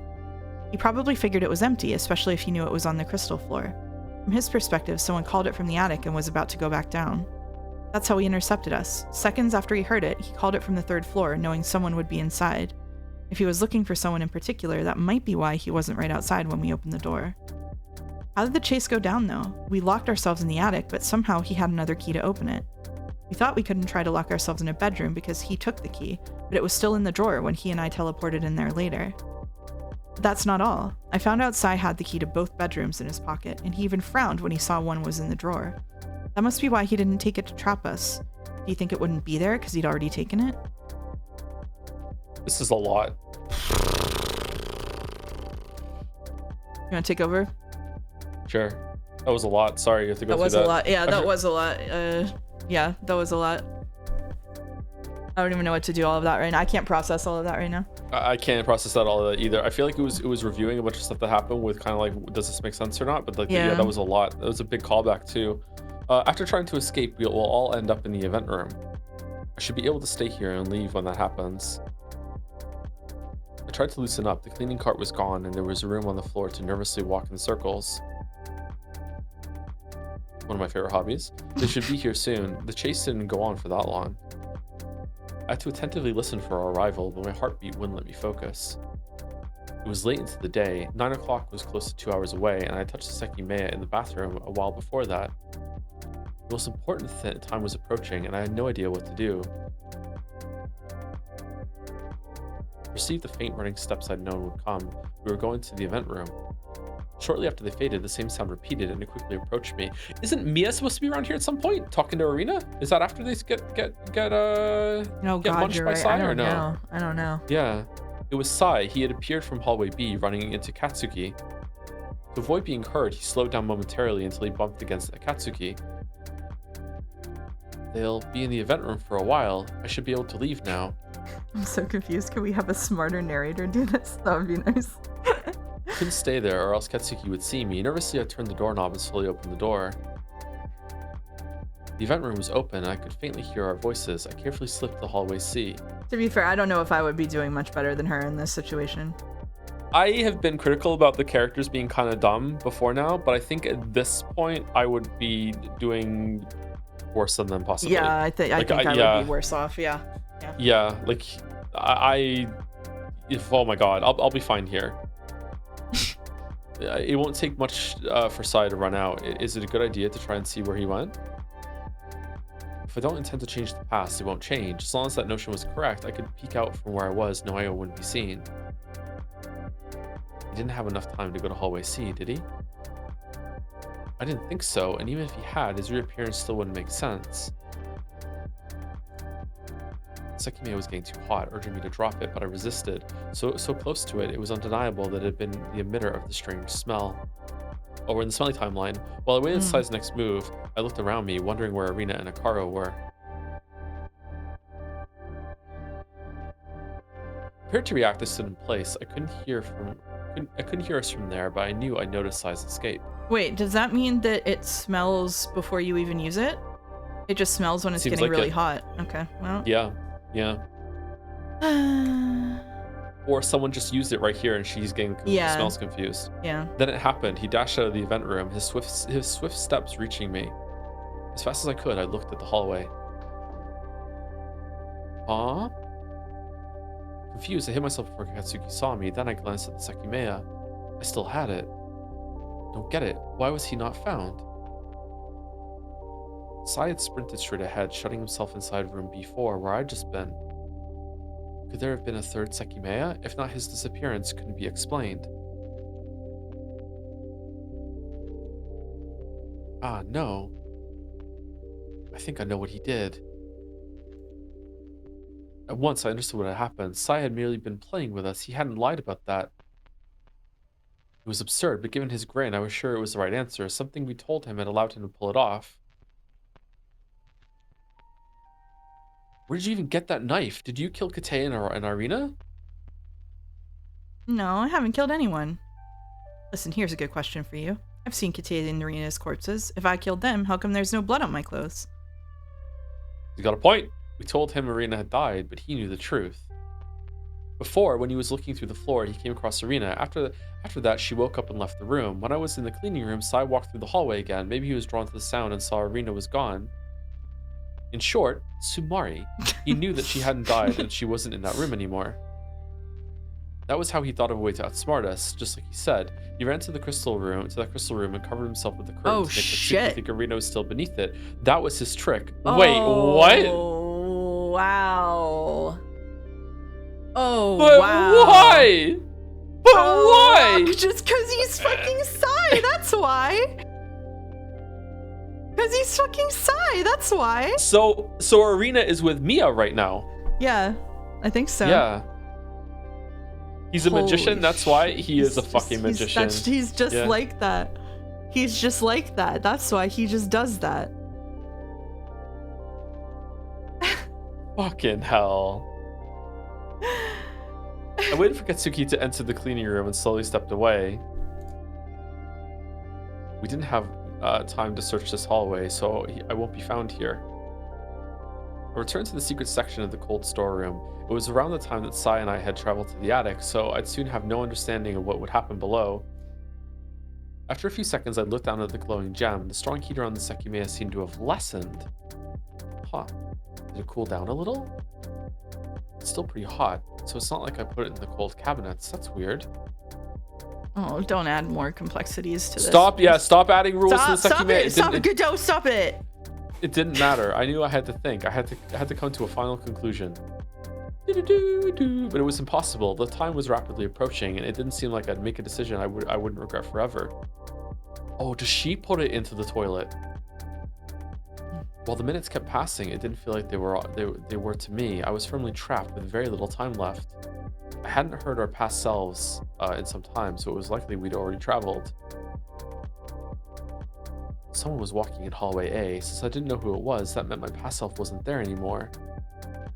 Who was it? It could have been Katsuki, Arena, or Akaro. Even though Sai had escaped from the attic, I didn't think it could have been him yet unless he traveled to the past.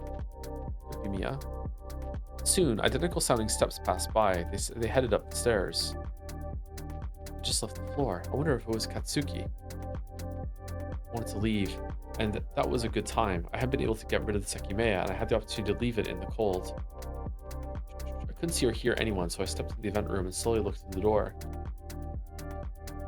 It was empty. Most importantly, the Sekimeya wasn't on the floor, which meant someone had been there after our travel.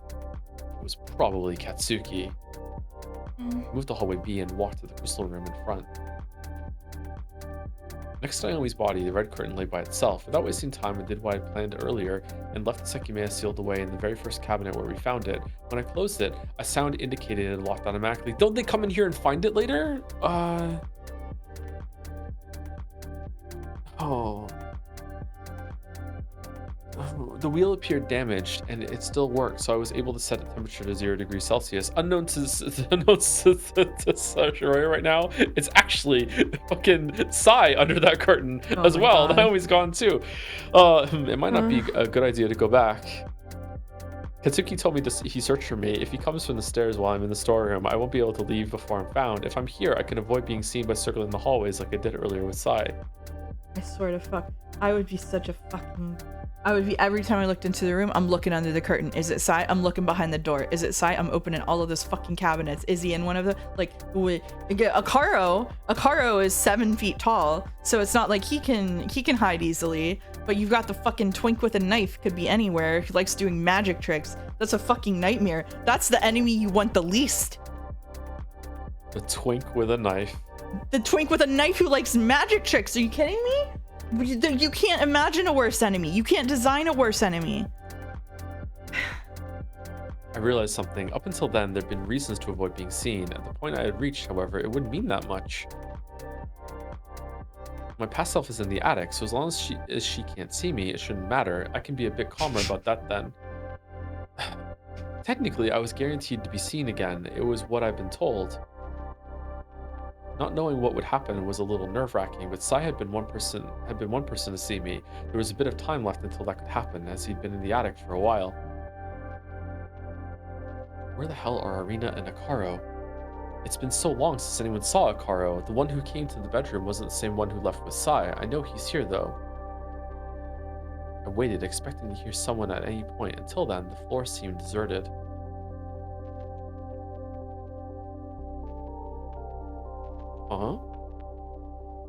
It was minutes later when I turned to the lobby. I felt like I'd heard someone there. Is anyone there? I expected them to come from the stairs. Seconds passed. I hadn't heard anything else. I could have been mistaken, so I slowly stepped to the door. No one. Had I imagined it? I entered, drawn once again by the blood ahead. Without a doubt, it was where the bigger pool had been earlier. I didn't imagine it this time. There's someone in hallway A! I retreated slowly.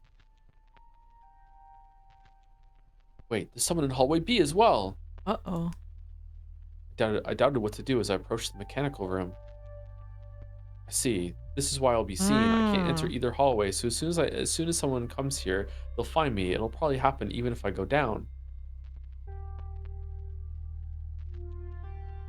My only move was to wait. When I thought about it, I realized that being found wasn't so bad.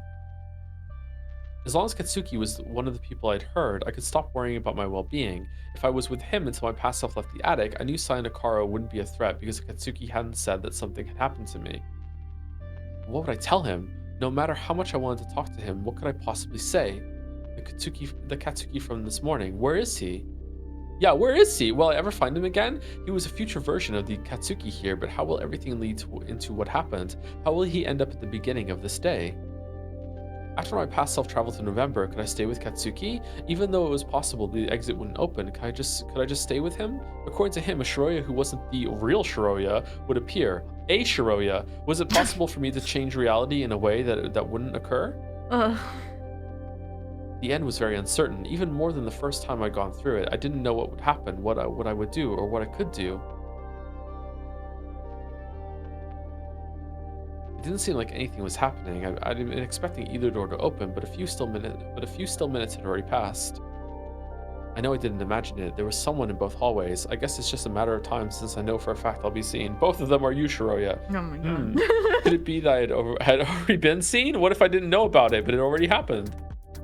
It didn't seem likely, that I'd just be ignored, but I had no way to know. No matter what, there was nothing else I could do but stay in place.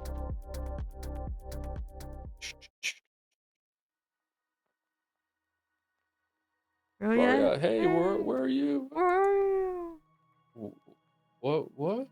Katsuki? Shiroya, can you hear me? What's happening? Like a sharp needle, Katsuki's voice pierced into my chest. The pain in those words wasn't one I'd heard before. You're okay, right? If you can hear me, please come out. Say something. In the sudden manner they'd started, the shouts faded with a wail. Then in their place came a shrill cry. Katsuki was sobbing like a broken person. With a trembling hand, I grabbed the knob. As I pulled the door open, I saw Katsuki on the floor. He wasn't just crying, he was shaking. He was a wreck. Hey. My hoarse voice didn't reach him. Gently, and trying not to stagger, I took a step forward. When he saw me, he gathered himself enough to stop shaking and warily stood up. Are you actually Shiroya? We're so back.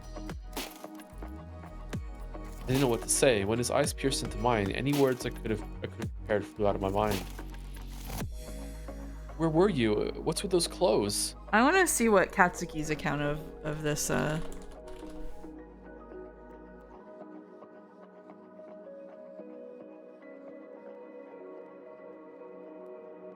my god. His account Wasn't of this there? was Are you the same one that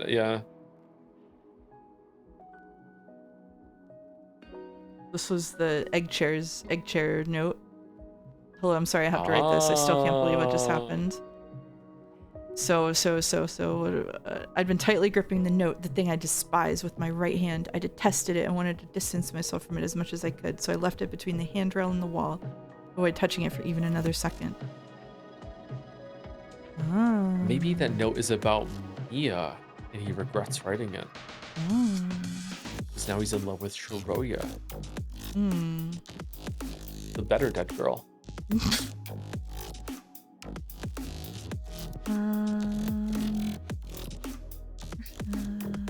Let's see.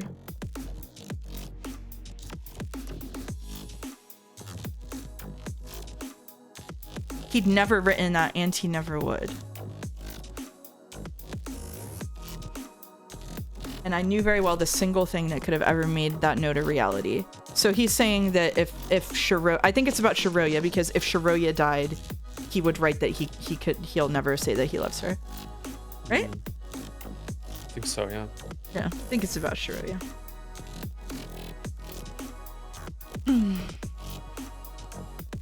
Are you the same person who disappeared with Sai? So we have seen this from Katsuki's perspective. Yeah, we have. For sure, yeah, we just saw that. The same person? I'm not in the sense he means. I felt like my voice was stuck in my throat and my thoughts were all over the place. Had that exact conversation always happened when I've been in the attic? I'm sorry, I'm very confused too. I guess so, though. You guess so? What do you mean? You remember everything, right? Right now. I stopped myself. From hallway C, a figure approached. I remember being very frustrated when we heard this. Mm-hmm. Yes? It was Serena. The look in her eyes and her way of walking had cut me off. When Katsuki turned around, he hardly reacted, so I wasn't sure if he already knew what had happened to her. I'm glad to see you two are safe. I was a bit worried. What's with those clothes? You weren't wearing them earlier, were you? Who the hell are you? Or even you? How can you two exist? What? It was the arena we'd assumed was dead. Her clothes were stained with blood, and she appeared to be groggy. Where were you? How did you just appear out of nowhere? In response to that, Arena slowly knitted her brow. What do you not understand? Did you just pop into existence at some point? No. Why do you think that? Have you looked at that room? Your body is there. So this is Mia has already been here. Okay, what? Mm-hmm. That one? It can't be. I knew you were lying. I can't be here. Of course not.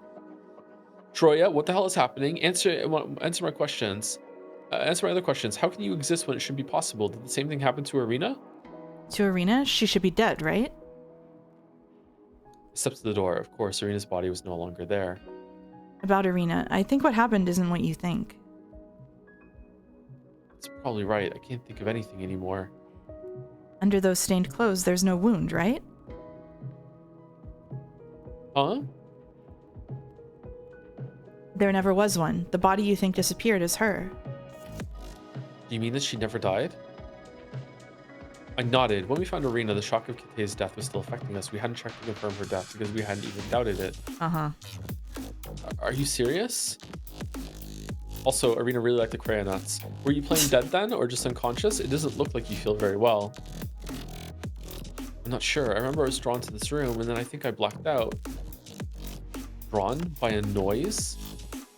No, something stronger. I'm not sure what exactly. I don't know whose blood this is, but since I woke up, I felt groggy and numb. I see. I had no idea what that was about. I've been in the room when she appeared, but I hadn't sensed anything like that. Shroya, do you remember finding her body as well? And you realize what really happened? You still haven't explained what you're doing here. Are you the same Shroya who disappeared from the event room with Sai? I wish I could explain everything to you, but I still don't really know what happened. But yes, I'm really glad to see you again. I smiled and felt a wave of relief. It didn't matter that I didn't know why I was there again. Those words have been the most sincere of my life.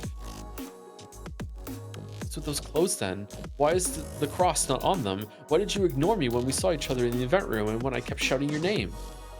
Well, you were right. The clothes did come from a different timeline. Mm-hmm. Hey, I'm still confused. But I have a question. Huh? Sekimeya, does it really make you travel through time? How does it work? What? If I understand it, touching it with your skin activates it, right? And you can go far into the past if it's out of the cabinet for a while. That's what I've been working under, yes?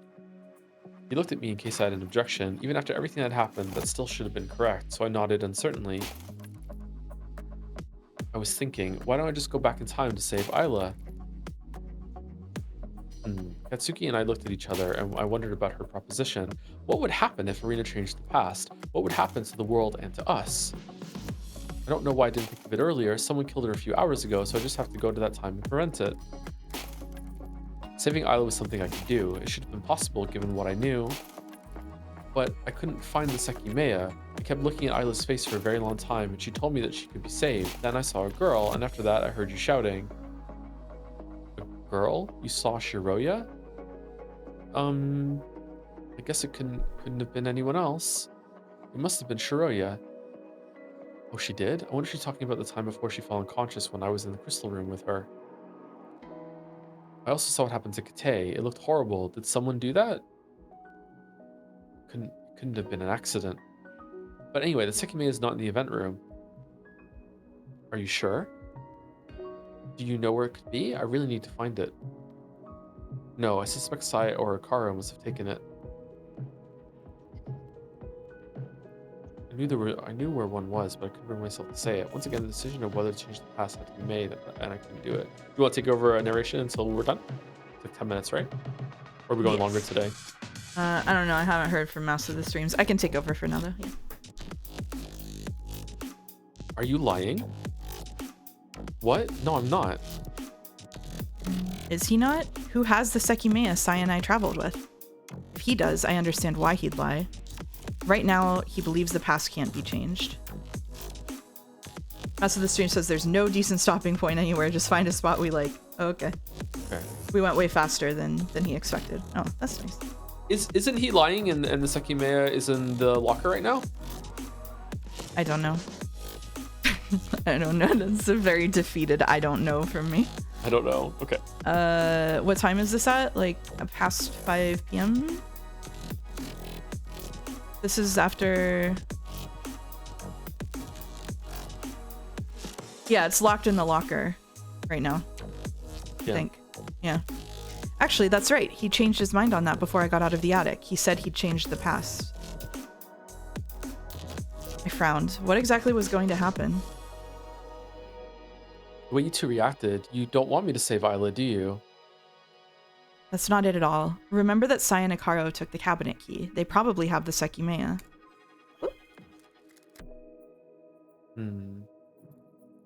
It seemed Irina was seeing through us. Discontent, she walked to the event room. I knew it. You were lying.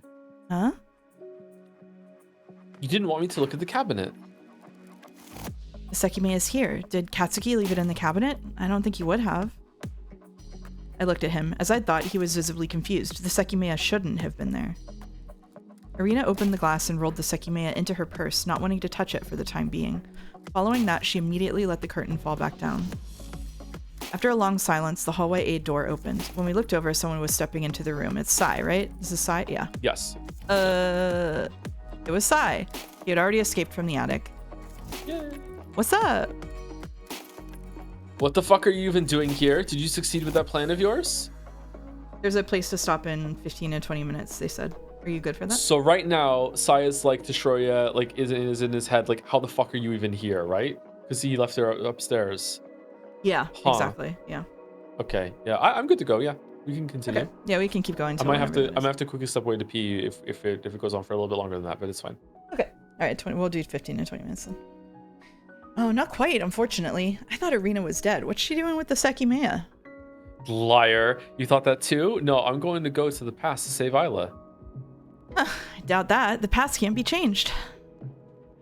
That's nonsense. I'm going to the past, so I'll prevent Isla from dying. You used the Sekimeya before, right? How long do I need to wait to go enough hours back? Yeah, it should be about 15 minutes, but I still find it unlikely you'll change anything. Sai, where the fuck did you go? Were you in the attic? Do you know where Shroya went? I saw her disappear with you. Isn't she next to you? What's with those clothes anyway? Aren't they from there? They are. I see. They're definitely an improvement for you. And just ignore me, Katsuki. I was busy sorting something out. Aren't you excited to relive this scene specifically? So the smile is because they both know that she's a different Probably, Shroya? yeah. Probably. Oh, yeah. okay. Yeah, okay. Sorting something out. I couldn't help but react as I knew he had just locked my past self into the attic. Oh, right. I'd forgotten about this too. I found this just now. I tried to read it, but my head hurt a lot. Do you know what it is? What it is? Blah. Out of nowhere, Irina took out a piece of paper from her purse and handed it to Katsuki. I saw some black letters on it, but I didn't recognize what it was. Immediately, he stashed it in his pocket. Hey, what was that? Don't mind me, like you said. You look pretty nervous. I saw something written there. You were pretty in control of things when you pulled off that trick with the key earlier, so why is this getting you all worked up? Do you want to hide it that badly? It's just a personal paper. It has nothing to do with you or the Sekimeya. Very intriguing, then. Personal paper. I didn't think I'd seen it before. When I glanced at him, he immediately looked away, leaving me a little surprised. Aww. So, did any of you see Mia? Well, who? You don't know her, right? I knew I wasn't going insane. How do you know that name? She's the person I was with earlier before I saw you two. It just came back to me. I don't know where she went, though. What? What just happened? It's not possible. How could she have seen Mia? What's with that reaction? Don't you see she's just delirious? She didn't die, but I have a pretty good idea of what happened to her. Say, did you hallucinate someone? That's not it. That's not just some name she made up. Do you know this person then? We do, but Irina couldn't have seen her. She couldn't be here. Are you sure? She could have entered through the storeroom. She could have even traveled from the future, since the Sekimeya is bound to be exposed to the outside world. That's not what she means. She's not anywhere right now. Oh, is she dead? Wait, Mia, you said? That was the biggest blow I'd been dealt in a long time. I'd grown to think I partially understood what had happened, but a few words were enough to shatter everything.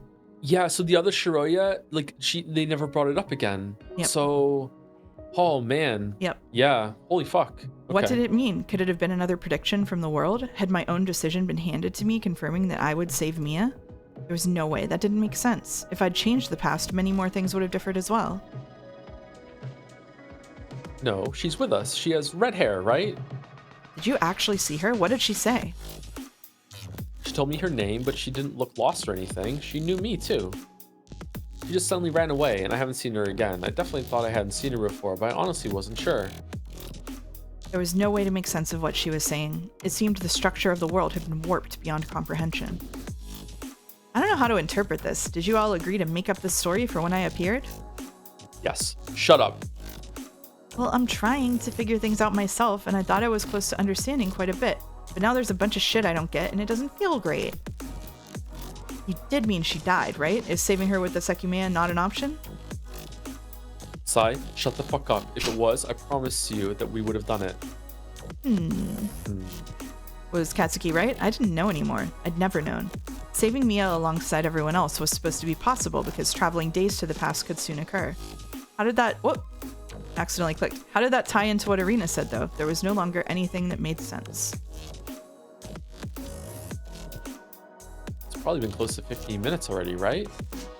I'd say so. Yeah, it's been almost 15 minutes since I arrived. I love it when stories show you the same scene from a different perspective and it has a whole new meaning, by the way. I love it. Do you? Do you are love you that? sure I'll go far enough? I do love that, yeah. That's good. Are you sure I'll go far enough back? She died at around 2 o'clock, right? It should be enough, yes.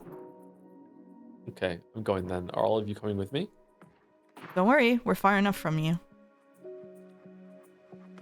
I understand. Well, goodbye for now. I'm going back to my own world. Sai had kept lying to Irina, claiming 15 minutes was long enough to go hours back. However, I couldn't be entirely sure that was impossible. She got her hand closer to her purse. The three of us stepped back. Given what we knew about the range, we were outside of it. But I was concerned. Were we highly mistaken about how the range worked? I didn't stop retreating until... I just forgot the word retreat. I didn't stop retreating until Irina's hand contacted the Sekimeya. And when it did, something I hadn't even imagined occurred. Sai was the only person to disappear. What? Wait, what? I was speechless. Irina had touched the Sekimeya, and we'd been farther away than Sai. It didn't make any sense why he was the only one to vanish. Why didn't it work? Did Sai disappear? Was everything he said a lie? Chat says, is this when Sai gets transported to the attic bedroom again and tricks Shiroya a second time? Probably? Chapter 4 is Sai's perspective, and it just reads like Dolmek's inner monologue. There is nothing that this story could do to make me happier than to give me a Sai chapter. I'm not gonna lie.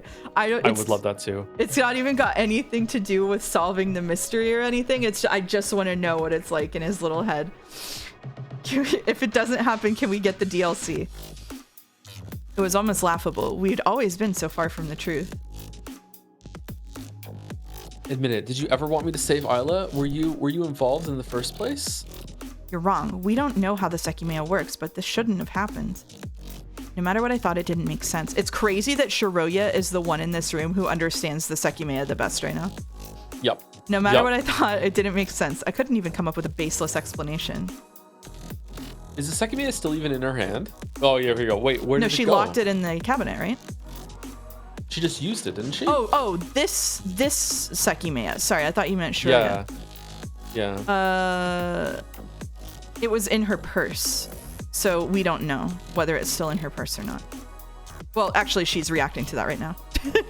It's not here. Okay, so they teleported. So Sai is still in the room, and these three left. Yes, okay. these. Yeah, this is what I thought before. These three left, and Sai teleported. Yeah. Irina's wide eyes were fixed on her purse. It was empty. Wait, what? The Sekimeya disappeared? It teleported. No, it did not teleport. Shut up. No, Stop saying it teleports. No. Shush. We teleported. Yeah. Shushing the characters. Perplexed, Katsuki walked to the cabinet. When he raised the curtain, we saw the Sekimeya sitting comfortably behind the glass. Because they went to a timeline where the Sekimeya was behind the glass. Yes? Agreed? Yeah. Okay. Yeah. So was Sai just out of range, or did Sai just go somewhere else? I think Sai was just out of range. Yeah. Maybe. Can't remember the diagram. Maybe. There was a diagram. Maybe. Or maybe it works some other way that isn't proximity that we don't know about. Did it teleport to the cabinet? This has to be what Katsuki talked about. Katsuki, tell me, what do I need to do to travel through time? Exactly what Sai and I told you. I don't know why it didn't work just now. No, that's not it. The Sekimeya didn't teleport. That's wrong! I thought back on what had just happened. Irina opened the glass and rolled the Sekimeya into her purse, not wanting to touch it for the time being. Following that, she immediately let the curtain fall back down. Perplexed, Katsuki walked to the cabinet. When he raised the curtain, we saw the Sekimeya sitting comfortably behind the glass. She didn't close the glass before lowering the curtain, but it's closed right now anyway. The Sekimeya didn't teleport. I looked at the floor and my heart skipped a beat. There was no drop of blood. Then, the reason why only Sai disappeared... Can I not save Isla? Why did it not work? Oh, of course. Wasn't even thinking. Traveling to the past is impossible. You lied about it since the beginning, right? That's why it didn't work. It can't happen. I actually fell for it. Poor Irina. Just wait here. I'll be back in a second. Before we could react, Katsuki went to hallway B. I left Irina behind and saw him entering the staff room. So here he's going to get it out of the locker. Oh, was I right? But I don't get it. The Sekimeya shouldn't have been in the cabinet. He promptly came back out. Did it disappear? Yes. Because in this timeline, it's not in the fucking locker. Yeah. So which timeline are they in right now? Are they in Mia's original timeline? Fuck if I know, man. Man, oh fucking hell. I see. So it is as I thought. What did you want to do? I'm just wondering about Sai's whereabouts because an extra version of him has existed somewhere in the past. Did we never see him in so many hours? I'm not sure, but he has to be somewhere. There you are. What were you doing? Sai appeared from the lobby. Huh? Oh, what the fuck? On his face, there was only shock. I saw it very well as his eyes were boring a hole through me. Huh? Who the fuck are you? How are you here? Mia Sai. Yeah. Before I recovered from hearing that, someone came from the event room. Whoa, what's this girl doing here? So Mia they just traveled Akaro. from the same part then. Yeah. Mia Akaro, Mia Sai. All right. Yeah. It was It was Akaro. Akaro, and sorry. It was Akaro, and I understood. It was the first time when Katsuki had seen him again. It wasn't happening for the first time. Katsuki, now you have to answer. Who is she? Are you actually acting as if you don't recognize me? Of course we don't. Well, no. Of course we do. Aren't you dead? Oh. Oh. So they're not from the same they're all timeline. fucking mixed up right now. It's like Kitei timeline Akaro and Mia timeline Sai and timeline A, all of the other three of them are fucking trying to talk to each other and don't know what the fuck is going on, if I understand this correctly. It's great. That's so fucking funny. How often did this happen? It is spaghetti. Oh my god. They need to set up like code introductions where like, okay, where are you from? What happened? What happened here? Like, yeah. Not even fucking around. That would have been like the minute, if I were in this situation, the minute that I sniffed out alternate timelines in like stream 4 or whatever, I would have been like, we're developing a code phrase, or we are all holding hands and never going anywhere. But like, absolutely not. Yeah, everybody's holding hands, making a line, not romantically. It's like going to the fucking playground. This is like, it's a fucking Madeline holding hands, walking down the fucking hallway, searching the building. We're not splitting up between floors. We're just like, Jesus Christ. Dead? When did I die? Did it happen again? Me? Why would I be dead?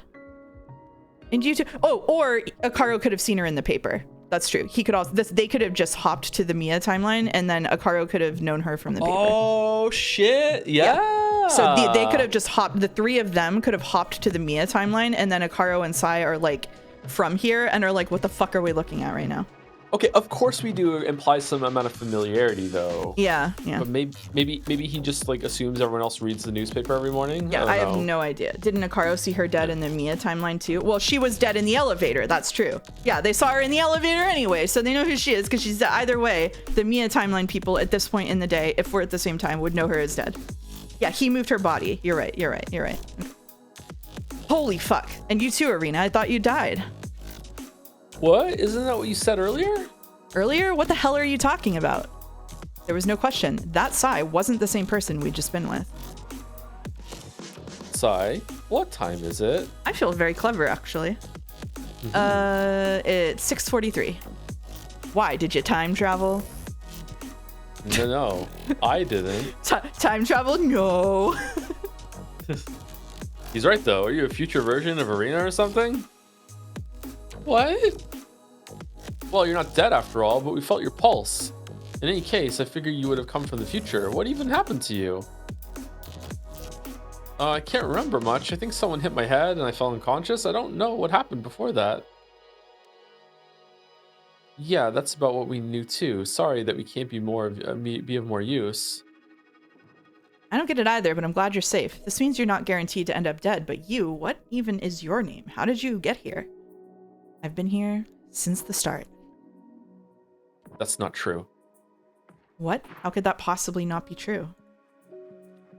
Hold on, though. Your name. I think I might actually remember that. Shiroya, was it? My memory's a little foggy. Okay, so maybe he is from the same timeline and it is the paper. Maybe you're right. Or the news. I nodded, puzzled. Thought so. Like I said, I thought you died. Yeah, I feel like maybe this is the paper, but I don't know. As you can see, I'm alive. Do you have a twin by any chance? What? No. That doesn't make any sense. I'm still really confused. What the fuck do you mean you're confused? She just showed up like that. Did you enter through the storeroom? I've been with you since 9, Sai. That's a load of crap. Regardless, you'll definitely die. I'm sorry to tell you like that, but you're not making it easy for us. Katsuki, I know you know her. I'm going to die? That's not true. It has to be another false fate spawned the same way as the other. I do, and she's telling the truth. Are you just fucking with me? What's the point of lying so blatantly? He's telling the truth. Shiroya's been with us the entire time. The entire time? Not even you have been here since 9. Excuse me? Well, you get what I mean. You don't remember when you got attacked or where you came from very well, right? Of course, Serena and Isla have been here the whole time, but not you. The Sekimeya had disappeared as soon as Arena touched it. In the storeroom, the same thing had happened to me. I looked around, wondering where I was. Oh! What? A camera. Above the door to the lobby, a camera focused its lens on us. Unlike all the others, no smoke was on its smooth surface. And the green light isn't there. It's that world, the one from this morning. Wait, did you notice something? Then that Katsuki, is he here? When Naomi touched the Sekimeya, I'm sure he stayed behind. Oh, if it's Kate world, if it's no Kate world, then the cameras aren't on. Is that what this is about? So all the people here aren't even from this timeline. Yeah, they're just fucking here right now. They're just standing in the hallway in a place that they do not belong to, just fucking around. Yeah. I need to go somewhere. I'm just gonna go to the storeroom and check the door. No, the attic? Okay, all right, girl, go for it. I'm sorry, I need to go to the attic. Before he could say anything, I took off for hallway C. Please, don't follow me. Oh, I remember this. And then she never comes back, right? She gets the other She never one. comes back. Yeah, Okay. she never comes back. There was a reason I had to do that. The Katsuki from that morning, it was very possible he was somewhere, and I really wanted to find him again. The attic had been where we'd parted, but I had to go alone. He was a future version of the Katsuki I'd just been with. I concluded that the two versions of the same person could never interact with each other because it was a real paradox devoid of origin. I concluded this based on nothing, but that's nothing new for this VN. And paradoxes were impossibilities. If Katsuki came with me, it would guarantee I'd never find his future self. In the world we were in, it was very possible the door to the attic had been open how we'd left it. Going by myself, I could find him. He was the future version of the Katsuki I'd just been with. I just told him I was going there, so if his future self was in that world, I knew he would be waiting. And it would let me verify my conclusion that there was no past self of mine locked in a bedroom. This seems like a stopping point. Is this the stopping point that people were imagining? Yeah. Good luck making the chart. Thank you. No, not the stopping point. No. No? Oh. No, a bit further? Okay. When I confirmed I wasn't being followed, I exhaled in relief. I tried to open the elevator, but it wasn't there. I should use it. If he's on another floor, he'll at least hear me. I pressed the button and waited for the elevator. Once it had come, I stepped inside. The 7 button wasn't available, but I still had the key to the attic. After getting it out of my purse, I enabled the button and pressed it to start ascending. A couple more minutes for the next half hour? Oh, okay. On the way, my anticipation compounded. My heartbeat meshed with the slight friction of the ropes above. Upon arriving, I slowly opened the door, revealing an empty hallway. I stepped out and walked to the turn. As soon as I looked ahead, it was settled. My past self wasn't there, and both bedrooms were open. But where was Katsuki? It didn't seem like anyone was there. I headed to the living room and looked at the floor. These footprints, they're very recent. Then a sound came from the stairs. Fixing my eyes on the door, I noticed it was approaching. I hope it's her. I hope it's her. I hope it's Mia. I hope it's Mia. And finally it opened. The person behind it, were they the one I wanted to see? Oh, that seems like a good stopping point, don't you think? We'll find out next week. Yeah, we'll find out next week. Oh. There you are. You did come. I'd forgotten you had the key to the attic. Are you the Katsuki from this morning? No, he's all messy. Oh, he is messy. Hmm. Yeah, I'm glad I wasn't wrong. You knew I would be here, right? You remembered what happened. He nodded. That was it. I'd finally found him. We just had to stay together from that point on. What had happened after I'd traveled didn't matter anymore. As long as I stayed with Katsuki, we would be together at 9, which he had lived through once already. I was so relieved, and he looked the same. However, there was something else on his face. I felt it was exhaustion. And You've smoke. been... And smoke, yeah. Have you been here all this time? It looks wrong for him to have a smile on his face. Have you been here all this time? When you disappeared this morning, I tried to find you, but I was in another world, right?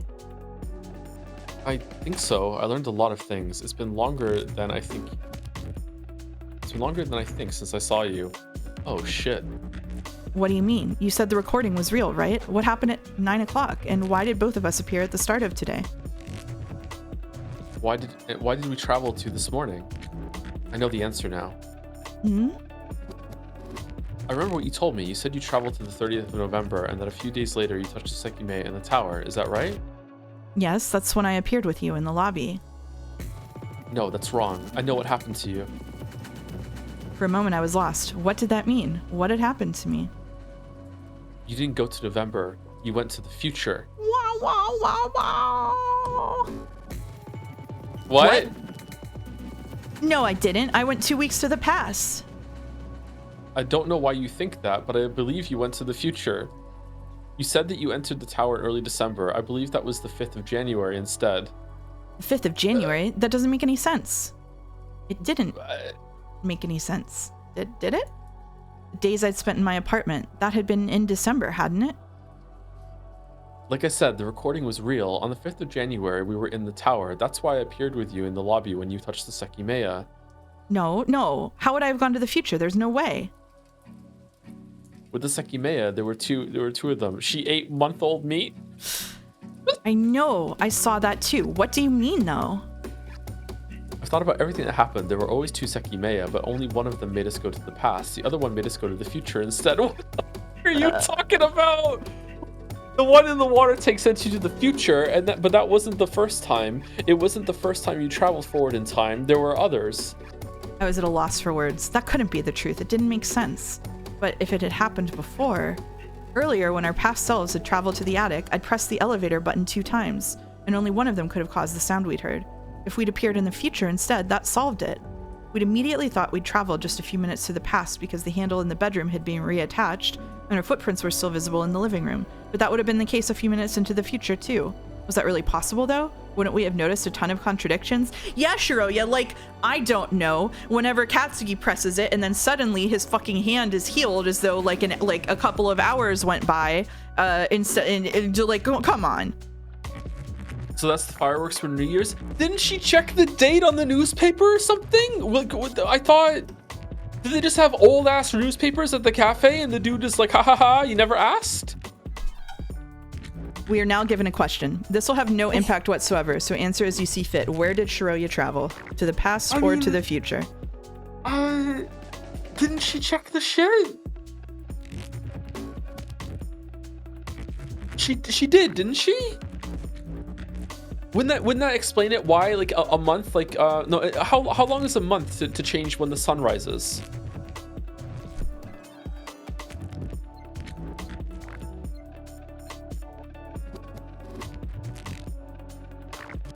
So her date, she looked at her phone when she traveled back. The phone did show November 30th. Okay? Yeah. She looked at the newspaper and it said the date and he said, "Is this new?" And the date, she said, "Is this new?" And the date was December 1st.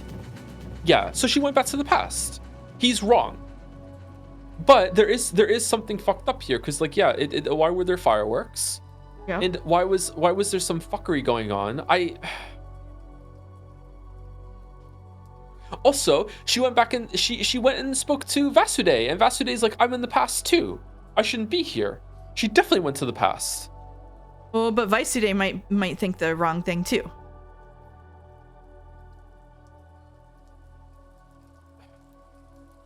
Okay, the only way that she went to the future is if the cafe guy is in on it and specifically got those newspapers to fuck with her. That's the only way it could happen. So he has to be in on it, and I can't imagine that's the case. I say she went to the past.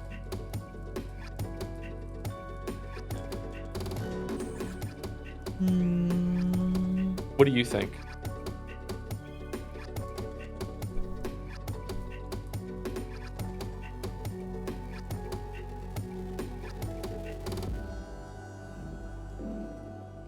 Know the lottery numbers?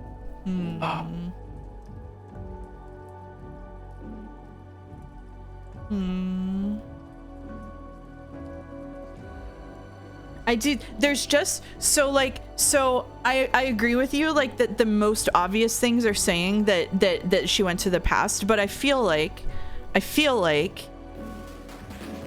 that means that it's the future. I don't have a good reason for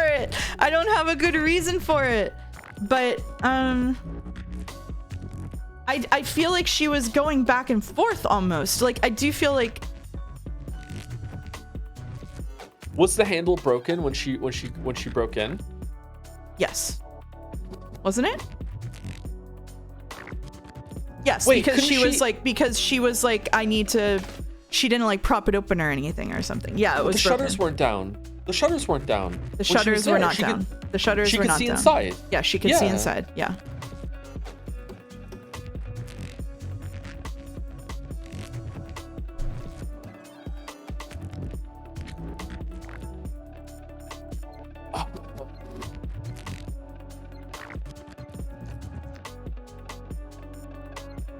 Oh.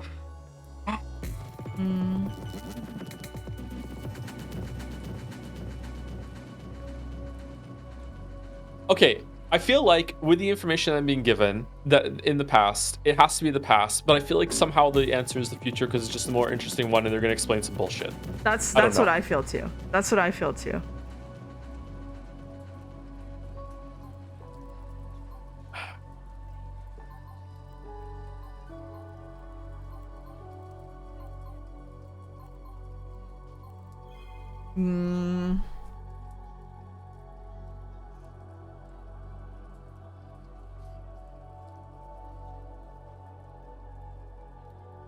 Why are you mousing? I just saved.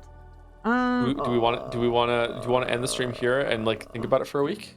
That would be pretty funny, wouldn't it? Yeah. Do we think about it for a week? Let's think about it for a week. All right, let's think about it for a week. Let's get a poll though. Yeah, poll would be good. Like a poll. Like what would the answer Yeah, be? let's get the poll though. Let's get the poll. Do we have? I can do it if there's one in chat. Are there a lot of Seki Fullers in chat though? Like, are they gonna know the answer? Okay, never mind. We're not gonna get that. That won't tell us the answer. If I tell them not to vote in it, do you think they'll respect it? I think they will actually. I think they will. All right. I'm voting future. There's a poll up. I'm voting future because it's the whole Sekimeya community is here, Joe. It's kind of likely. I'm voting pass because I can't imagine a satisfying narrative reason for why the newspaper is different, unless it's like time traveling ninja Akaro, who is also slipping the keys into everyone's purse and also taking phones out, also went back and changed the fucking newspaper, and coffee at the newspaper didn't realize, at the cafe didn't realize the newspaper had been changed to the top. Like I can't imagine. Your strategy is to make an option that says Seki Fuller's click here. I should have done that. I'll do that next time. Maybe she time traveled again? That's what I was trying to get at with saying that, like, maybe fucking around with the Sekimeya fucks with you somehow, because there were like multiple times where like Vice Today said that he traveled to the past, like that newspaper said the date, like her phone said the date, but then her phone stopped working, which would happen if you like didn't pay the bill or whatever, right? Like it seems like both somehow, and I don't know what to. I think right now, and this is probably wrong, I think right now that she did go to the past, she was in the past, and then that night when she tried to fall asleep when her phone lost service, someone came with a Sekimeya, stood outside her apartment, touched it with range, and sent her to the future, and that's what happened. And then she broke through. Maybe that's what happened. That's what happened. I just don't know, like. I want to say future out of sheer contrarianism. Why would the ticket still be in the purse? I know. Well, to be fair, I did find a concert ticket for something over a year ago in my purse the other day. It had to be the past. It had to be. All right. We'll decide for next week. We'll see how it goes. Well, why don't we return to the giant chart and wait, she even checked her phone for events coming up at Ashiya Tower, and she was gonna buy one. Remember? She did do that. Yeah, she did. Yeah, do that, yeah. She had to be in the past. Like, it had to be. She Katsuki's had to wrong. Katsuki's wrong. Okay. Katsuki's wrong. She followed the kid too. She did follow the kid. Oh, sorry. Thank you, R101, for subbing with Prime, and thank you, Terraflop, for 5 gift subs. Really appreciate that. To who? To Indian Go, Chief Mogi, Lego Piece number 3037, Bob Jones 228, and Sky Thicon. Thank you. It was the second Sekimeya event. It was the second Sekimeya exhibit. Yeah, they lost one, so they just put the other one up. Katsuki being wrong seems a bit too obvious. There's no way to metagame this. There's no good way to metagame this. We have to make a big chart. We have to. Joe, I'm so sorry. We have to reread Shiroya City. No. We've got to reread Shiroya City. No. We've got to do it. I'd rather be wrong. It's fine. I'll just be wrong. I'll just be wrong. Yeah. I will reread Shiroya City. Listen. We have all the pieces. We have to reread Shiroya City. Okay. All right. No. Thank you everyone for coming. Joe, what are you streaming? You're streaming Final Fantasy VI on Tuesday? Tuesday, maybe tomorrow. I'm staying up all night tonight, so it's unlikely, but we'll see what very happens. Exciting. Yeah. Very exciting. Very exciting. I thought you weren't doing that. I am doing that. Yeah, I'm trying. All right, yeah. You are doing that. Okay. Yeah. So maybe Final Fantasy VI tomorrow. Definitely Final Fantasy VI Tuesday. I will be coming back with Moon Remix RPG on Wednesday here on this channel. Thanks, everybody. Yes, staying up all night to brainstorm Sekimeya. That's what we're off to do. More Sekimeya after we get done with Sekimeya. That's right. Okay. We're gonna. I need to use the bathroom for a while, so I'm gonna go. That's see okay. you in the chat. All right. See you later.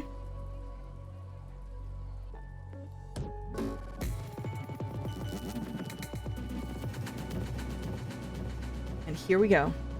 Thanks, everybody.